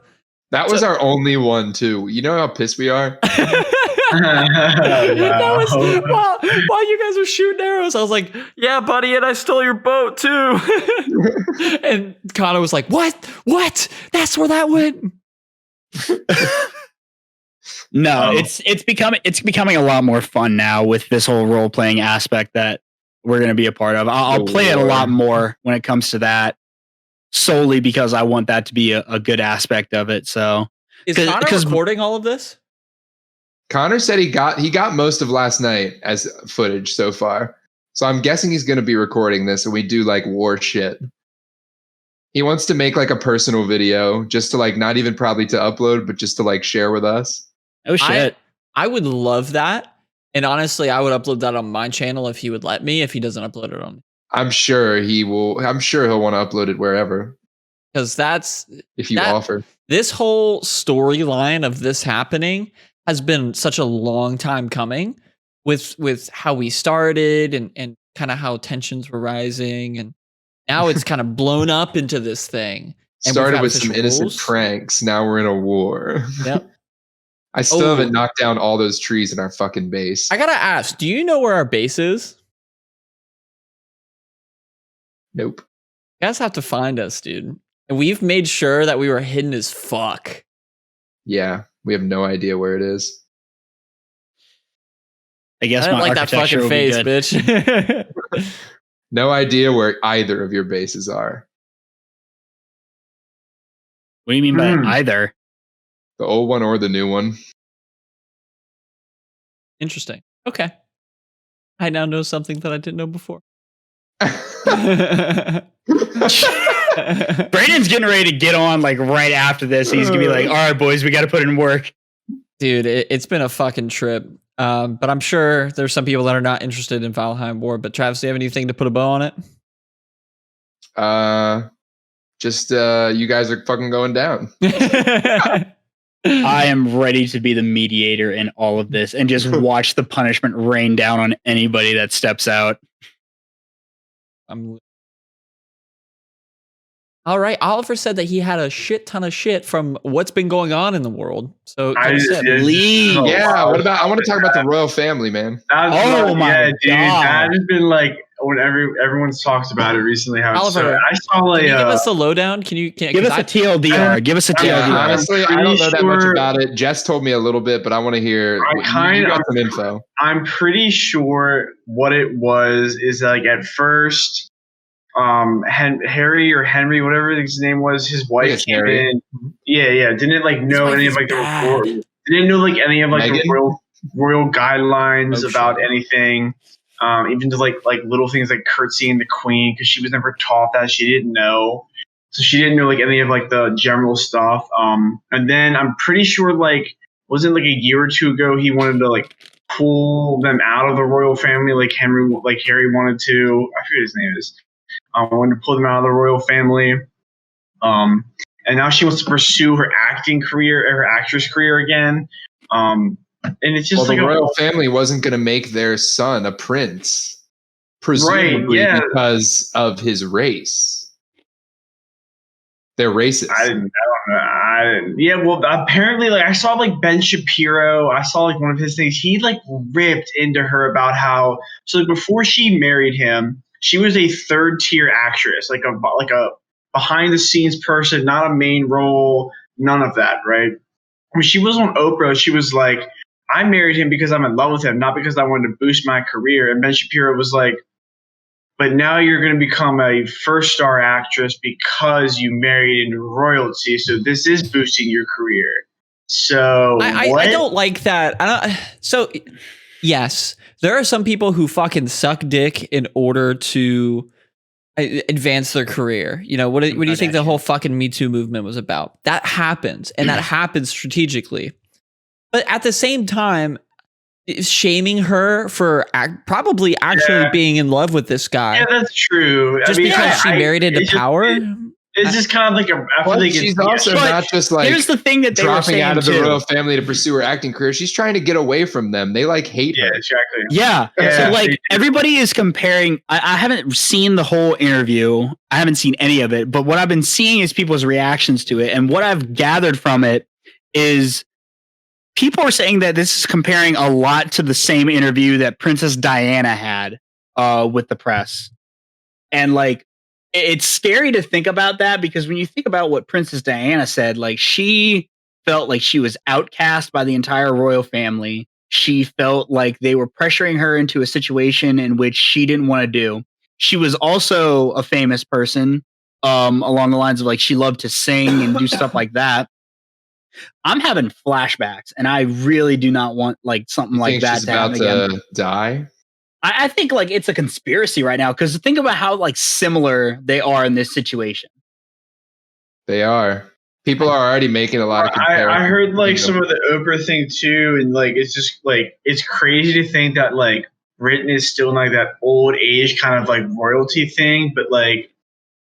But they're like trying to do like the normal government. Yeah, I could also like see the fact that this family, this weird. Old racist family still like has any political power and Britain calls us the laughing stock. That's all I'm gonna say. Jeez, rip into them, why don't you? I think she goes in to say that they're pretty racist and stuff about a lot of stuff. Like you just don't see that because it's not in the movies to look good or whatever. Like, yeah, that's all behind closed doors, man. Yeah. All rich people are racist behind closed doors. Come on. Of course. Yeah. Brandon, are you looking something? As a result of feeling publicly and personally excluded from the royal family, likely due to Harry being a bit rebellious in the past towards the royal and not acting like the typical royal and marrying an American, they may move out of the country or at least separate themselves from the family. They're saying because she's not American. Yeah, we know what that means, royal family. We know what that means. I heard her say like apparently there was like some kind of rumor saying like if they have kids is like if they have a son or a girl is their skin going to be too black, like too dark. Yeah, exactly. I was like that's so fucked. Pieces of shit, man. Like that's family that you're getting. And yet like, people holy shit! It's like oh my god, like it's the fucking Kardashians. Yeah, they're getting another family. I'm like oh his skin or her skin is going to be too black. We don't want them. Like not only do they hold political power, they're like reality TV style famous. It's weird. I don't like it.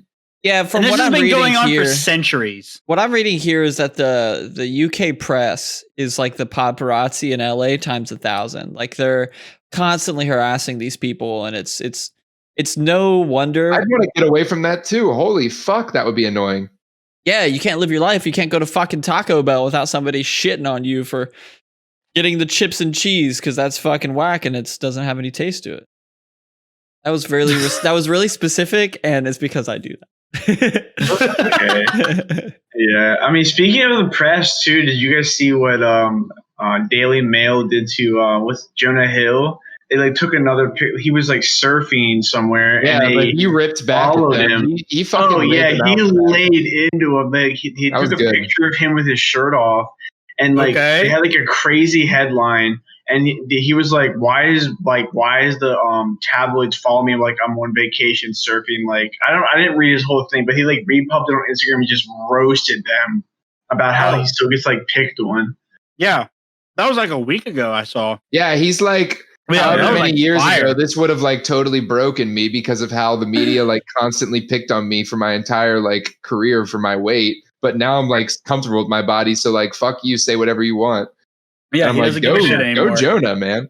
Dude, yeah, I like Jonah Hill as an actor. He's pretty good. He plays a lot of funny He's hilarious. Parts. Yeah, so there's two sides of the token, right?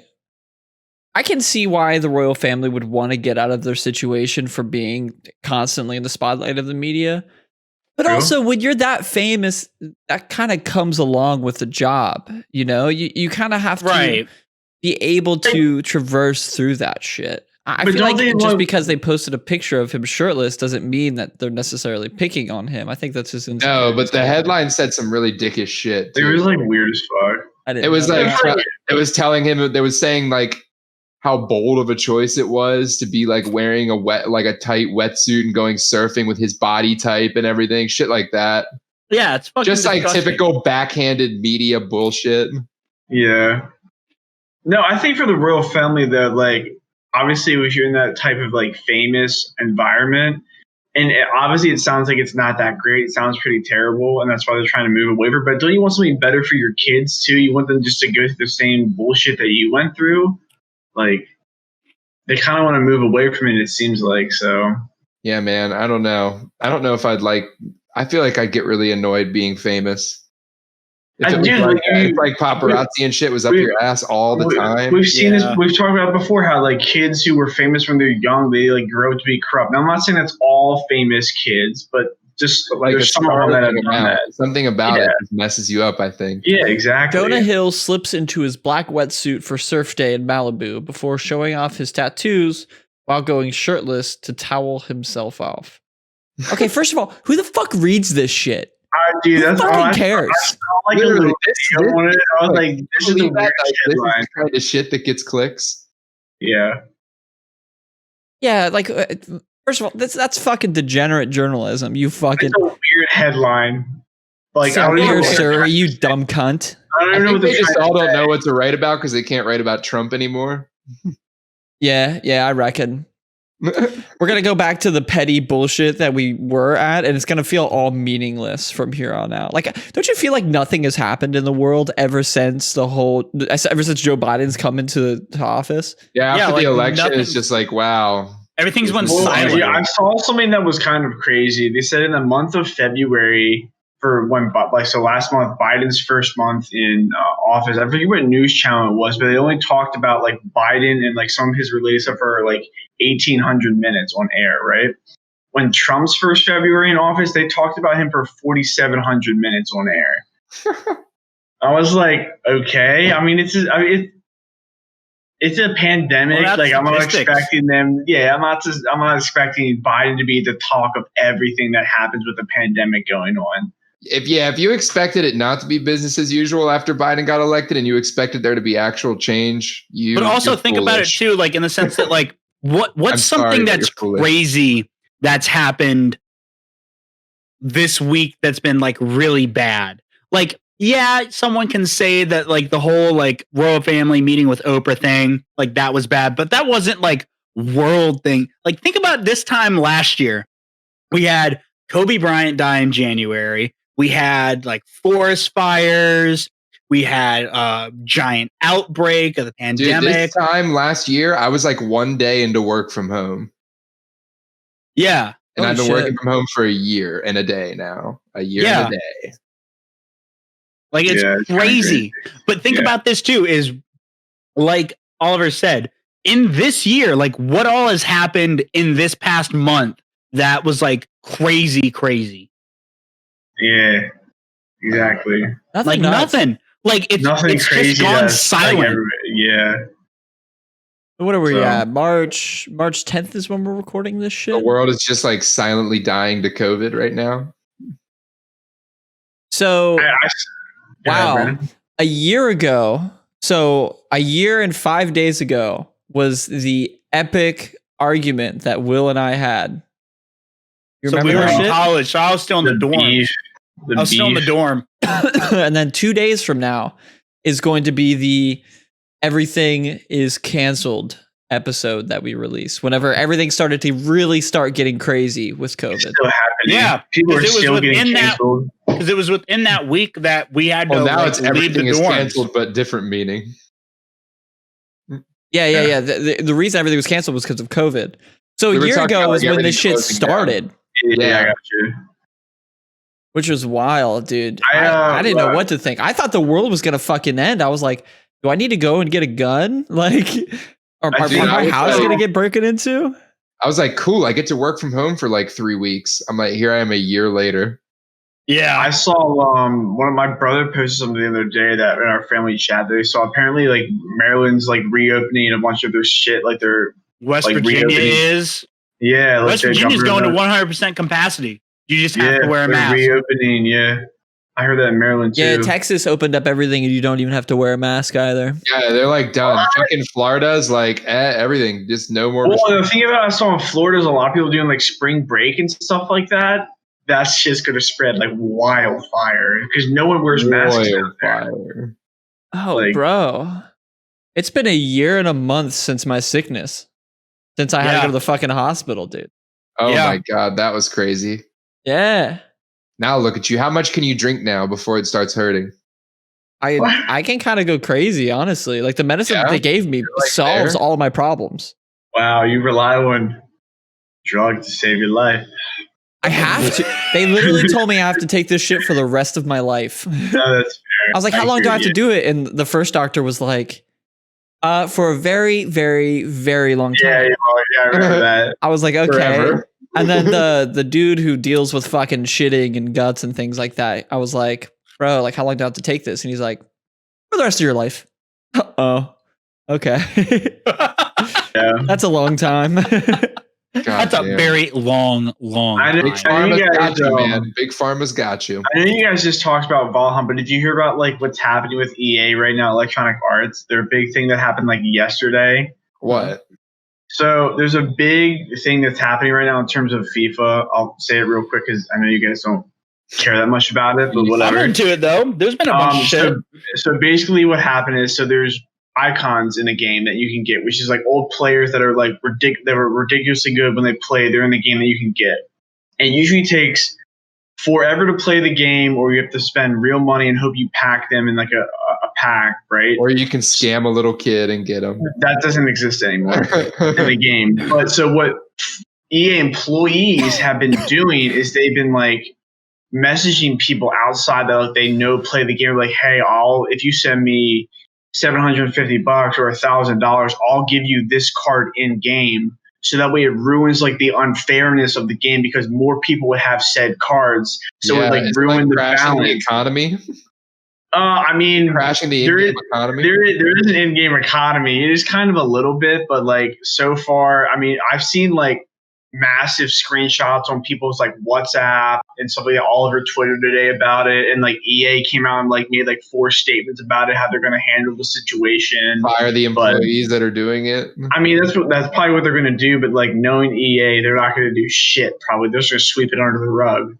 They always do with these situations. Dude, yeah, they don't give a shit about their fan base. They like, I mean, at least in terms of FIFA, they don't care about their fan base. Other games, maybe, Like they're doing with the NHL. Trust me, there's other games where they don't give a shit about their fan base. Cough. What about the battle from? About to say, yeah, those games. Yeah, I gave the lowdown to EA's greediness to Oliver, and about like the most downvoted comment ever of all time on Reddit was sense of pride and accomplishment. Sense of pride and accomplishment in a video game when you have to spend hours upon hours unlocking one character. And the thing is with FIFA is, you're literally grinding it's the same shit that they did to Battlefront 2. It's just Star Wars has this crazy dedicated fan base. FIFA, on the other hand, has a crazy dedicated fan base, but they're just not vocal enough, or EA just doesn't give a fuck about them enough. They're just fucking them in the ass in different games. They're still doing the same shit. Battlefront 2 actually kind of turned it around, though, and became a really good game. Just the thing is, it's that they still don't, like, care that much because they like add something once in a while, right? But they don't fix the like insane unbalancedness of the game and the myriad of bugs that are still in the game. So they don't do anything about that. EA doesn't care. So they just add more content, so you'll spend more money. Last year, in FIFA 20, in terms of last year, like within like a span of 2 weeks, when their biggest promotion came out, they made over $1 billion in microtransactions. And they used 40 million of that to bring over the rights for a former player. Can't keep getting away with it. Literally, like they have money, they don't care. Another big game people always bring up in this conversation, it's not EA, but fucking GTA 5, man. It's like a huge meme at this point, and I feel fucking memey even talking about it. But the fact that they haven't made GTA 6 and they just keep adding shit to GTA 5, and it's all just the most money grubbing bullshit. Yeah, it's all online. Yeah.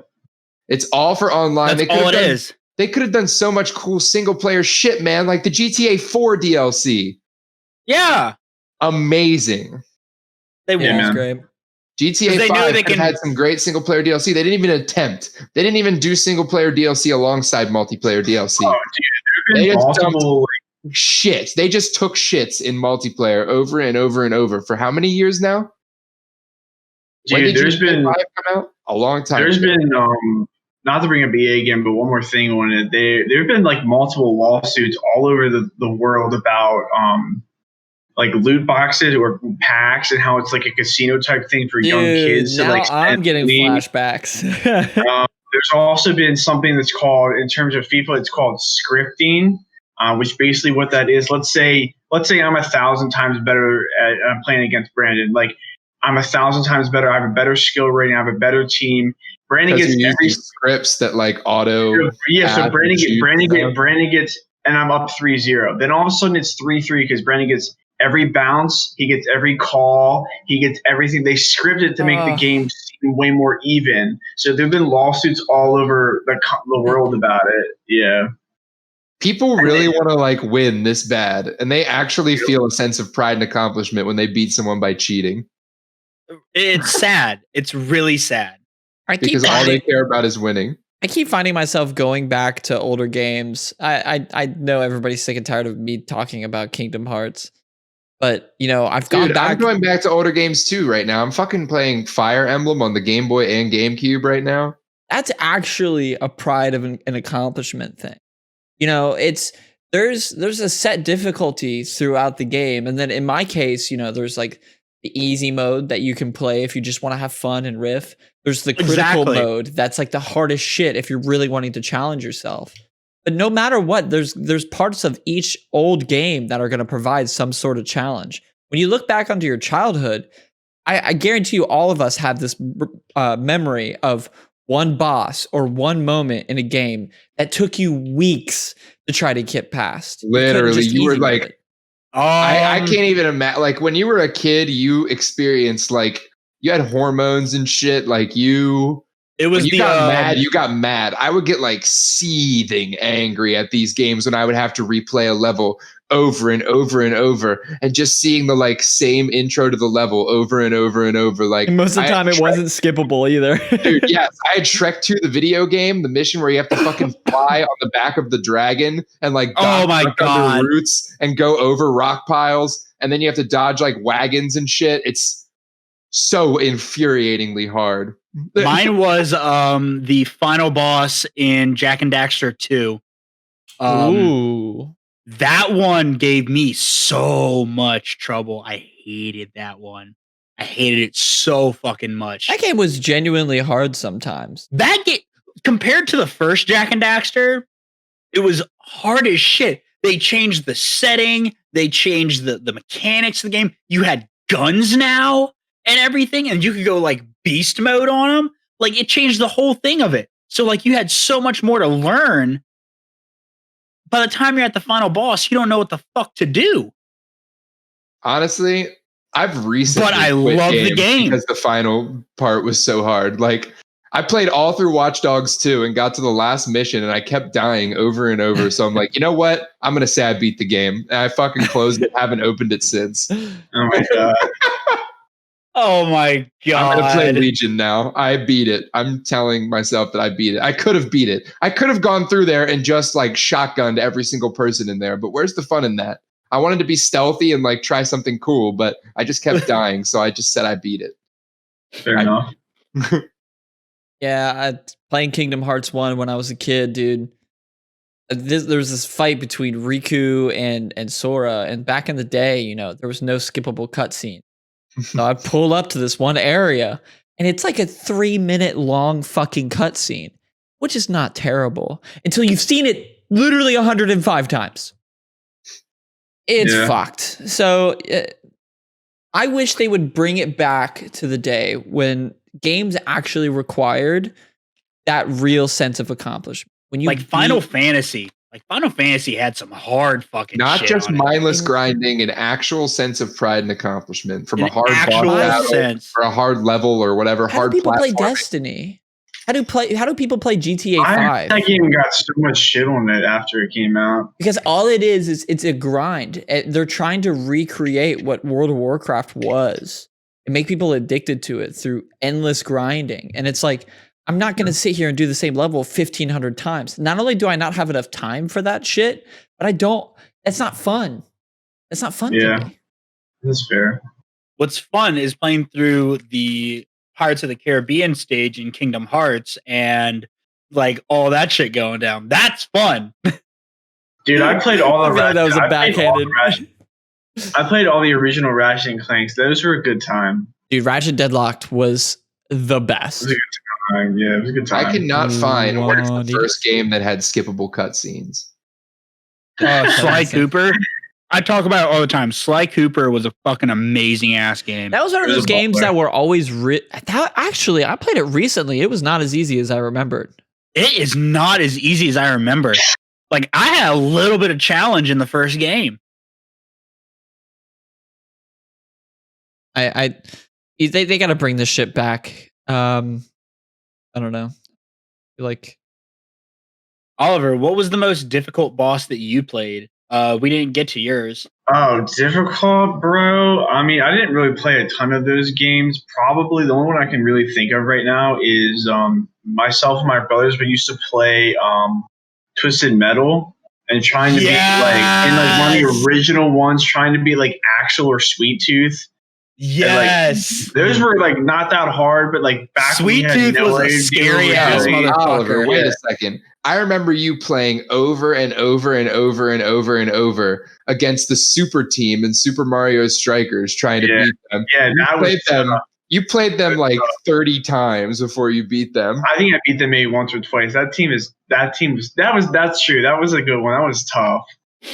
That's a game. The game and Super Mario Strikers are like these robots that will constantly be just like beating the shit out of your characters the entire time, and every single one of them can do a super strike on the goal, whereas only one person on your team can do a super strike on the goal. And the super strike is an instant goal. Not only that, they're if they hit it perfectly, if they don't hit it perfectly, it stuns your keeper, and then they can just hit it with somebody else. Yeah, dude. The super team was tough, man. I think I only beat them maybe once. That's the sense of pride and accomplishment. Like 60 games. I said it before and I'll say it again. I fucking want someone to play that game again with. I want to play that game in general. That game, they should make a new one. Like, what's the Smash Bros? No, did I tell you I found out there's one on Wii and they say it's even better than the GameCube one? I've heard it's worse, but that also might have came from your mouth. No, at first I thought it was worse, but it turns out people are saying it's better. I thought it was. What is it? Super Strikers? The like wiggle control. What is it called? It's called Mario Strikers Charged. I'm in the process of trying to track down number 1 a new Wii and number 2 that game.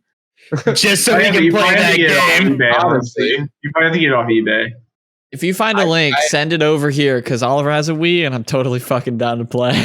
Yeah, I have a Wii. Yeah, my old parents' Wii. Dude, if I still had the online, oh my god. Yeah, I guarantee there's one for the Wii U. Is there not? No, there isn't. It's just been made for the GameCube and the Wii. They haven't made one since. But they should. That would be the perfect Switch game, man. They've done Mario Golf on Switch. They've done Mario Tennis on Switch. They've done fucking. They've done a lot. Mario Baseball on Switch, haven't they? Yeah. But yet they haven't done the best Mario sports game, Mario Strikers on Switch. Yeah, that game was tough. Why not, Nintendo? That game was tough. By the way, speaking of Nintendo, do you guys find it crazy that like we didn't even talk about like the Nintendo Direct or the Sony Direct on the show because they were both just complete ass juice? I didn't even know they happened. I don't know what that is. You gotta watch Donkey's videos on them. They're so bad, dude. The Nintendo Direct, are you talking about the release of Shining Diamond and Brilliant Pearl? But also like all the other stuff they unveiled, like all those shitty JRPGs and shit. There was nothing exciting besides the Pokemon game. Yeah, the Pokemon games are probably the ones that stole the show. But then again, you think about it, they're releasing the Gen 4 remakes, and then they're releasing pretty much what they did is they put the Breath of the Wild engine in Pokemon. So you're roaming around like a vast empty area like Breath of the Wild, Legend of Zelda, but you're just catching Pokemon. Like it's dope as shit. And honestly, the Pokemon part was fine. Pokemon always steals the show. You expect that, but there's usually other good stuff too. Everything else is just complete diarrhea.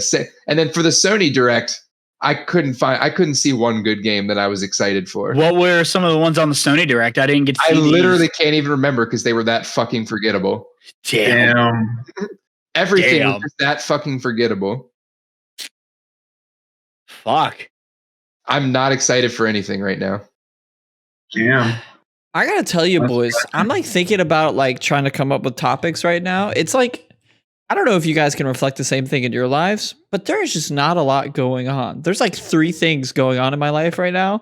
It's Valheim, it's work, and it's me watching Fallout related story videos. That has been my cycle thus far. Dude, the world has been pretty quiet, like generally. Like we said, it's been fucking quiet. I mean, I keep here's the thing. Here's something that we can talk about for the last few minutes. Since we talked about like the world being quiet, what is in your guys' prediction?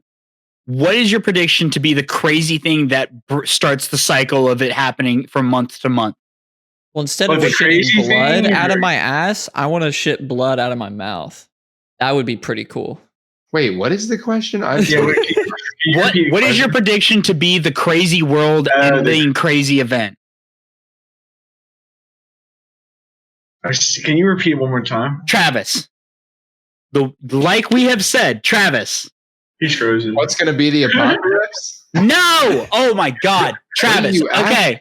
All right. So do you remember, Travis? What is going to be the next major event? What is going to be the next big thing coming up here soon? People getting vaccinated.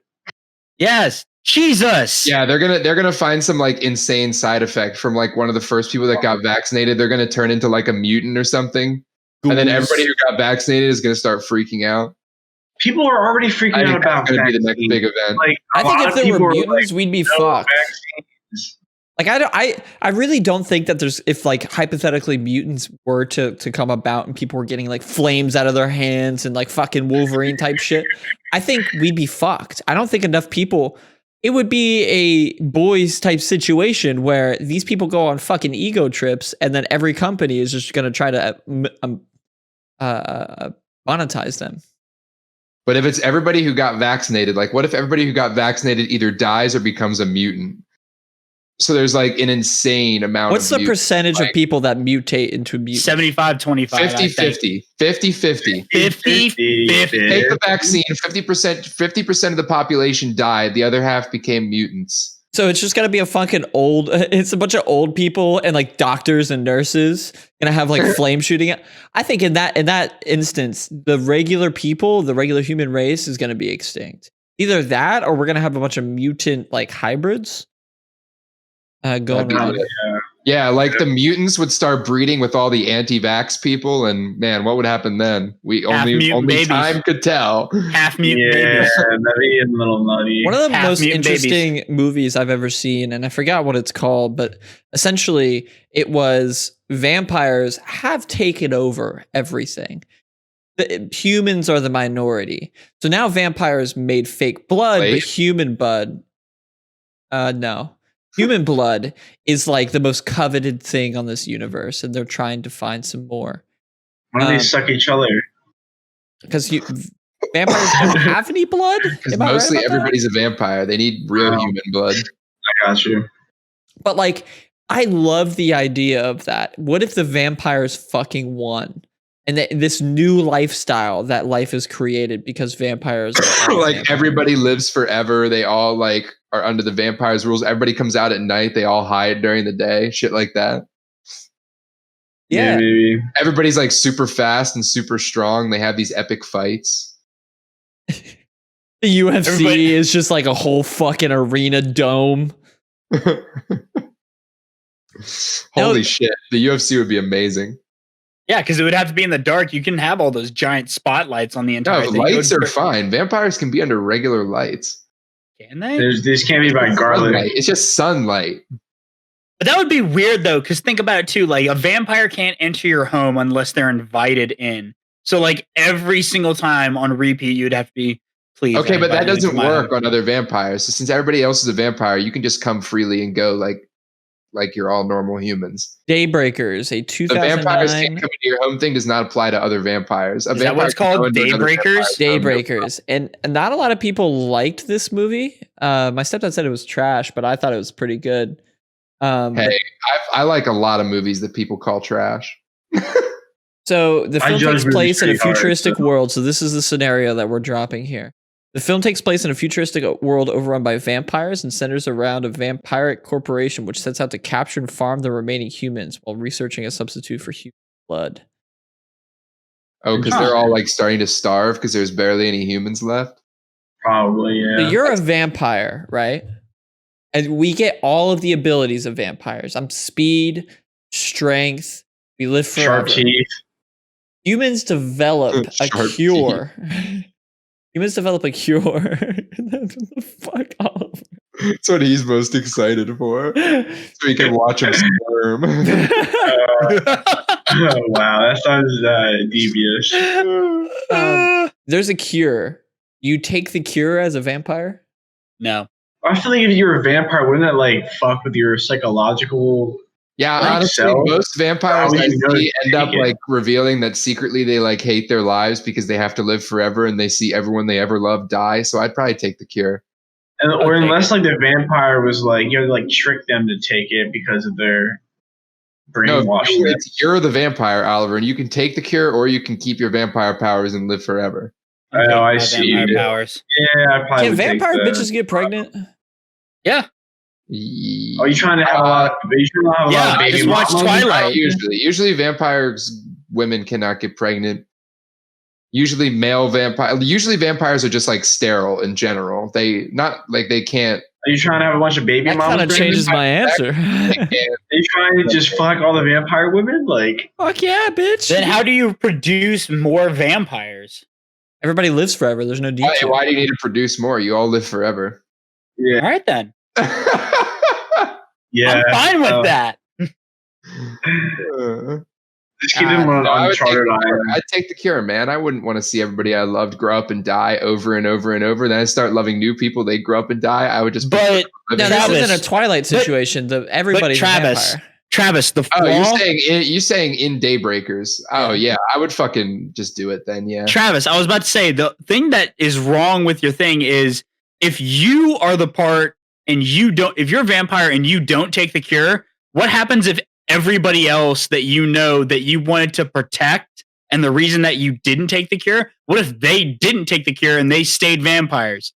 Basically, you just swap positions with them. I was assuming that those people were not vampires, but I realize now that they are vampires. So I would say vampire, obviously. It would fucking suck ass if you were like this 90-year-old frail woman and you got bit by a vampire. You're like, fuck, now I'm just a frail cunt for the rest of my life. Well, I mean, I think you would like not be frail. Like you'd look the same, but I think you get like eternal life. Like it's kind of like eternal, like you feel good, you know? You like feel strong, you feel in the prime of yourself. Like, so even if you were an old lady, you'd get bitten. And like, if you had like a hunchback, you would like be able to stand up straight, right? Yeah. And if your legs, like if you had arthritis and shit, that would be healed because vampires don't have fucking arthritis. Do vampires have arthritis? I don't know if I can RSGH. Why would they have arthritis? They live forever. They're perpetually like one age, and your new powers of like strength, young, dumb, speed, broke, that would obviously mean kid. that like your bones would be healed and shit. Like you have like regeneration, basically, don't you, as a vampire? In a way, I don't know. I think you can get stabbed and it heals, stuff like that. Well, not by a wooden stake or shot by a silver bullet, stake, obviously. But if you get stabbed with like a knife, you can pull it out and it heals right away. That's at least most of the vampires I've seen. I don't know how it works in Daybreakers, but I don't know. No. But if it was like that, even better. You get fucking regeneration too. Like obviously you can't like grow an arm back if it gets chopped off, but like so we can move this over to immortality. Like if you had the opportunity to get immortality, but this was not offered to anybody else in your life. Like no vampire shit, you just live forever. Yeah. Yes. Yes. I would not. Hell no. I would. Not if I was the only one.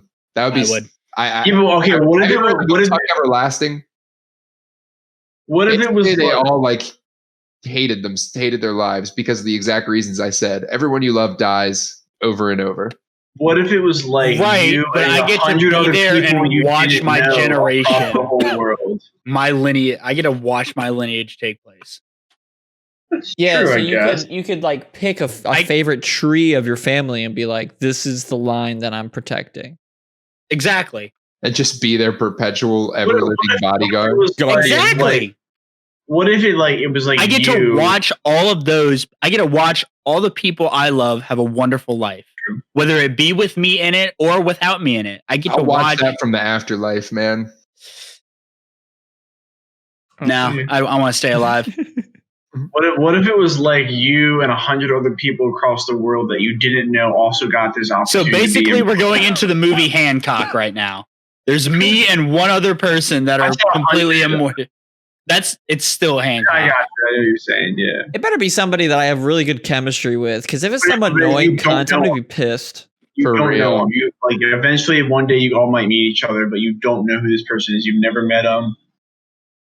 So it's not like a big titty goth girl? Is that what you're envisioning?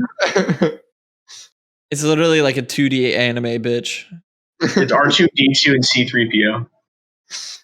It's Kate Upton. Kate Upton is the other immortal person. Let's go. You gotta I'm living forever, boys.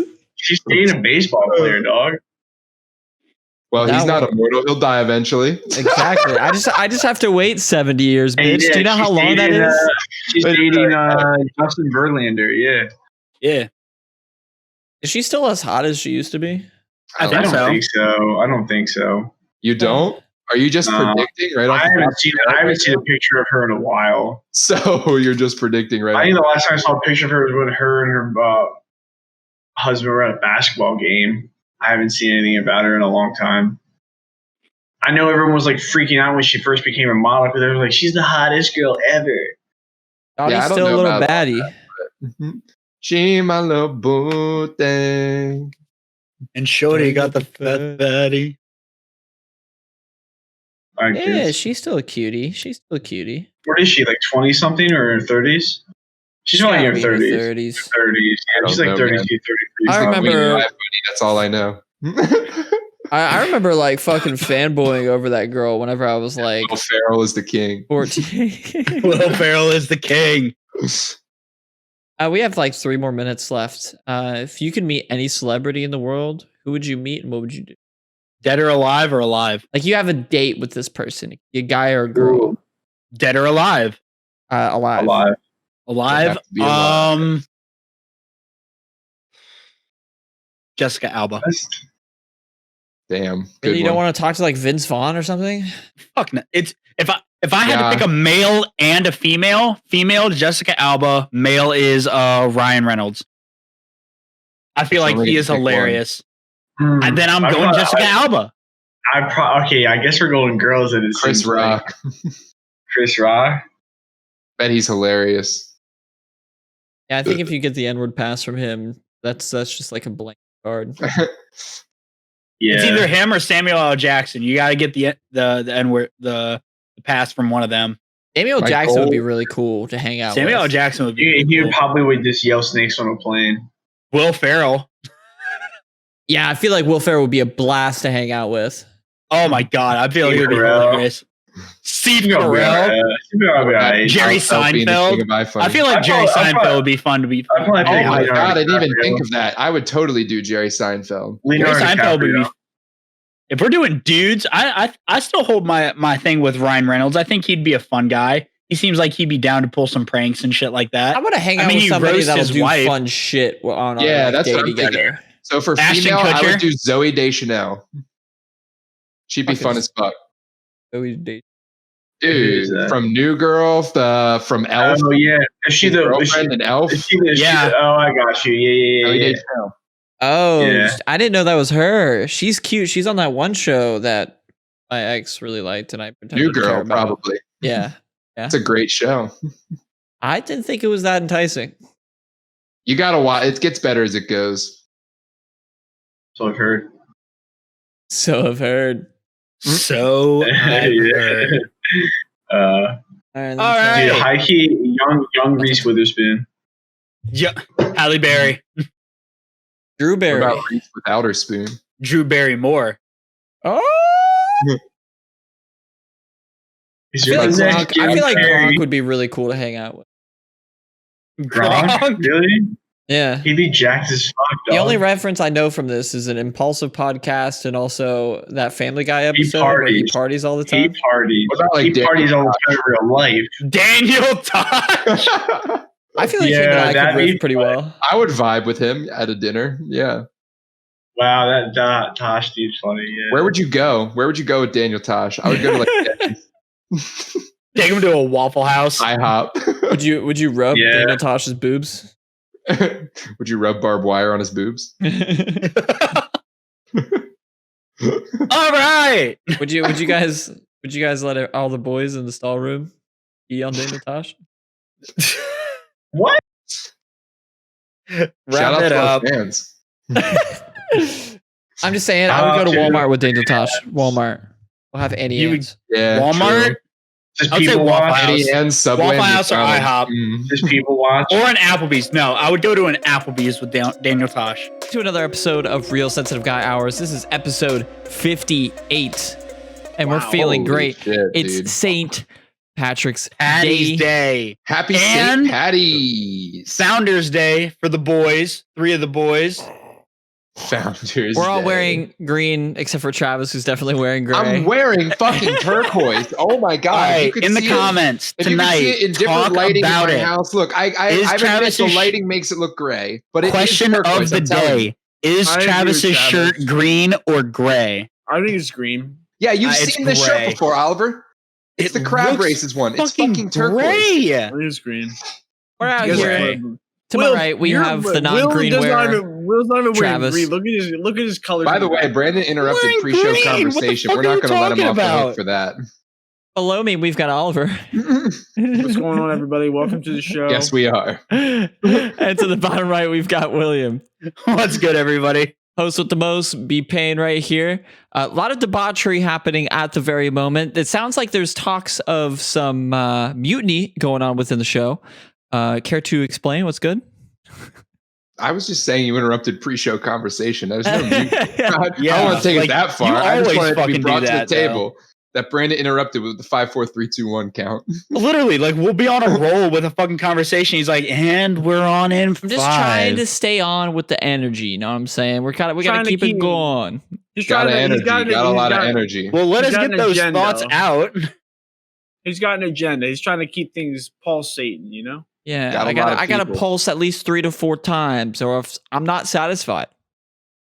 It's fair enough. So there is some debauchery to fall flat. So we're talking about two of the boys, myself and Oliver, potentially getting jobs. Yes, we are going to have some grown-up shit going on. Because we are going to have some grown-ass men on the fucking real sensitive man hours.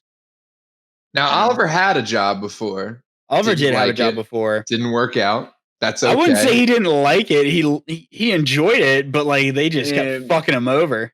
It was a mad job though in the first place. It wasn't like we were like fucking passionate about it, right? No, yeah, I didn't care that much about it. It was just something different that I was like, all right, yeah, let's try it out. Let's see how I do. Yeah, it turns out it wasn't. He did that so he could pay rent. That's the only reason he stayed, so that way he could pay rent. That's some real shit right there. Sometimes that is a determining factor. Bro, literally, I'm in that same boat right now with mine. If I could have left the job that I'm at right now, I would have by now. But soon, gonna be having that big boy money. Gonna be able to official on paper offers for both of you, right? Official on paper offers. On paper. And funniest thing is that this was my first in-person interview. Loved it. Fucking loved it. Turned into a whole fraternity like mentality thing. Like I walked in, every single person I saw walk in and out of that like office space, Chads. Straight up Chads. They had a ping pong table in the room. What about female representation? There is a female that runs the front desk and is also part of the sales team. One girl. She is dope as shit. There's others. There was two tech people in the room. I don't care. Yeah, she's pretty cute. She rocks the short like haircut. Like the short hair. I'm just gonna throw this out there as a pixie cut.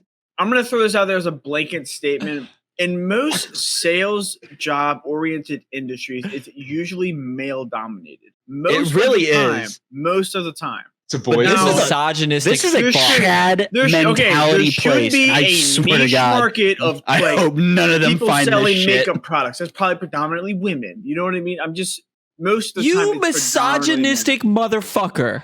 How dare you? Oliver sus. Oliver, that's kind of sus right there. How is that sus? I don't know, but just being you seems kind of sus. I'm not even afraid of what you're saying. I'm afraid of where it's going. Even in like the makeup industry selling makeup, there's even males that sell makeup. So what are you on about? Hey, boys can wear makeup too. All right. I didn't say they can't. They sell it. You know James Charles with that fucking dump truck and ass. Girls can fuck just as good as guys can. That's fair. Yeah. Misogynistic asshole. I wasn't saying they can't. We just hate women on this show. No, Oliver just hates women on this show. I never said that. Don't put that in the mini clips channel. I'm putting this whole thing in the fucking mini clip. Don't put this on the Newgrounds channel. Don't put this on Newgrounds. Don't put this on the Armor Games channel. Yo, don't try to get a sponsorship from mini clips. This is in the Geneva Convention rules. All right. Fuck off. All right. So anybody get their stimmy yet, by the way? Yeah. No, I still need to do my taxes. What are you guys doing with it? Boring shit. Chilling on it. Boring shit. Yeah, so I just did my taxes just recently. So I'm going to pay off my credit card. And then, because I was such a degenerate with my money for the past while. So pay off my credit card, and then I'm going to throw the rest of that into a investment account, so that way I can get started on investing on my future. So you were a degenerate with money for a while, you say. I want to hear right out of your mouth how long is a while for you. I think ever since the PC build, really, that was probably the thing. That was the fucking turning point, because I was paying off the credit card every single time. There'd be like $200-$300 on there, because like I'd buy food, I'd buy gas. Like, dude, I'm like afraid to use my credit card. I use it to like buy a meal or like buy a cheap video game and then just pay it off immediately. That's the best thing to do. I have good ass credit, honestly. No, I have great credit as well. But if anybody wants to know the strat, it's I know everybody is like, pay off your credit card after a while. No, what you need to fucking do is buy something, minimum, pay it off right away. Give it a few days, pay it off right away. Just don't spend money that you know you won't have. Pay more than the minimum. Pay more than the minimum. Well, I usually wait the pending days. So like anytime that I make a purchase with mine, there's like a couple days where like if I go onto the screen where I pay or go onto the app where I pay my credit card, like it'll say like transaction pending. So it's not fully all the way through. Once it hits on there, boom, pay it. Put in my payment that day. It usually takes a couple and that days usually after takes pending, like 2 to 3, maybe 4 days max. So and also, don't be fucking afraid of credit cards, dude. One of the most important things, Jay-Z said it well. Build your credit. Build your credit. You know what's fucking more important than flexing on Instagram? That's not how the lyrics go. Credit. Fucking credit. Dude, get a credit card. Do you want to know why Jewish people own all the property in America? This is how they did it. Yeah, Doug, get yourself a credit card. Only buy things that you can afford and pay it off right away. It's basically a debit card, but with extra steps. And that way, you'll be able to get credit for things that are going to be good for your future.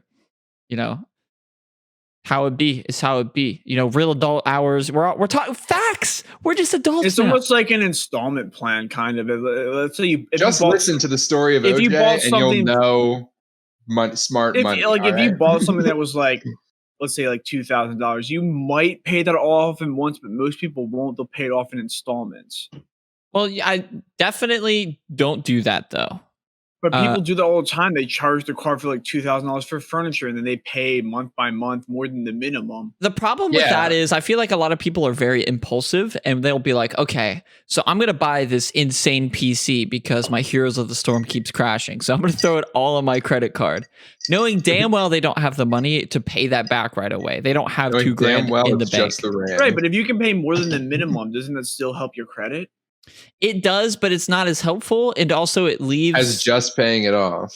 Like it also leaves you there for mistake and being stuck in debt. Because if you hypothetically, let's say your car breaks down and you don't have enough money to pay off that $2,000, it's going to steamroll down because you won't have it in your debit account, and thus you're gonna have to use your credit card, and that's how these things fucking start. I got you. Yeah, exactly. Plus, also you pay $2,000 for furniture. Say you're paying off $200 worth of that $2,000 debt a month. $200 of that is going to sit in there for 10 months.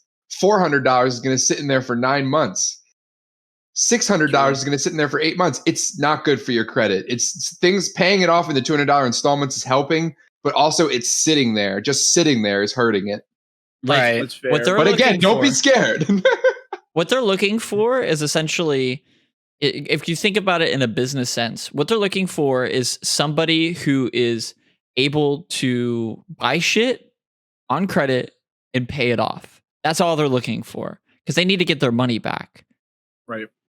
Because this is just loaned money. This is just loaned money that you're getting for a credit card. Pretty much. Like a mini loan. That's why they have maxes, and I mean there are some that are unlimited, but are they really unlimited?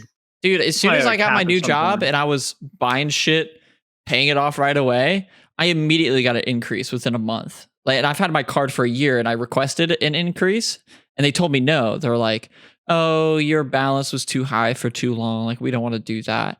As soon as I started doing that, they did it automatically. That's true. I came right out the gate doing that. Spend a little, pay it off. Spend a little, pay it off. Now they're offering me like all these special like platinum cards and shit. I'm like, nah, man. Like you had your chance, homie. Another like a kind of another thing. I'm just gonna like do credit the minimum I can to have good credit and stop there. I'm not gonna let myself get into any debt ever. That's what I'm saying. I'm saying don't spend money you won't have. Not don't spend money you don't have, because you're using credit. You probably don't have the money to spend in the first place. But don't use money you won't have, as in you won't be able to pay off later. If your situation's shaky, don't be doing credit at all. Yeah.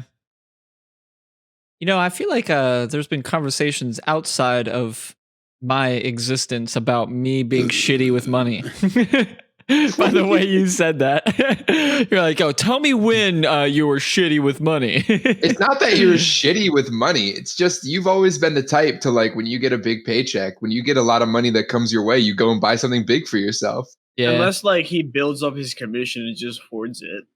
I would do that for such a long time, and that helps. That's what so Oliver many does. Times. The rainy day fund. Dude, there was one time I had like 1,300, and Bailey was like, "Just put this in the bank. What are you doing?" Yeah.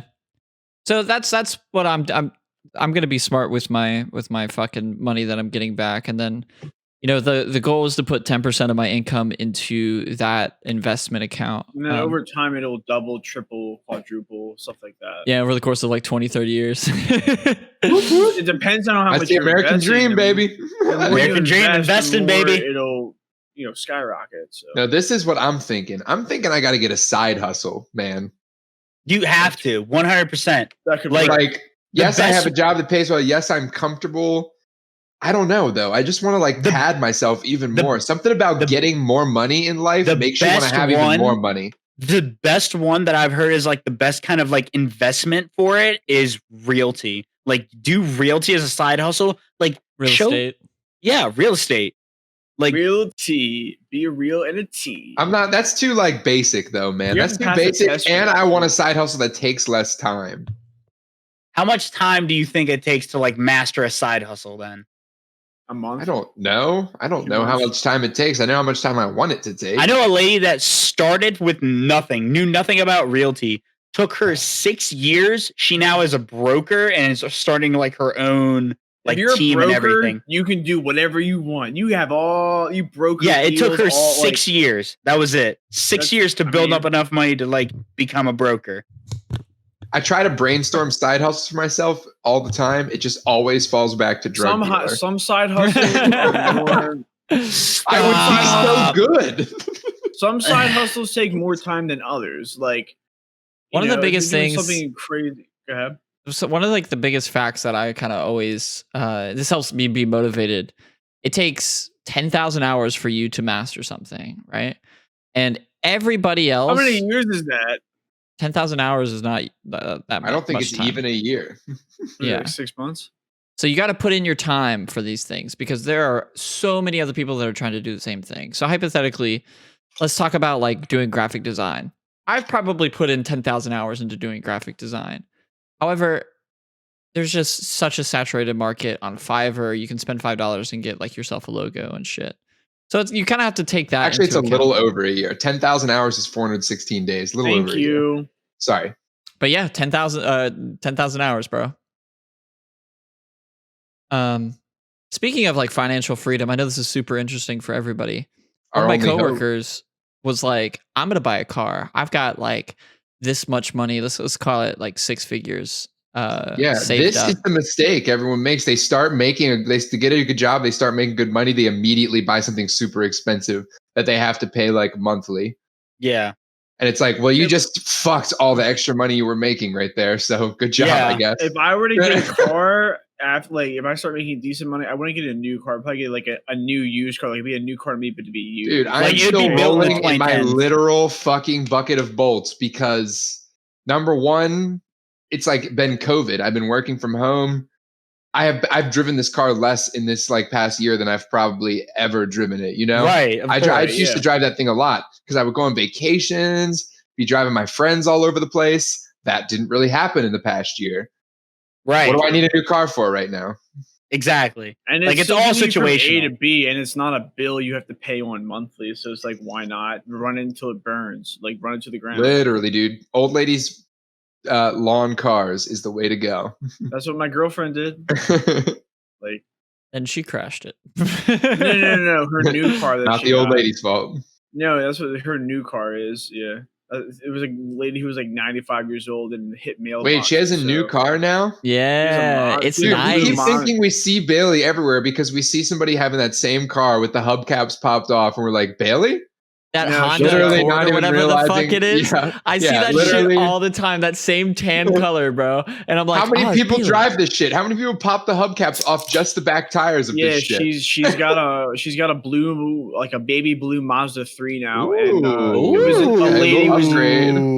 the lady was 90, 6 years old, and kept hitting mailboxes. So she said, did she only need to drive to church and back?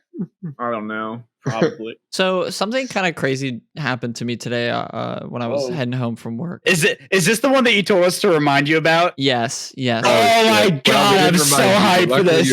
I've been thinking about it all day ever since you put it in the fucking chat. I was like, this has to be fucking good. Okay. So on my way home from work from this specific location, there's oftentimes people standing on the side of the road asking for money. Other days, there's this guy who has this sign that says, Trump is a massive penis. Just like they're standing on the side of the road with these big ass signs. Today, there were about 8 people, these white Christian looking motherfuckers. Fuck off, Nat.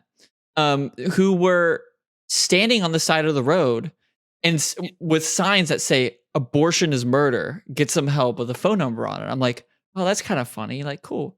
I drive a little bit farther. There's another person and it says abortion kills. And it shows like the, if you use like one of the instruments in black and white, that shows the dead baby inside of the body. I drive a little bit further and I'm sitting there like, what the fuck is that? They have on the fucking signs, abortion is murder. You are a murderer if you get an abortion. And it has 6 or 7 or so pictures of mangled fetuses. It literally looks like somebody took jelly. What the fuck? Was that realistic? No. These are real like pictures of mulched fetuses. Oh, I got you, yeah. Which is fucked.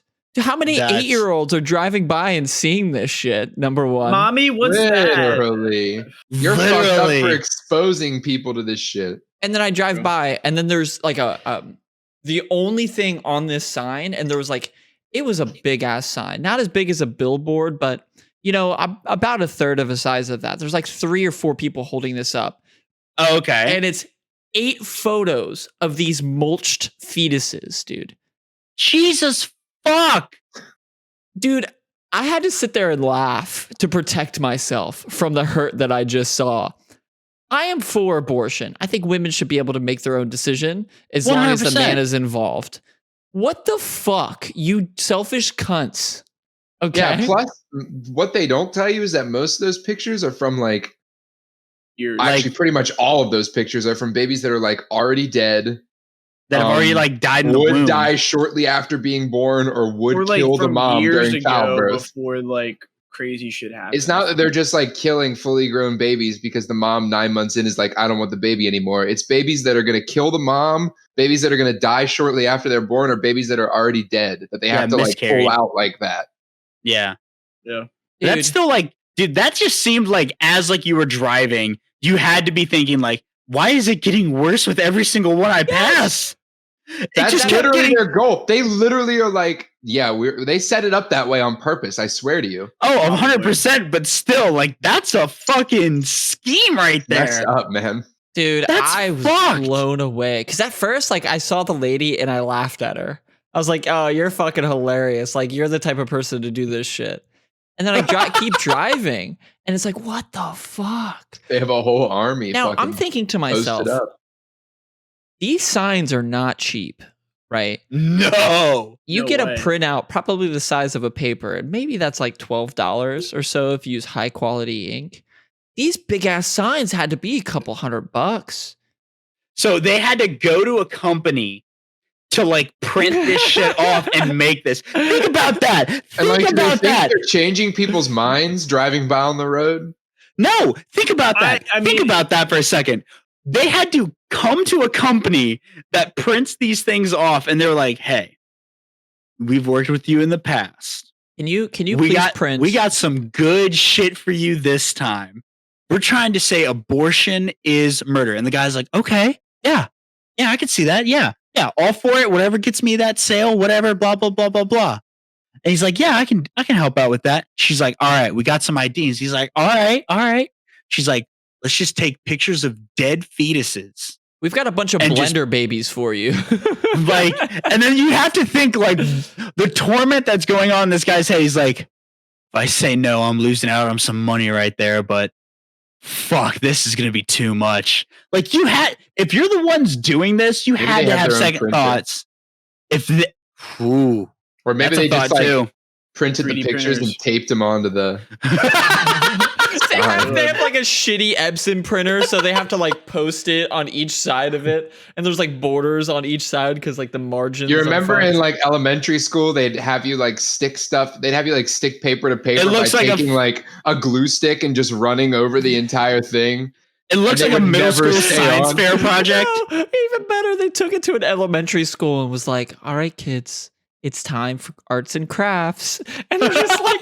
individual blocks of paper, and it's like, okay, glue this down, and eventually they're like, oh my god. It looks like the fucking macaroni sculptures that you do at like sleepaway camps and shit like that. Like they're just using like that same method. Like, okay, damn it, I'm out of Elmer's glue. We need more glue. Who's eating the glue? Oh my! What is that? Oh, it's just jelly on a sandwich. It's fine. It's fine. Have you guys ever tried to get high off glue? What? Or highlighters? No, I haven't. Sharpies. Sharpies were the shit. I've never done that. That was. What about you? Ever done whippets? Yes, I've done Uncle Paul, calm down. They literally. Why did nobody talk about how they had those fucking markers that like all smelled like different things? They were trying to make us future druggies. Oh, 100%. If you got sitting there, like I'd hold one nostril, take like a hit of the marker. Banana. Oh man, it's like, dude, the chocolate flavor. Oh, bro, you're walking around lunch, like being the drug dealer in like a college. You're like, hey, it's like, hey, Timmy, yeah, I heard you got the mango flavor. It's like, yeah, I got it. What do you want for it? Strawberry kiwi. It's like, that sounds like a good strain. Is that indica sativa? Give me those cosmic brownies. I'll trade you for the cosmic brownies for one hit. He's like, okay.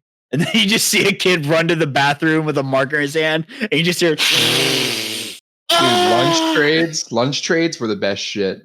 Fucking cosmic brownie, you just sent me into like a wave of nostalgia. Bro, the cosmic brownies were the fucking shit. What were the best snacks your buddy had at lunch that you always wanted to trade for? We just did this. Is it really? Yes, last episode. At 30 minutes of the show was us being like, Skittles. Skittles are dope. Skittles are A-tier. That was like best candy, best whatever. But I'm talking about in the fucking lunchroom. What did everyone had that you want to trade for? Like there was that always kid that had Lunchables. Doritos. The Lunchables kid was always popular because everybody wanted the Lunchables. Pop-Tarts were big in mine. You know who got gobbies under the lunch table? The kid with fucking fruit gushers. Buddy was getting his shot. And Oreos, honestly. Oreos. All it took was your mom to pack you just like a Ziploc bag with like 8 Oreos. Dude, you could trade. Nuts. Dude, you could trade 2 of those away. You could trade some of those away, get some bomb ass snacks, and still have like 5 Oreos left. I was wondering. I never had anything to trade, man. My mom was a healthy lunch packer. I got like tuna fish sandwich, apple, and fucking Cheez-Its or something. I got Cheez-Its and goldfish was like the most extravagant thing. You guys ever had Tasty Cakes? The Tasty Cakes? Yes! Those are fire. Yes. Oh yeah, absolutely. I was a fringe fucking kid. And like, bro, I would be friends with the girls that would always go to McDonald's. So I was like, I didn't fuck with anybody, but when these girls brought McDonald's in, I'm like, hey, let me get a fry. And she'd be like, oh, have as many as you want. And I'm like, don't have to fucking tell me twice, bitch. let me get a nug. Bro, that was sacred shit. If they gave you a nug, you were in. Bro, you associated with the girls who went to McDonald's for lunch. They were like my sworn enemies. So right down the street from I guess I could say it, Hedgesville, where I went to high school, like there was a Subway down there. So like anytime during wrestling, like at lunch, all the wrestlers would just walk down there. We got caught by our fucking coach who went to the fucking Quick Mart right there to grab beer for after work. And he was like, hey, what are you guys doing over there? It's like, we're going to get Subway, coach. And we're like, what are you doing over there? And he's like, I'll see you guys back at school. Oh my God. Damn. He was hoping you wouldn't ask back. He was hoping. On the Whippets thing, so me and my brothers were in my garage at the time doing some of the devil's lettuce. And, you know, at this point in my family, it was accepted that we all partook at this point. I don't anymore because I'm a good citizen. And he came over and he's like, yeah, boys, you know, you're doing some weed. You're doing the good. Y'all ever done Whippets before? And we look at my uncle and we're all like, no, we've never done Whippets. Man. Like, what the fuck why would you say that? What is that shit? I know what whippets are. I knew at the time what they were, but it's like CO2. I'm not fiending for that much of a high, bro. No. Like you gotta be crazy to fiend for that much of a high. Isn't it just like CO2 cartridges? I don't know exactly what it is. Literally, if you want to talk about something that immediately fucks your brain so hard just by doing it, fucking whippets. Actually, they say like alcohol kills your brain cells, weed kills your brain cells, which I guess they like do in the long run or whatever. The really long run. If you do a shit ton. Not if you're productive whippets, you're immediately wiping like a fucking cluster of brain cells are just annihilated. I'm pretty sure every time you do a whippet. So, what do you guys think you see more of in like society? Do you think you see more people driving drunk or more people under the influence of anything else? What do you think you see more of? I feel like there's more driving driving or in general. Driving, like more people under the influence of alcohol or under the influences like other drugs. Definitely alcohol. I think the people on alcohol get caught the most. Yeah, I agree with that. But I think there's more people with under the influence of other substances. Like I know so many people that drive high. So many people. I don't like either. You know, I'm just not a big fan of it. Like the thing is, I like it. I just say I know people that do it. For sure. The thing is like either way, you're impaired. And the thing is with that is no matter what, people are retarded anyway. You add something to make them even more retarded, that's just a bad move. And drunk, I'm just saying statistically, probably they do get caught the most as drunk because you do get the most retarded, like in relation to driving. You do. Yeah. Either way, you're impaired, but like if you're like shit faced, I have never driven shit faced before. I don't see how it's possible. I don't see how it would be possible to even get 5 feet driving like shit faced. I don't know how anyone's ever done it. And I guess that's why accidents happen like that. Because I literally would be fucking swerving everywhere. Oh, 100%. No. So in 2018, they said every 50 minutes, someone died from a DUI. Like someone driving under the influence in 2018, every 50 minutes. That's high crazy, shit. Dude. But it's even higher on nights like this, by the way. St. Patrick's Day, New Year's, all those drinking holidays. Oh, yeah. We're going to see a lot of DUIs tonight, boys Hopefully and girls. By the time this comes out, I want everybody to put in the comments that you are okay and home safe. Okay? Love you, baby girls. Oh, we want to know. That's preach, we're here for you, bro. We're here for you, bro. I just want to make sure that you get home safe. That's it. She's not going to text you back, bro. That's all you're about. I know. I know. Dude, I've been on Tinder for like 2 sessions. Damn, you swiping? Is your area's Tinder like popping, or is it a bunch of old cougars? No, dude. It's like so we have it's this like the concept. Old ads, local MILFs in your area. It's that concept of, you know, the girls that were attractive in our tiny little town that we used to go to school. Those people are lower on the average scale because we're in West Virginia. The genetics aren't there. Around here, there were some legit goddesses, man. Oh yeah, you know, there was some real. You're also living in one of the richest counties in the nation, too. Exactly. So yeah, they can afford to look like dude. There are babes. So I've been working on my Tinder game. Buddy Austin, he's been on the show before. His girlfriend, they came over, and Oliver and Bailey were there alongside myself. And we did some evaluation on my Tinder profile. I was doing pretty good. I'm a little polarizing because I have the word cunt inside of my Tinder profile. Oh, so you've changed from your original. What was your original Tinder? It was like a 21-year-old kid who thinks he's the shit or something like that. Yeah. But yeah, you know, I'm not a kid anymore, and people don't really like the overly cocky lifestyle for some reason as soon as they get older. So I had to change it up to life's a cunt, laugh at it. That's the reaction he wants. So they think people won't like that you said cunt? Yeah. See, I hate when people are like that because I'm under the impression that like the girls who wouldn't like that, I wouldn't want to swipe right on me anyway. And that was my mindset anyway. Fair.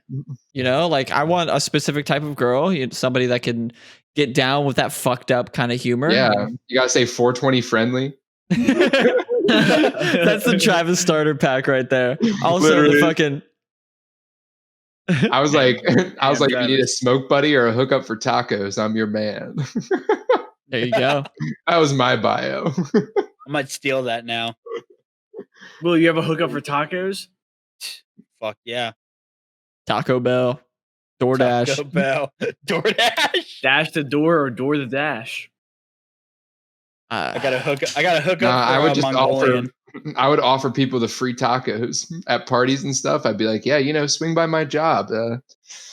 I'll have a free taco waiting, or a chips and queso. Your Tinder experience was particularly interesting, and I think it's not necessarily unique, but we've been you over either got baddies or you got just the fucking litter, the trash on the side of the road. Basically, and I dabbled in both. It's free real estate. It's free real estate. Hey, even girls that smoke ciggies and look like the Crimson Chin need love too. Stop! Wow. As a great man once said, again, dirt nasty. I've been with the worst and the best, and I couldn't even tell the difference. My name's Dirt Nasty. Episode 3, y'all need to check that shit out. That was a good fucking episode. We just talked about our Tinder experiences. Yeah. Oh god. Yo, I forgot about that music video. The How did you remember that was episode 3? The Nito one where we all had like different. We all had like different roles. I remember that. That was funny as fuck. We're Nito, butt naked in El Camino. Damn it, we just got copyright struck. It's over. That's on Spotify now. Mm-hmm. By the way. Damn. Yeah. Who is Dirt Nasty, Riff Raff? Andy Milonakis and G-Eazy? No, not G-Eazy. Fucking Riff Raff. Fucking Dirt Nasty. Ham. What scares you guys? I think that's it in that song, right? What scares you guys the most about where our society is going? Big fucking bombshell. Yeah, I think there's a couple. You could take this a bunch of different ways, but I think it's the fact that everything's about racism. Everything's about changing things that were racist in the past to make them better in the future. You can't voice your opinion about politics. Everyone just hates on you. It doesn't matter which way you lean. Just like it seems just like people are losing the sense to just communicate about different things and not get upset by it, or people are losing rate people. People are abusing the term like freedom of speech and stuff like that. Like they're abusing it in the sense of like what that means is our voices are meant to be heard. Like I have a voice to be heard. I will say what I need to say. But people are abusing that. People are abusing that so hard to the point where they're saying if they can't even get what they want to say in, they're gonna block out everybody else. They're gonna block out everybody else, and they're gonna like assume that like you're being like negligent to them, or like you're obviously disagreeing with me by like interrupting me. Like outsiders. No. Well, the problem goes deeper than that. It's that behind all that, we've fallen for this like. We've fallen for everything. Everything that like the media and the rich and the powerful and the government put out is all to pit us, the like lower people, the non-rich, the working class against each other. This demographic against this demographic against that demographic, Democrat versus Republican, black versus white. All of this shit is just a distraction to show how nothing is going to change, how the rich and powerful are going to stay the rich and powerful, and that's how they want to keep it. And they want to distract us with this petty shit. That's what worries me the most about where our society is going, that humanity as a whole is falling for this. I think away from both of theirs, I think the biggest like thing that's going wrong with society right now is like there's so much going on with I would say like just people being negligent to so many things. Like there's so much cancel culture around for like the pettiest kind of shit in the goddamn world. Like some people do deserve to be canceled. Like Along with that, the fucking fact that people believe the first meme they see on the internet as like 100% true fact and go start spouting that shit to someone else. Social media has blurred the minds of so much and so many people's opinions this past year that cancel culture has become a thing, and it's been so weird to see how people get canceled and how easy it is for someone to cancel you or for yourself to get canceled. And it sucks because some people do deserve it. I agree with, but there's some people that really don't. Like, they did nothing wrong in the sense if you actually look into it. But people don't want to look into information now. They want to take the first thing that they hear, and whether it be a positive or a negative, determine their influence and perception of this other person. And then if it's negative, they're automatically going to start a cancel culture on this person. So literally, the world is your fucking elementary school. I thought it was so stupid in elementary school how like rumors spread around about you and people would believe shit about you just because one person who like hates you told them something about you. That's literally how the entire world operates now. One person, one group who hates another group says something about them and everyone believes it. I think all of this is a combination of a couple of things, right? So, number one, everybody wants to be on the moral high ground of things because we just have too much time on our hands. A lot of people aren't working towards their goals. A lot of people aren't assessing their responsibilities. Well, that's because there's all this like, it's a pandemic. You don't have to do anything. You can just sit there thing going around. But like, nah, be on that grind every day, man. Be on that grind. There's so much money to be made out there right now. Whether that's online media, whether that's Bitcoin, entrepreneurship, NFTs, Bitcoin, cryptocurrency. But people aren't taking advantage of that. They're all they're bored out of their minds and they want to be on the moral high ground of things. And I think why that is in universities, which are the places where all of these ideas come about. Like, I remember being in elementary school, middle school, high school, and learning about texts, right? Like, so let's use Shakespeare, for example. Right. I didn't understand shit about Shakespeare. But once it was described, once it was told to me why it was such a great piece of art, you're like, okay, this story is actually pretty dope. Like, it's this drama. It's very interesting. Like, we can see why it has lasted through the test of time. And when you go to university or college, it's all under the lens of, for example, the male gaze, where they teach why men only see women as objects. They look at it at a postmodernism type of way, where they're politicizing these pieces of art, when in reality it should just be appreciating these stories, why they're so interesting, instead of saying, why is this person being oppressed? Why is this person being oppressed? So it's like everybody's so stuck on the ideology, and that's it. That's the only circle that they fall themselves into. And it's retarded. Like, why only look at that one lens of things? And that's why also, like, you were talking about cancel culture.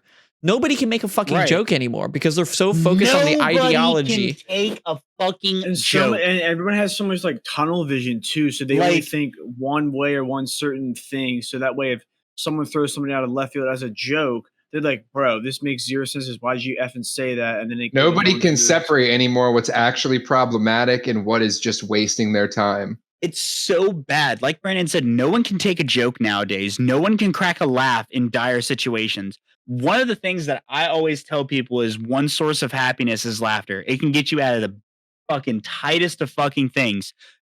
Right now, somebody could just take what you said right now and be like, well, what if you told that to a slave in 1840? What if you told that to him? Just smile and laugh. What if you told him that? Well, then I'd fucking die. I'd fucking die. And I know that for a fact because back then they fucking hated they would fucking hate my guts because of the color of my skin. Well, to me, you know, that's besides the point. You know, I personally recognize how fucking terrible all of that is. And I recognize the injustices that are going on today. And I think most people do. I think the general consensus is shit is bad. right? And I think the general consensus also is stuff like, we don't like racism. Like, I feel like that's pretty widely believed here. So going after people who there are some dickheads, some assholes, but going after people that are just making jokes, fuck off. Like people, and this is not the majority of the people who are trying to start a revolution. I get your motives. I can't be a part of it because I personally am not motivated in that way. That's just not who I am. But I understand why you're trying to go after these injustices. But so many people are going about it the wrong way, and they're raising their torches and pitchforks for the wrong at the slightest of things. And also, they don't understand that. Like, a lot of people don't understand how people can change as well. Right. Like, even in a short amount of time. I don't think 6 months is enough time for people to change. No. But given the rule of habits, 30 days is how you rewire your brain. That's all you need. So all of these things can be kind of put down to education and the lack of people wanting to face their real life. And it's very unfortunate because everybody has a voice now because of social media. So you can all find your echo chambers, and everybody thinks they're right now. Everybody thinks they're right because they found a little cluster of people in their Facebook group that agrees with them. Yep. Or their Twitter followers all agree with them, so they think they're right. I mean, they have communities for that, like Reddit. Just follow that crap. And they're all echo chambers too. They are. Like, you go to like a video game subreddit, like you go to the Skyrim subreddit and ask, should I play Skyrim? What do you think they're going to say? It's that same fucking ideology. Obviously, if everyone is there to discuss something or discuss their belief system of something, they're going to follow the beliefs of that belief system. Yeah. I don't know. Yeah, so like when you look into the solutions of this, I think number one is I've been staying off of social media. Okay, I should say this. I've been away from social media for a lot longer than I have been into it. Like, I used to be on Twitter every single day, probably 8 hours a day. Now I only check it 5 minutes out of my day. It's like I think there's value in being involved with the world and the discussion, but I don't think it's healthy at this point. I really don't think it's healthy. Yeah, I would say at this point in time, I probably use Twitter more than Instagram or Snapchat. Yeah, I'll check Twitter more than I do Instagram because Instagram has become so toxic and so filled. No, I've never been a big social media user, but they've all become cesspools. They've all become cesspools in the last 6 years. All of them have. Yeah. It's been crazy. To kind of change the topic, did you guys see the thing about Bill Burr? How he did the Grammy Awards and he had to pronounce all these Latinos names and he said them all terribly wrong because he's a white dude who doesn't know how to say these things. And people were I love Bill Burr. What the fuck? Yeah, you see that? They were blasting his they were blasting his jokes and stuff, but during his hosting of it, his speech during it too, he had jokes. They were blasting. Everybody hates him right now because they think he's about to get canceled. Yeah, good fucking luck. He's just a raunchy comedian, man. There's a million of these guys. It's his style. Number one way to get canceled, look at Morgan Wallen, say the N-word. He didn't even get canceled. He's back. He's blowing up more than ever before, which is kind of scary too. Yeah, dude. I fucking love Bill Burr. That's his fucking style. And if you don't, he's just it was shitty for the Grammys to do that. Dude, by the way, make him the host. Yeah, right. He apologized for butchering people's names, but I don't know. Yeah, it was if he didn't do it on purpose. What are you gonna fault him for? I know. Yeah, but I saw that and I was like, that's strange. Bill Burr's not he's not a terrible dude.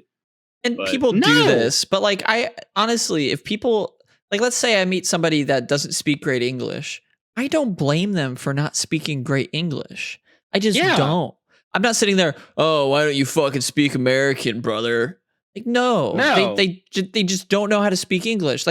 Can you fucking learn a second language? I know how to count to 3 in French. Un, deux, trois. There you say it there. 4, 5, 6, 7. That's as far as I can go.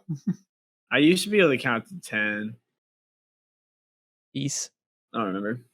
These nuts. But yeah, no, if he's not doing it on purpose to be a dick, why be mad? Why waste the energy to be mad? Because the Latino community was probably like, oh my God, he said all these names wrong. No, it's just people being piss babies. Like, they've got nothing better to do other than be pissed and try to have the moral high ground.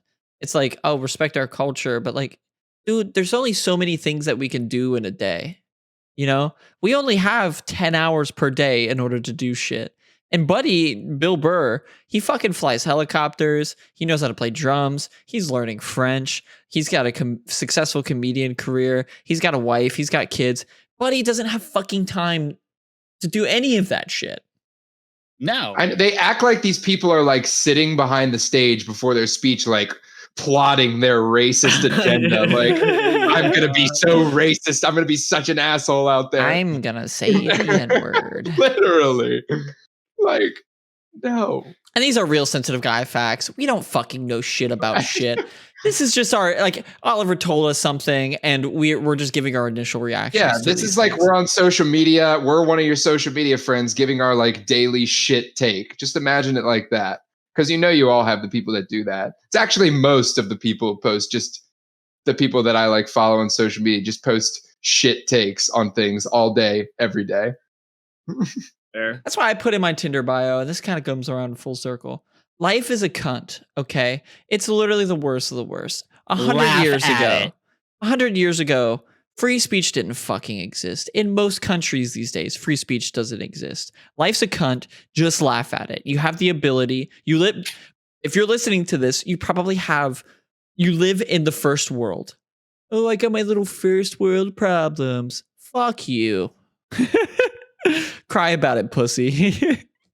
Literally, I was saying this the other day too, not to get like super dark, but everybody's always like, oh, America, worst country. America, most racist country.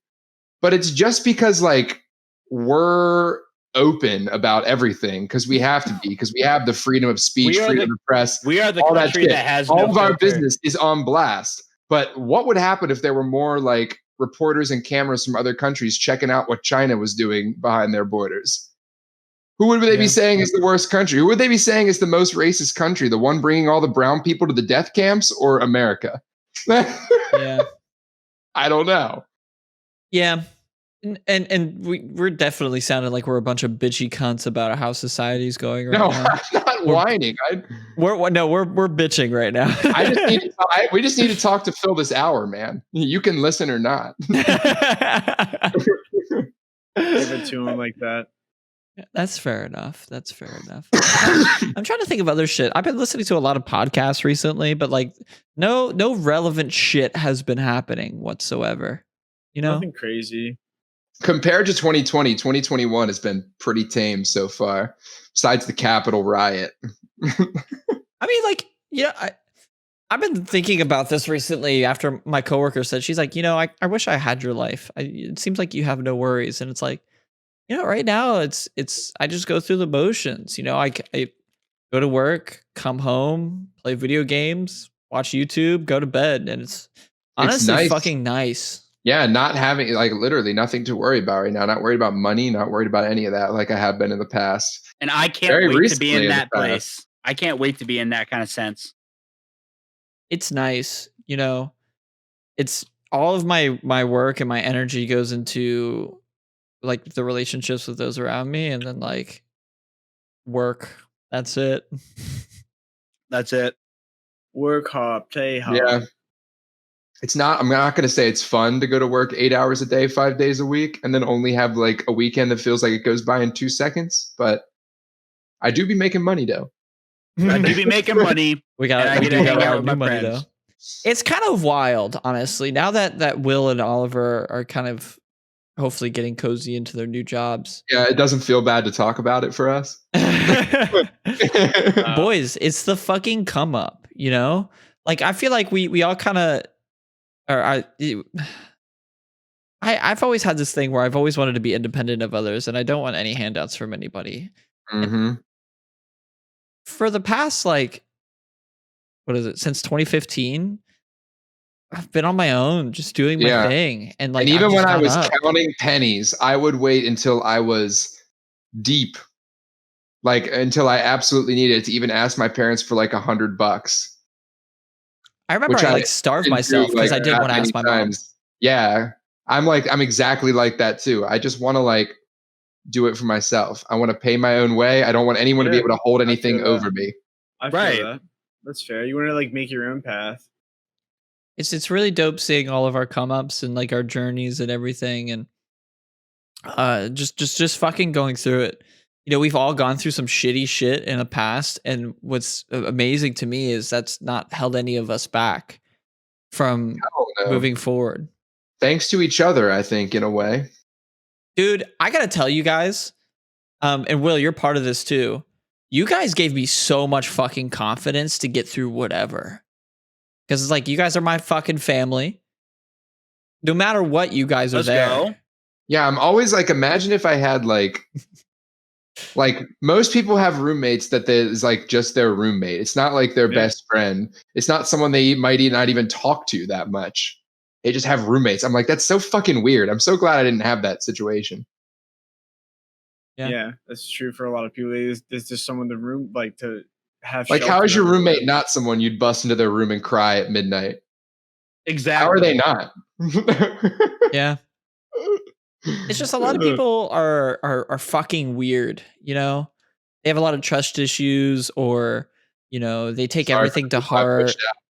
What's that? I said, sorry for the people I pushed out. I have a bulletproof condom, but still got to pull out. That's just me. I got trust issues. No, but like every single one of you guys have pulled me out of a dark situation at one time or another, and that's some real shit, you know. I think we've all done it for each other. Yeah. It's been. Have I done one for you, Travis? Well, that might be the only. Your presence does it for me every day. All right. Oh, Jay! Hit it with that like button. I deserve some brotherly love. Brother. Yeah, man. Travis, I wish you were there for fucking New Year's, because we literally had this conversation, but like we all started tearing up. Oh my god, we got Will's bar. Oh my god, so soon we're gonna be having drinks in person, sitting in a circle, just fucking. Dude, high key, we need to have sensitiving it out. IRL. We need to have a bonfire at your place. That's what I'm slaying, dude. With the new fucking bonfire pit we built, we haven't even gotten to take it for a real test drive yet. Yeah, bro, just invite us over and we're all down there. Absolutely. It should be warming up here soon, eh? Definitely. Yeah.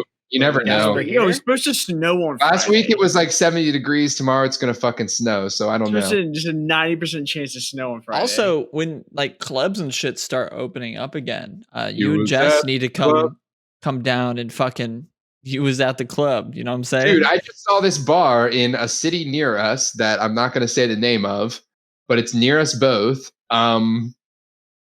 And it's this fucking, it's basically like Dave and Buster's, but a bar. It's like huge bar, got like lights and club music, and then just arcade machines all on the back wall. What's a fuck, dude? Can you message what it's called? What is it called? I don't even know if I remember what it's called. That sounds like a lot of fun though. I just saw a video of it today. Blue balls and blue balls. I know, right? We went to Dave and Buster's the other day. It was like a few weeks ago. And that was a fucking ball. I got fucking belligerent, dude. Good time. It's called Fourth Dimension Fun Center. That sounds dope. Yeah. Yeah, dude. Also, now that everybody's getting money, what are your plans for like world traveling and shit? Because I know Austin and I have been talking about it. I would love to travel somewhere with somebody, honestly. I'd love to go to Europe, bro. We were just actually talking about trying to go somewhere tropical this summer, like the Caribbean. Ooh. I want to go to Europe again. The last time I was there was like 11 or 12, so I don't really remember a whole lot of it. So I'll go with Oliver. I apparently with my job, they get some traveling opportunities because they get different branches. So I think they said like last year they went to New York, and this year they're going to Miami. So I know my company says they take a yearly trip to Cancun. What? I just know I want to take hella fucking vacations. I want to make up for last summer like double, man.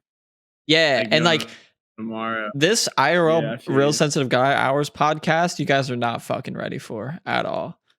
It's gonna be crazy. It's gonna be nuts. It's gonna be probably the biggest event we've ever done. Oh my god! It's gonna be the only event we've ever done.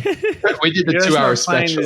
We gotta start planning this beach trip and the drinking episode and the DWI special. What are you talking about? We've done tons of events. Yeah, but this one's gonna be huge. But this is gonna be the biggest one yet. It's gonna be the big. Like we gotta make a trailer for it and everything. In a world with Rob Schneider, and like Rob Schneider's with us for some reason. Rob Schneider, dude. Somehow we had like an over voice of like Morgan Freeman or something as the intro. That'd be wild. As the boys conquered every bar in Ocean City, Maryland, one thing's for sure: they were very sensitive. Travis is going to puke very loudly, and Brandon's gonna bring in a 4 from the bar.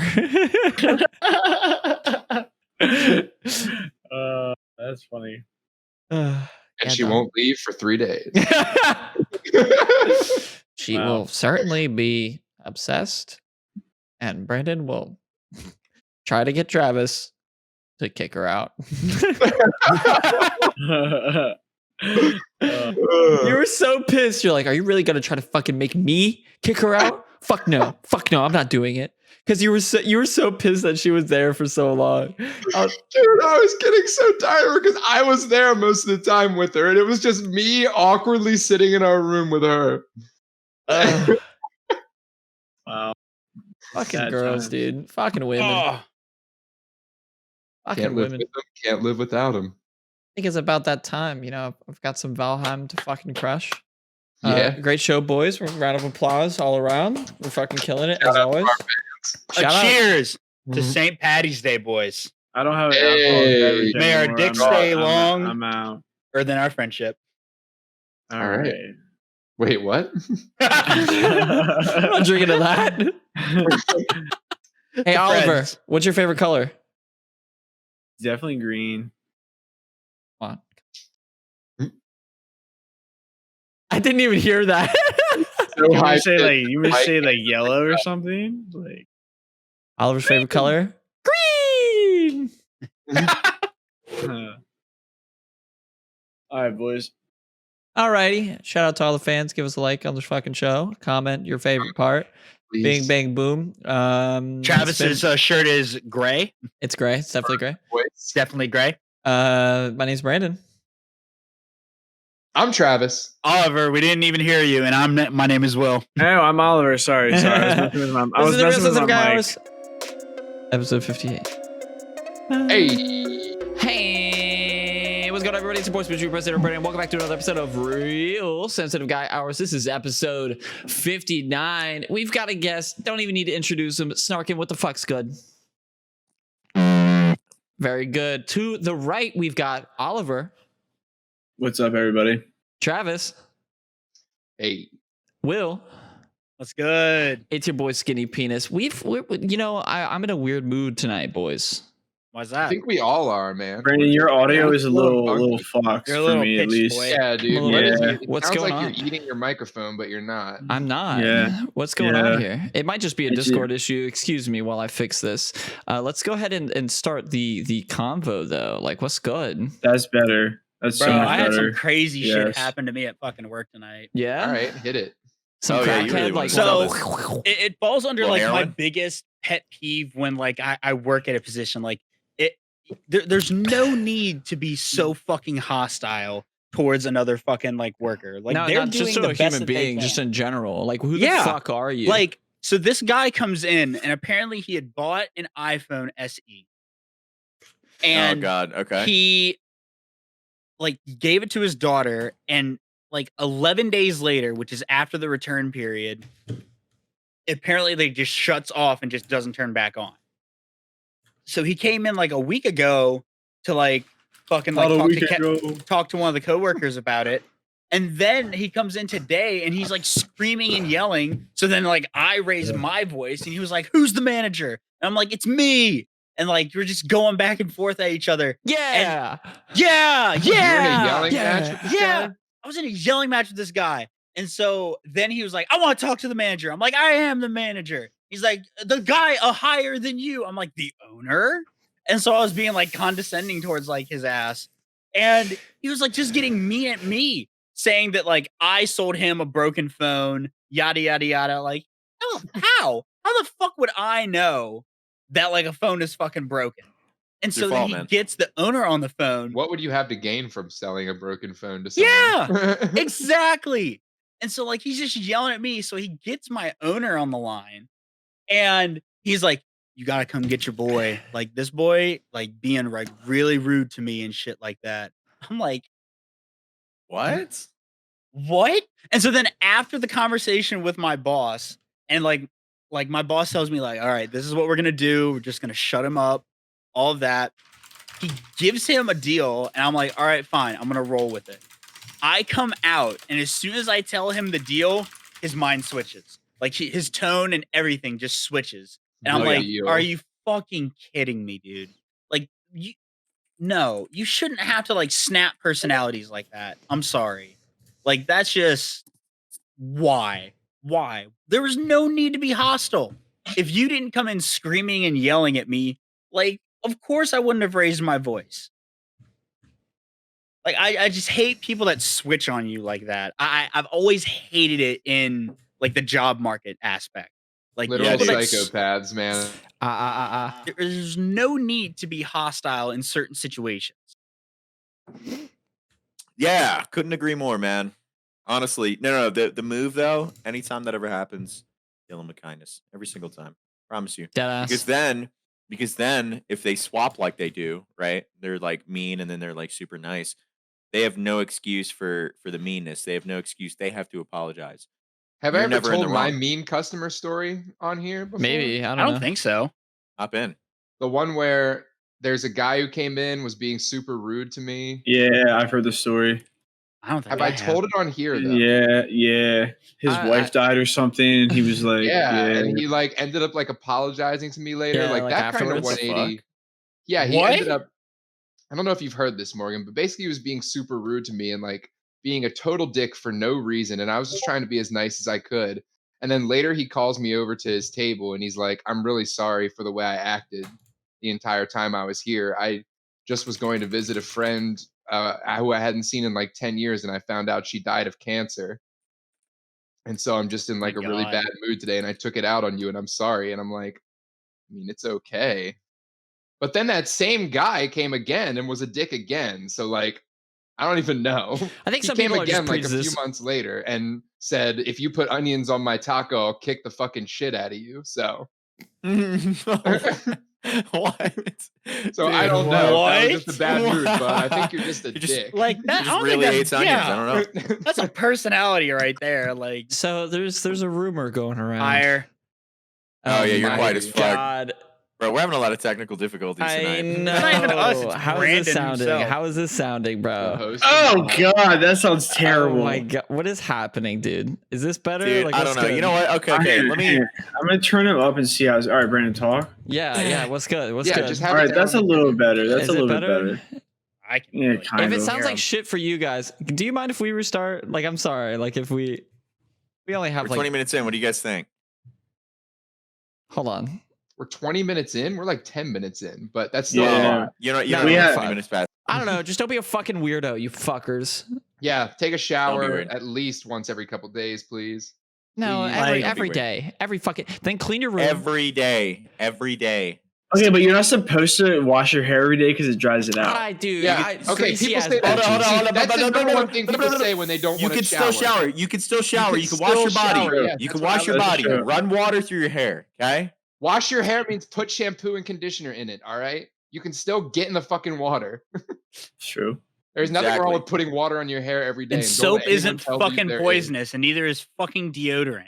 Bro, I guarantee you, Travis can fucking talk about Magic the Gathering and still pull bitches. All right. Now, granted, Travis, I'm going to look at you right now. You're a handsome ass guy. All right. Thanks. But I guarantee you, if some abomination of a dude who smelled good, has got a nice hair, has got nice style, could fucking get a bitch by talking about Magic the Gathering. Guarantee you. He didn't lead off with it, but you know what else? You know what else? I think you threw it in there a little bit. You have to still be yourself. You have to still be yourself, okay? Don't 100%. Fake yourself. Don't fake yourself. Don't fake yourself at all. And the reason why is because if you fake yourself, people can read that. They can tell. Yeah, they can tell. Girls sniff it in the air, bro. They because girls. I don't know what evolutionary.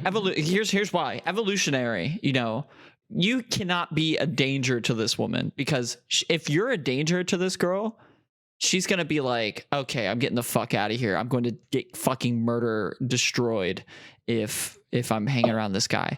If you're disingenuous, that throws off that same alarm. Like, this guy's gonna fucking murder me. This guy's pretending to be somebody else. This guy's hiding something. Yeah. Well, yeah. Pretending to be somebody else is bad. I will say though, you can see constantly guys like lie and be like, "Be the best thing ever. I'll be your boo thing," and then like literally just leave. Right. That happens all the time. But what we're talking about is being yourself, like personality wise, because you can still be yourself and lie to people. You know what I mean? Don't lie to people, obviously, but they're two separate things. I don't want people to be like, "Oh, I can't be myself because I saw." Mean, if who you are is a liar. I saw Tyler literally go over there and lie, and then get a bitch, and then like broke her heart. Like he was still being himself. Yeah, that's because Tyler is an attractive hot boy. Like you don't have that. That's not you. Accept that and move on and do your thing. One of the best examples of this is fucking Oliver. Oliver is the most very fucking genuine cunt. Like I've never met anybody like Oliver. Dude, love you, bitch. I fucking love you. Thanks, dude. And that has just driven some girls absolutely up the wall for him. It works. Wets their fucking. His like total. He like is a dick to them. What's their whistle, and dude? They love it, dude. It's like World War Z, where all those zombies are crawling on each other. Indifferent to them, and it just has the weirdest effect. Yeah. Crazy Sam said it best. Do you guys remember that moment whenever he was like, he looked at Oliver and he was like, "You're going to get endless bitches on your fucking dick." And we were all like, "What? No, that's not happening." And he's like, "Yeah, dude, that indifference is going to make them go crazy." He was right. They usually do. It works. He was right. It works. Fucking insane. It's just who I am. It's not like I'm trying to be indifferent. Yeah, that's like the fucking purest version of you being yourself too. You're just like that. It's what we love about you. It's what women love about you. Men want to be him. Girls want to be with him. I do want to be Oliver. Sometimes. In a white tee. God, I would fucking. Have you seen his shoulders? Have you seen his shoulder muscles, dude? This white tee today is too loose, though. Bro, the white tee. You know what? I've been rocking the white tee move ever since, Oliver. I swear to God. It's huge. I promise you. I take off the sweatshirt. I got the white tee. Hold on. I take off a sweatshirt, right? And then when I take it off, I let a little shirt go loose, and then my abs show, and girls like, wow. And then you pull it back down, and it's just built to your body. The small Hanes white tee is the move, dude. And then you wear like black jeans with it, and like when I used to have short hair, I would always get from girls like, "You look like you're in Greece." Oh, fucking white t-shirts are the move. Theater bitches getting on it trying to dig. Literally, you look like you're from Greece. Man geeks on your dick, bro. Theater bitches, bro. Theater bitches, man. They're sink control. Yeah. Go away, dude. Never date a theater bitch. Fuck a theater bitch though. It's a great time. I'm kind of outside that pool now. Dating one's too much drama. Am I right? Yeah, dating one's too much. Zinger. That fucking hurt. Oh my God, that hurt my fucking soul. Jesus Christ! You guys wanna come to Vegas and do some crack? Sure. Yeah, let's do it. Hypothetically, a little crack action. Nah. Oh. No. No, just a little. Like smoke crack through a pipe. We talked about cocaine last night, bro. I'm never gonna do it. I'm never doing cocaine ever. I'd be hooked. I'd be so hooked. That's what I'm saying. It's like I always think of cocaine as like on the list of drugs I wouldn't do, but it's just like barely on there. Like there'll always be that part of me that's gonna be like, man, what is it like? Could you imagine feeling? You're so fucking curious. Could you be feeling? Imagine feeling list, like your favorite superhero. On the list. It's on the list because it's awesome. That's why. Yeah, that's why. 100%. Like it's 100%. Not like I'm not gonna do it because I'll be methed out. Like I wouldn't do meth for like 8,000 reasons, right? But I will never do coke because I don't want to feel like a god and keep trying to chase that feeling forever. Right. I can't. Yeah. Fair. I already chase that feeling on a day-to-day fucking basis, dude. Do you feel like a god? True. That's you guys ever why feel I like Red you're Bulls chasing the feeling of like just absolute bliss you had as a child when you were playing like a really good video game or something? Fuck yes. I get it every once in a while. Nostalgic bliss. Yeah. Oh yeah. I feel like I feel it sometimes. Like Valheim gave me like a jolt of that. Yeah, for sure. And the Red Nation attacked. But man, when I was a kid, it was like all the time, not a care in the world, you know? No bills, none of that shit. Right. Yeah. Our old concept. They always tell you, like, don't be in such a fucking hurry to grow up. Don't be so like eager for it. We tell my little brother that all the fucking time. But they never listen, man. It's like the eternal cycle of sadness, because now I'm gonna have kids and watch them not listen when I say that too. Yep. It's true. I'm not saying I wasted my childhood or anything, but God, it feels like it went so fast, you know? It was a blink away. It was weird. I honestly, when people are like, "Oh, I'm so old now," and they're like 23, like, shut the fuck up. I'm not saying I'm like a fucking old man. I do have a lot of like good parts of life. That was just a really good part of life to look back on. You know? Well, and not necessarily saying you, but like people are always like, "I'm so old now. I'm so old." It's like, no, bitch, you have so much time. So much time. Literally, I have back problems. My knees crack when I stand up. I'm old. It's fine. Then go to the gym. Like what? Fucking get to a chiropractor. Fucking squatted 140. 145 actually. Hey, there you go. You go. Shout out. Yeah. Down deadlift, baby. Shouter. All the doubters. How much were you squatting, pounds, Oliver? Like around 200. Damn. Yeah, but I haven't squatted in forever. I know I can do more than 2. I did 150 at my start. I think we started. I started around like 100-ish because I hadn't squatted in forever. So I was like, I'm not gonna kill myself off the bat. So, Yo, I did 150. I did 150 to failure, like Brandon said, and then I dropped it back down to 100 so I could finish it out, and it was pretty fucking good. It's not bad. Yeah, I haven't benched in forever, so like I used to be able to like consistently like hit like 130-ish. Now I'm like around like 115. I'm hoping to get up there with my benches. I started benching at like I think like 110-ish is what I did. So I felt like very light. So what's your guys' status on getting the vaccine? Will, you know you can pre-register in West Virginia now. Yeah, but you have to meet a certain bracket.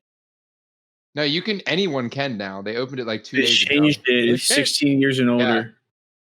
Anyone 16 and up can do it now. Bailey actually got the first dose the other day. Seriously? What the fuck? Is Will 16? What's going on? So fast. Yeah, she got it. Does that mean I can fuck a 17-year-old? Am I grooming? Am I grooming? We're all grooming. We're all Dan. We're grooming Will. We're grooming Will. His name is. Wow, Morg. Yeah, we let him in our Discord. We're all Discord mods. Or doxing on the Discord. Will hopped in. It's like 2 a.m. He's all alone in council, and I was like, "You haven't been all day. You haven't been on all day, my pretty. You haven't been on all day. Has to punish you, dude. Guys, be quiet. Be quiet, guys. My girlfriend's sleeping on Discord. You guys keep it down. Fuck you. Yeah, dude, that shit's fucking creepy, and it's honestly not surprising. Why is it always YouTubers and like Twitch streamers though? Their fan base is so young. Yeah, every time. Like they just get caught up in it, I guess. You know, you're the grind. So, like being a YouTuber, I don't think I'll the ever grind get is all caught day. up in pedophilia in my life. Yeah, no, you should never. It's not a good thing. It's not a good thing. Well, that'll never happen. That'll never happen. Not intentionally. Yeah. Also, that wasn't pedophilia. All right. Are we getting into this? Morgan is fucking like getting worst case scenario. You can cut it. Worst case scenario. You can cut it. Travis, what the fuck, dog? I told you, okay? I told you, man. I told you because I knew I had the insider information. I knew all of it, and I said Travis. Okay, Liston. well, to be fair, she fucking hook, line, and sinkered him, bro. To be fair. No. It wasn't your fault. It wasn't your fault. But I told you though. I was like, hey, listen, I know people that know her. They went to the same school. He dated her. He knows how old she is. And you were like, man, she showed me her ID. I don't know. And I was like, okay.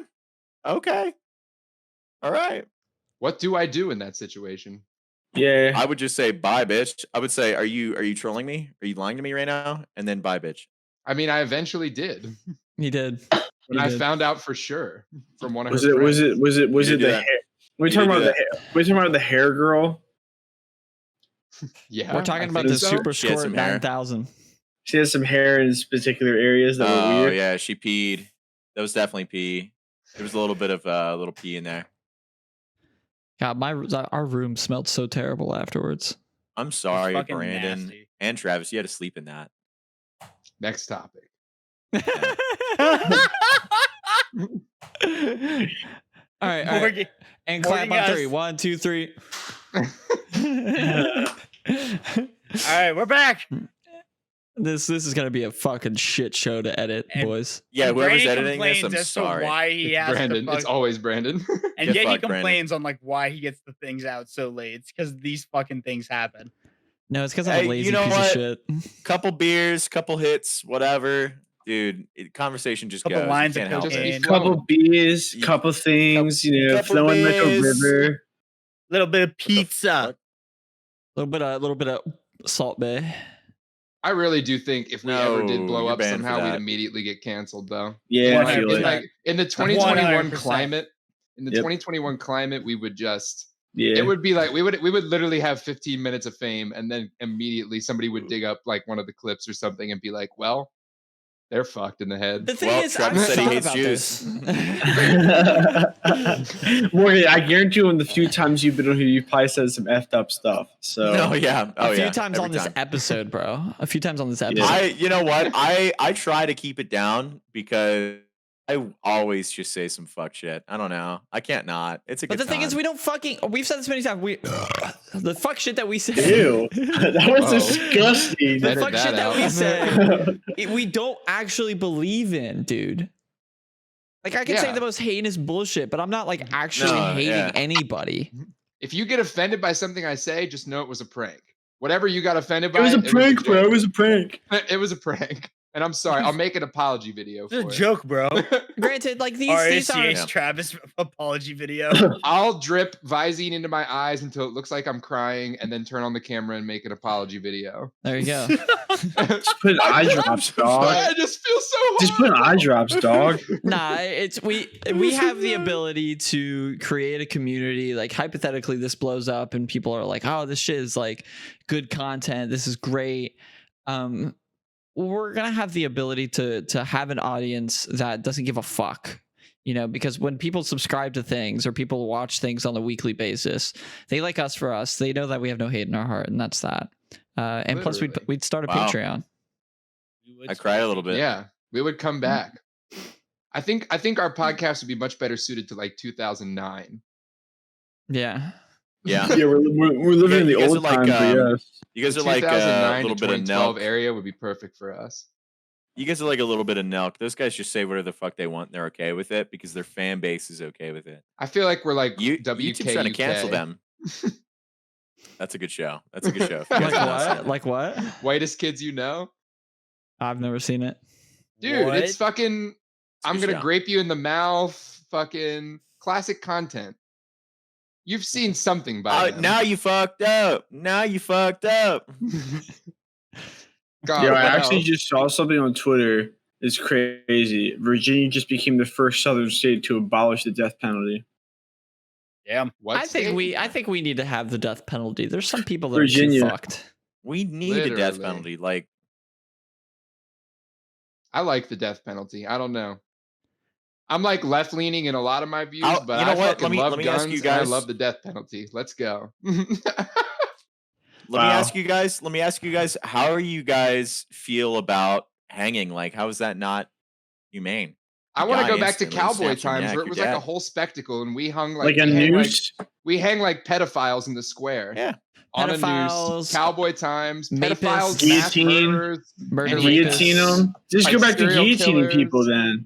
Serial All right, we're gonna rapists, hang we Drake. just hang We're them gonna hang all, Drake. man. We're gonna hang Drake for grooming high. Millie Bobby Brown. He's done. Get fucked. You're dead. He's done. Sorry, Champagne Poppy. He's you're a going grave down. digger. Yeah. He's a bill printer. He's a slack killer. Yeah, I'm light skinned, but I'm still a dark airman. Okay. Wow. No, that's No, Fuck your man. Here's the thing, okay? I think, is it racist to substitute the N-word with another word whenever you're singing a song? When you're singing a song. It's I've never had anybody I've never had anybody problem say with that. it, It's but not I'm racist curious to what say other the people N-word when say. you're singing a song. Well, Hot you know what? That's pretty hot. That's pretty hot. I It's have a a hot lot of take for friends that are 2021, but it's they're true. okay with me saying like replacing words with whatever. They think it's funny, right? It's I can't what speak we were for talking about, everybody, man. but It's what we were talking about. It's that you're not saying it because you hate all black people. You're saying it because you're singing a song. I don't know. you're getting I'm just canceled. vibing, my You're guy. getting canceled. You're getting The canceled. The thing is it doesn't hurt me to not say it. It's not like they're forcing me to say something specifically, right? No. It doesn't hurt me to not say it. And plus, saying that you're a dark airman is kind of funny. I fuck with that. I think that's hilarious. I think it's funny. You got some dark humor there, sir. Yeah, no, definitely. No pun intended. Substituting words is better in some cases. Oh, Yeah, you know just what? like Let me White say people on the stay winning. let me say oh, you're banned. You're banned. Now, let me say on the death penalty thing, a lot of people's arguments are lethal injection is expensive and sometimes it is inhumane because, you know, the drug cocktail doesn't work properly in some people. We've and all they seen The just Green start Mile. having seizures or whatever. Yeah. There you go. Whatever. We're killing someone for their crimes, and we're worried about inhumane. But think about it. How Think about it. humane was it when he raped your daughter? Well, even if that's whatever, even if that's the argument, think about hanging though. Like, how is that inhumane? Yeah, He's that's choking out for a little bit. most of the time an immediate death. Isn't it like 90% of the time their neck immediately snaps? Oh yeah, and a they're immediately dead? huge percent of the time they're just dead, right? Worst case scenario, we can make the drop even further, so they just snap their neck instantly. You know what I mean? Yeah, it Or should be a just, like, spectacle, right? Push It should them off be. a cliff or something. Like push them off like 1,000-foot cliff. You're not surviving that. You're gonna be a puddle on the ground. And I think if they Yeah. survive And that it's at that instant. point, they've lived. You know, they deserve their freedom. There's been circumstances where that's happened and they still execute them. There was Is a they- circumstance where a man had like a life sentence. He died for like 5 minutes, like legally died, came back to life, and then You're not dead. And then he You're not went dead. back to court and he was like, I think I served my life sentence. No, you're not dead. No. Legally dying, Double jeopardy, bro. is your heart stopping.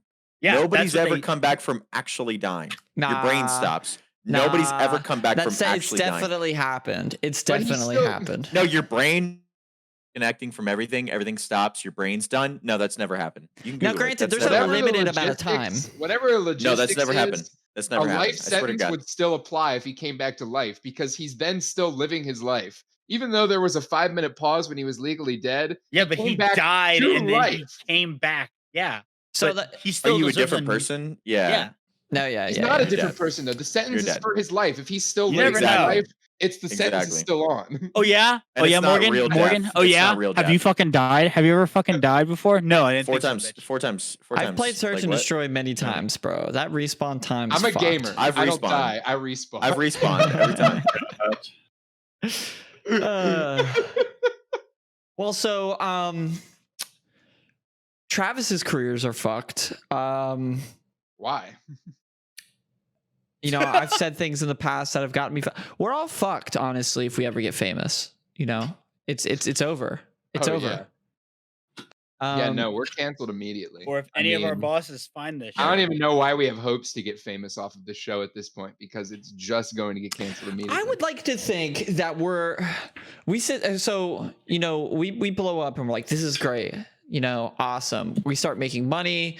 I throw $2,000 your way. $2,000. We all get an even split from this shit, right? This happens for a few months. People go into our past. They're like, this is bullshit. we start to get canceled, right? I would like to imagine that we hop in council and we're like, all right, let's think this through. We join Trump's social media where anyone can say anything they want. We just, he's coming out with a social media platform. Oh my god! I didn't know that. Where he can't be canceled. Where he can't be kicked out because he's been like banned from all the other big ones. I would like to think that we can hop in a call and like figure this out. One of us freaks out. One of us is having a bad time. It's like, no, listen, this is how we're going to do this. We're not apologizing. We're not saying shit. We're going to continue to create content and show that we don't mean all the heinous shit that we say. What about when the thought police come to arrest us? Fuck them. Fuck, dude. I didn't think of that shit. Well, we're fucked. We're fucked. We'll just have to go to an underground bunker and continue doing episodes. Where no one can trace us. Live from our evil lair. We'll broadcast it by sticking bubblegum to the top of a radio tower and putting the record on top, like in SpongeBob. There you go. There you Why go. do you remember that? I don't remember that. Travis remembers the most obscure shit. When Patrick wanted to broadcast his shitty song, dude, that was like the best episode. Twinkle, twinkle, Patrick Star. I made myself a sandwich. Fuck off. I'm not. And on doing that it. note, if you enjoyed this episode and or want to cancel us, be sure to leave a like and a comment. Leave a comment if you want us canceled. And let them know. It's Report been your boy. us to the thought police. It's been your boy Brandon. I'm Oliver. I'm Travis. I'm Will.